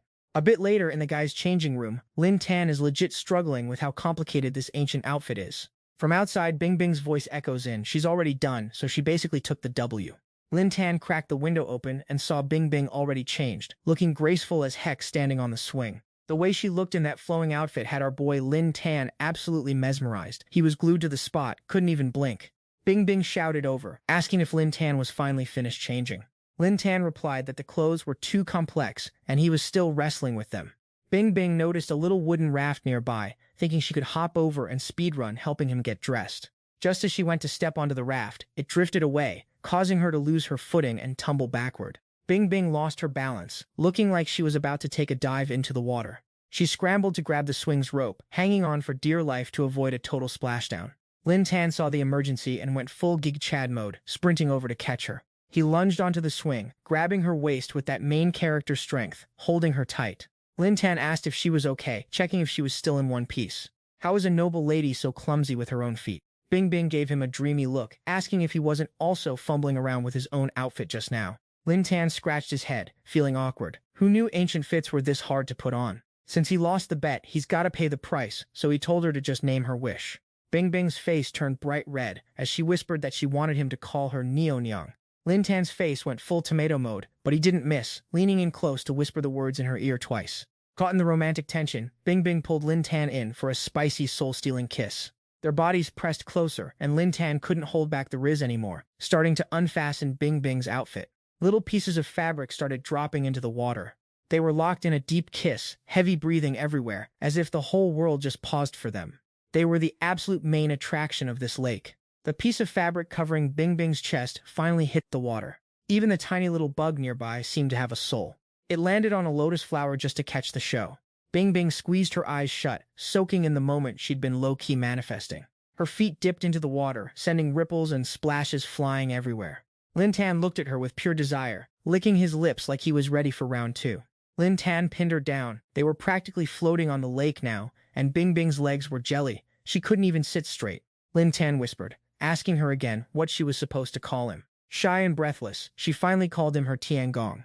Lin Tan pulled her even closer, ready to take her on a swing ride she wouldn't forget. The two of them were dangling over the lake. The angle was absolute perfection, and Bing Bing was loving every second of Lin Jin's intensity. They were pulling off some high-difficulty moves, and Bing Bing was basically losing her composure, splashing around in the water. Her sheer excitement was so intense it felt like the fish in the lake were jumping out of the water to catch the show. Bing Bing drifted into a trance, completely losing track of where the earth ended and the sky began, or what time it even was. She felt like an eternity had passed, caught in a dizzying loop of rising and falling. Honestly, words can't even describe the vibe. Just then, fireworks started popping off, painting the entire night sky in glorious colors. Lin Xin and Bing Bing were putting on a world-class performance, while the fireworks provided the perfect backdrop. 3 days later, the room door swung open to reveal a scene of absolute chaos, with calligraphy scrolls scattered all over the floor. Bing Bing and Lin Xin were lying in bed, locked in a gaze that could melt steel. Lin Xin knows the internet meme. There are no tired oxen, only fields that can't handle the plowing. Bing Bing realized he wasn't just an ox, he was a full-blown industrial-grade tractor. After an intense workout session, Bing Bing was completely gassed and ready to pass out. Lin Xin held her close and checked his phone. 3 days of radio silence, wondering if the world had moved on without him. He opened his DMs to find a barrage of messages from Ruru, his racing track protege. She claimed she'd moved to Yaodu and was making bank at the track. She insisted on splitting the profits with him as his cut. She also invited him over for dinner, bragging about how good her mom's cooking is. Apparently, her mom has been nagging her non-stop about how much they owe him and how they'll never be able to repay the debt. Ruru's ears were practically bleeding from the constant lecture. Lin Jin fell into a deep calculating mood. The message was from 2 days ago, but hey, if there's a paycheck waiting, it's worth a trip to see what's cooking. But he had to wonder, is that girl Ruru trying to bait him into a trap just to get her hands on his body? Lin Xin suddenly remembered her mom, Bai Jie, and had decided to give her a call to fact-check. He asked if it was true that Ruru made money at the track and wanted to share the loot while hosting him for dinner. He wanted to see if she was actually in the loop on this. Cut to Yaodu. A moving truck pulled up in front of a massive high-rise apartment building. The sound of shouting and hustle echoed throughout the building's entrance. They were swamped, trying to haul all their gear into their fancy new place. Ruru and her mother were watching their crew struggle to lug every crate into the new home. Bai Jie looked worried watching Ruru's friends handling the business. She was stressed that these shady types would bring bad vibes to the racing track. Ruru calmed her down, insisting these guys were her loyal subordinates and she knew how to manage them. Obviously, she had to keep them on the payroll. Bai Jie kept reminding her daughter that the track was a gift from Lin Xin. Thanks to him, they were actually thriving enough to move to Yaodu. She told her not to mess it up and end up bankrupt like a total amateur. Ruru brushed it off, saying her mom was overthinking it, and added that Lin Jin would be visiting in a few days. Baijie grilled her, demanding to know exactly what was going on between her and Lin Xin. Ruru smirked at her mom, confidently claiming she'd have him in her pockets soon enough. Baijie sighed, telling her she was only saying this because she cared. She insisted they weren't a match. He was way too elite, a literal god compared to them, and he clearly wasn't interested. Ruru just giggled, asking that if he wasn't interested, why did he help them out twice? Does he have a secret crush on you instead, Mom? Baijie turned bright red immediately. She dodged the question like a pro, checked her phone, and said it was time for work. Ruru couldn't understand why her mom was so stubborn. The track was making enough to support them, yet she still insisted on working as an aesthetic nurse. At the Magic Beauty Clinic, a group of guests was already inside, watching promotional reels of the clinic's work. They boasted a top-tier medical team from the East, promising to turn regular folks into idols overnight. Two girls with massive chest implants and enhanced backsides were gossiping up a storm. They were plotting to hook CEO Lee, and one of them bragged about her simp donor just dropping another $20K for her. As the doctor walked through the hallway, patients swarmed him, all begging to get a chest job just like those two girls. The cashier counter is absolutely swamped with clients lining up to pay. It's practically endless. These girls are literally going broke, taking out high-interest predatory loans just to fund their glow-up obsessions. Inside the nurse's station, Baijie sighs heavily, turning to her colleague with a look of pure confusion. Like, why are these people risking their lives just to tweak their faces until they pass out from the stress? Her colleague doesn't overthink it, just keeping it real. If they didn't go under the knife, we wouldn't have jobs. Simple as that. Suddenly, a nurse sprints in, shouting that there's a massive emergency in operating room 3. Inside the OR, the entire medical team is frantic, fighting to keep the patient from flatlining. The patient's blood pressure is down to 50/30, and her oxygen saturation is plummeting at 72%. Heart stopped. Get the defibrillator ready, now! Someone screams that they found the bleeding site. It's a rupture in the deep circumflex iliac artery. The surgeon is barking orders to clamp the bleeders and pump in the reserve blood supply. After a high-stakes, sweat-drenched rescue, the patient finally regains a spontaneous pulse. The doctors and nurses finally catch their breath, the tension in the room breaking for a second. Suddenly, the surgeon yells Baijie's name, scaring the soul out of her. He tells her to inform the patient that her rib cartilage rhinoplasty is officially off the table. She nods, knowing better than to question the big boss. A moment later, she enters room 403 to check the file. Yi Zihan, 18 years old, undergoing a nose job, jaw surgery, mass liposuction, fat grafting, plus breast and butt implants. Baijie is shook. This kid is literally rebuilding her entire body in one go. Just then, the girl starts waking up. The first thing she asks Baijie is whether her surgery was a success. Baijie stammers, telling her it went well, but she can't help asking why an 18-year-old is risking it all. Did someone force her into this? Yi Zihan just smirks, thinking Baijie is totally stuck in the past. This is a long-term investment to bag a rich boyfriend so she never has to work again. Yi Zihan's answer leaves Baijie's jaw on the floor. A patient nearby who just finished a blepharoplasty eavesdrops and tries to sit up to chime in. She says Yi Zihan is 100% right. Like, hello, nobody in this society cares about natural beauty anymore. Who cares about the risks if it gets you to the top? Another girl who just got a BBL joins the conversation, agreeing with the others. Once you bag a rich husband, all the pain and the knife work are totally worth it. Unlike Baijie, who's going to be a bottom-tier nurse her whole life without ever seeing real money. Those words hit Baijie harder than 1,000 arrows to the heart. She stands there, completely frozen and speechless. A while later in the bathroom, she splashes water on her face and stares at her reflection in the mirror. Is she really looking that old and dusty? Baijie pulls out her phone and asks the AI DeepSeek for some advice. She asks how one should repay a literal god of wealth who helped her family out. DeepSeek instantly spits out a bunch of ways to show gratitude. Apparently, giving material gifts to a rich boss is basically a waste of time. The best move is to keep it 100% sincere. Writing a heartfelt thank you note or inviting him for a home-cooked meal is the pro move. Or maybe show off a personal talent or skill if you've got one. Like if you're crafty, making a handmade gift shows you actually put in the effort. Baijie thinks to herself, she used to be a decent dancer, but she's way too washed up for that now. Suddenly, a notification pops up. It's a message from Lin Tan. Lin Tan is asking about the racetrack, acting like he's ready to share the profits and inviting her to grab a bite. Not knowing if he knows about the setup, she thanks him for helping her family move to the capital. She tells him she really wants to treat him to a meal to show her appreciation. If he's too busy, they can definitely reschedule for another time. Lin Tan reads her message and finally relaxes. He thought Ruru was just trying to trap him into a date, but clearly he was overthinking it. Baijie immediately asked if Ruru was giving him any trouble, so she could have a word with the girl's father. Lin Xin saw Ruru's father hanging around, so he made a smooth excuse to rain-check her for another time. She recalled how Ruru's father kept pushing drinks on Lin Xin, badgering him about marrying his daughter, and fishing for some get-rich-quick business secrets. Thinking about that, Baijie felt a shiver of fear, so she fired off a text inviting Lin Xin out for a private dinner. She wasn't sure if he'd go for it, but suddenly Lin Xin agreed immediately, promising to show up at 5 p.m. today. Baijie was absolutely hyped, texting back that she gets off at 6 p.m. and they'll hit up that roast goose spot nearby. While she was vibing on the chat, a nurse suddenly rolled up and asked Baijie to grab a box of fat-dissolving injections. She swiped away her thoughts and locked back into work mode. A moment later, Baijie headed into the medicine storage, grabbed the fat-dissolving injections, and realized it was the very last box. She planned to tip off the pharmacy manager to restock the inventory. As Baijie walked toward the manager's office, she heard some shady voices echoing out. Someone was saying to bump up the saline concentration mixed into the fat-dissolving shots from 15% all the way to 40% to save a massive chunk of cash, potentially boosting monthly profits by 20%, and besides, the side effects weren't clear yet anyway. The pharmacy manager praised the dean for his big brain move, saying it had huge potential for his future career growth. Baijie overheard this and was shook. She never imagined they were diluting fat-dissolving shots with saline. The door was slightly cracked, and inside, the pharmacy manager and the dean were geeking out over profit charts. Their attitude toward the tall guy suggested he was the big boss, pulling the strings behind this aesthetics clinic. The pharmacy manager was acting super simpy and submissive in front of the tall guy. The big boss asked how many debt slave victims this quarter had already hit their borrowing limit.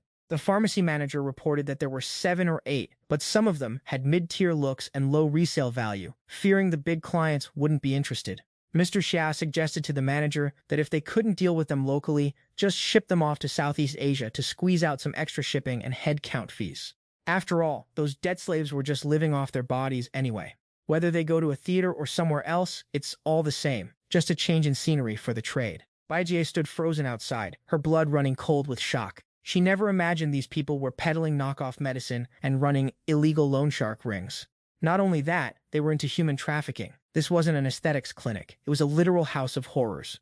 Trembling, Baijie pulled out her phone, trying to capture everything to report them to the feds.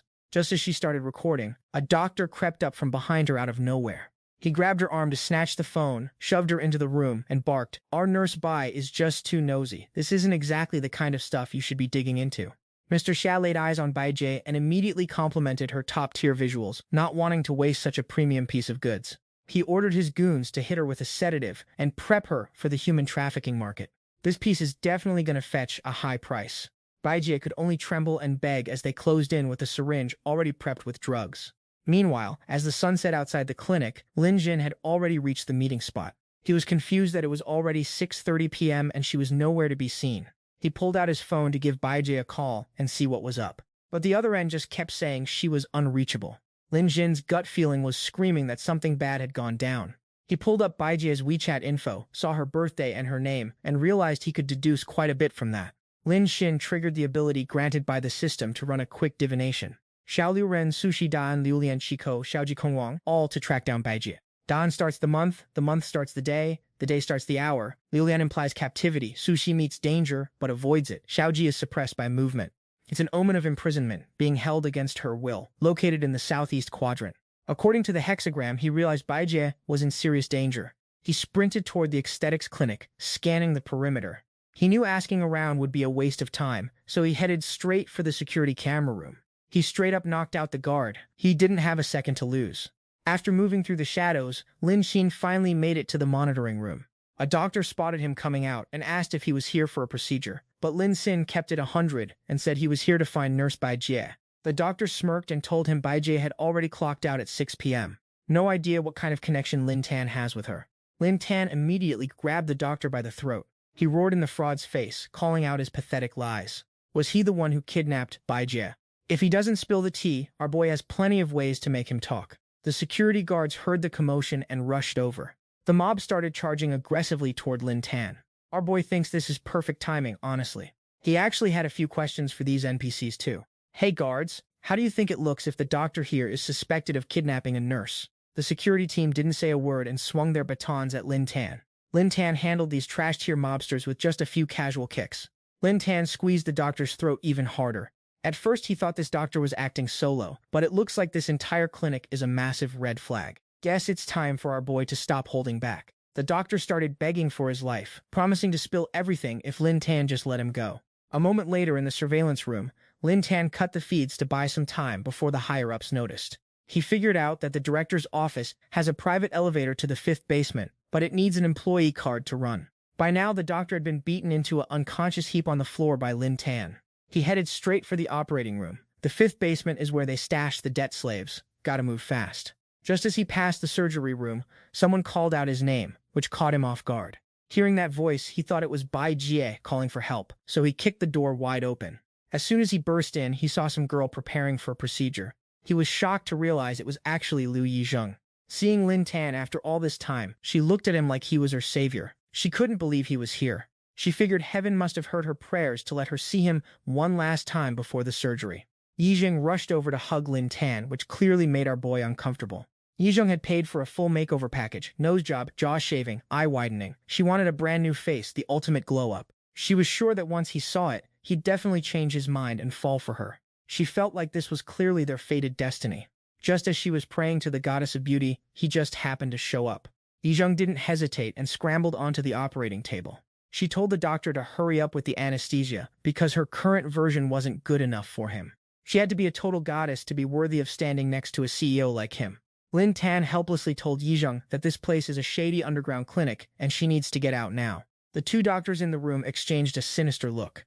They both pointed their scalpels at Lin Tan, warning him and demanding to know how he got into the OR with Dr. Kim's ID card. Suddenly, Yizheng hit one doctor from behind and injected the other with a sedative. Both goons went down instantly. She flexed that anyone messing with Lin Tan deserves exactly that. After her move, Yizheng ran over to hug Lin Tan and collect her reward. She assumed he came here specifically to save her. She thought it was just so incredibly touching. Lin Tan shoved Yizheng off him and gave her a light kick to keep his distance. He told her he wasn't here for her, and she needs to stop following him. Yizheng started crying buckets, still blindly believing Lin Tan came to her rescue. She thought he stayed here alone to fight this crime syndicate just for her sake. Not only that, he even cared about her safety by telling her to stay away from this hellhole. Once he finally got rid of the clingy Yizheng, Lin Tan headed down to the 5th basement alone. As the elevator doors slid open, a squad of armed goons was already waiting with their guns trained on him. Behind them stood the boss, directing his lackeys to ambush him. Lin Jin stared down the group with unshakable resolve, already knowing that running into Liu Yizheng never led to anything good. After wasting so much time, he'd finally been caught red-handed. Mr. Xia gave Lin Xin exactly 1 minute to spill who he was and why he was crashing the party. He promised that if he talked, he'd make his exit from this world nice and painless. Lin Jin didn't even blink. He couldn't care less. What exactly was this guy gonna do if he stayed silent? Mr. Xia went absolutely ballistic that some random nobody had the audacity to raid his secret hideout and then talk back to him. He vowed to capture him and use his favorite gentle methods to pry every single secret out of him until he was begging for a quick death. Before the words even left his mouth, he ordered his goons to open fire and take him down.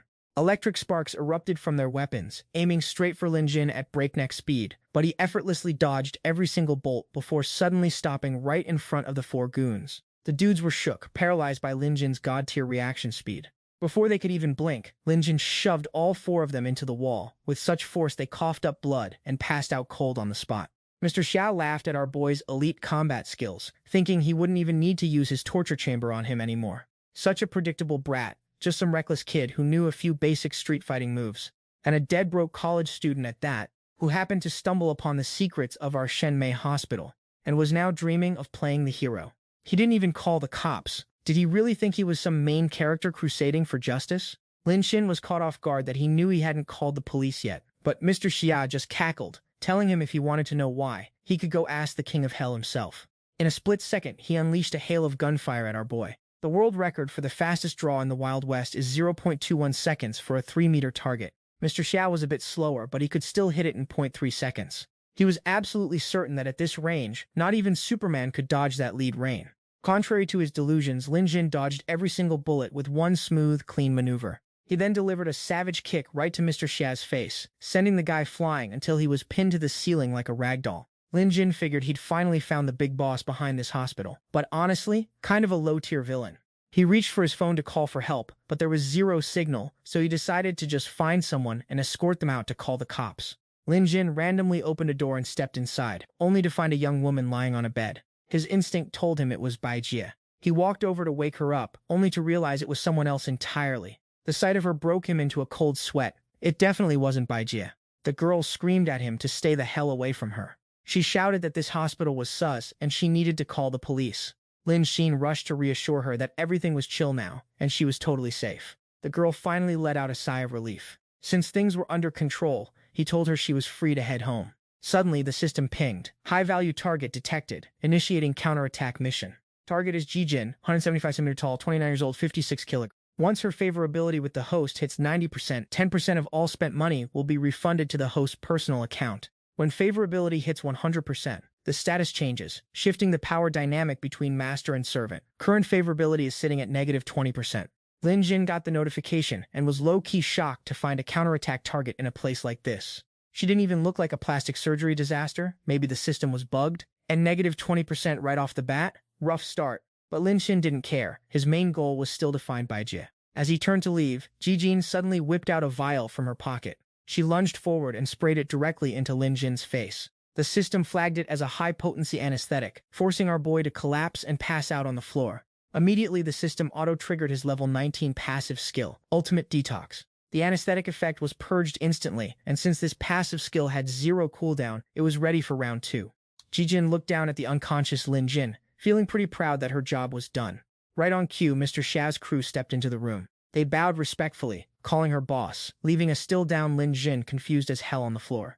After that, her underlings immediately started dressing her up. Mr. Ha stood to the side, head bowed, trembling in fear and not daring to even glance up. A moment later, she emerged looking like the ultimate girl boss.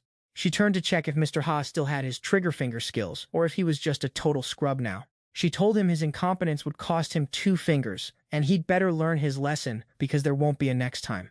Hearing that, he immediately thanked Jijin for sparing his life. The moment she turned away, he pulled out a blade and chopped off his own 2 fingers without hesitation, muttering for the boss to walk safely.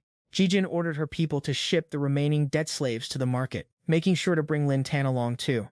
They had professionals handling things over there.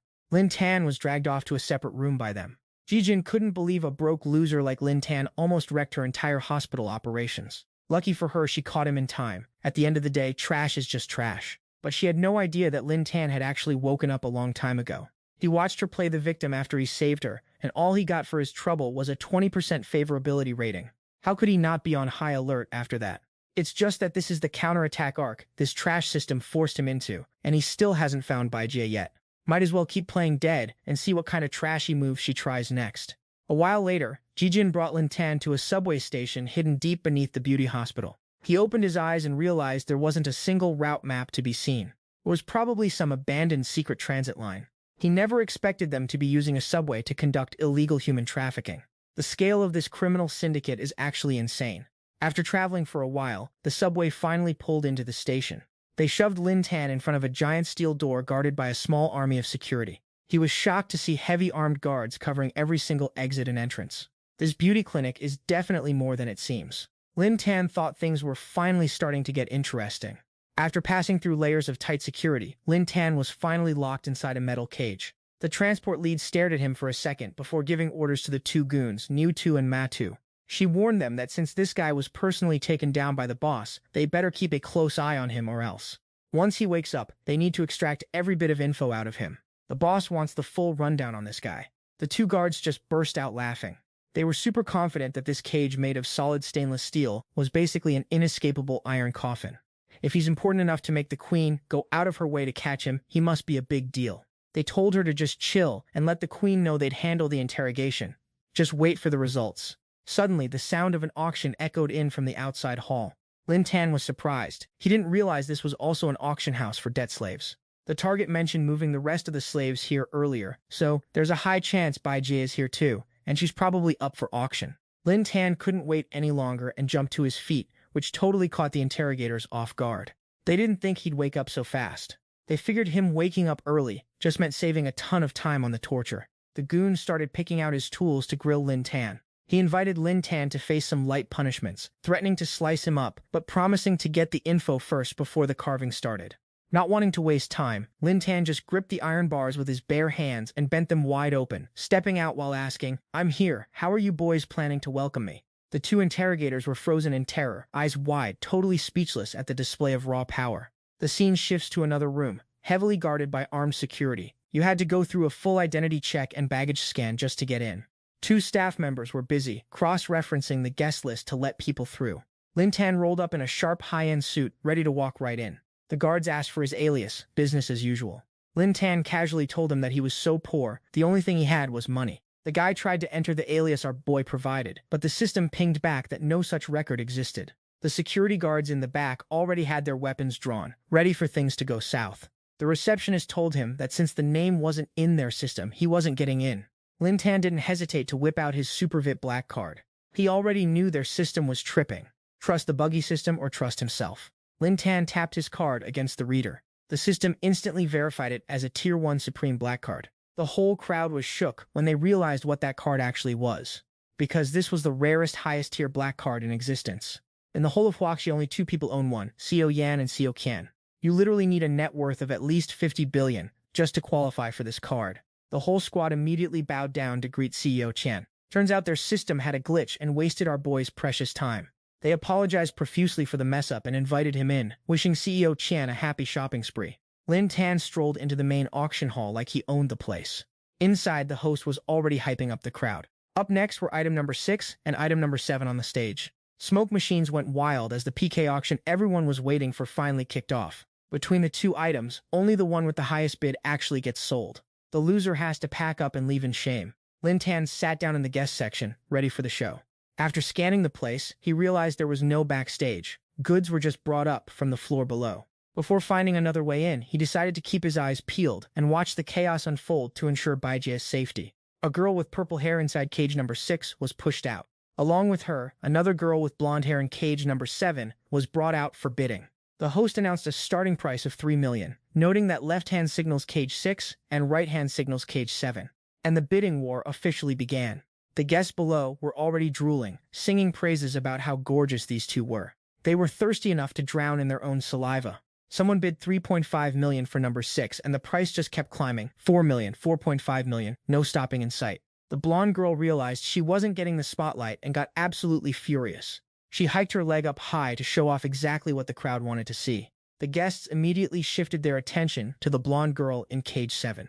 As long as she held that pose, they were locked in on her. The girl in cage 7 hit 5 million, then it skyrocketed from 5.5 to 6.5 million. Lin Tan watched these people, sensing something was seriously off. These girls had their brains completely rotted by warped values, willing to turn themselves into commodities, and even viewing it as a badge of honor. They looked like victims, but it wasn't quite that simple. The value for cage number 7 just wouldn't stop climbing. 7 was sitting at 12 million, going once. Just as 7 was about to be called again, someone pushed cage 6 up to 13 million. Lin Tan stayed put, calculating his next move. He finally saw how this PK auction system was designed. It wasn't just the goods competing. The guests were competing, too, just to make sure they didn't lose the item they wanted. In this insane, high-octane atmosphere, the actual value of these debt slaves didn't even matter anymore. That's exactly why this illegal auction house pulls in so many filthy rich degenerates. Both girls kept striking poses to bait the merchants into bidding higher. Cage number 7 hit 18 million and officially became the winner of the day.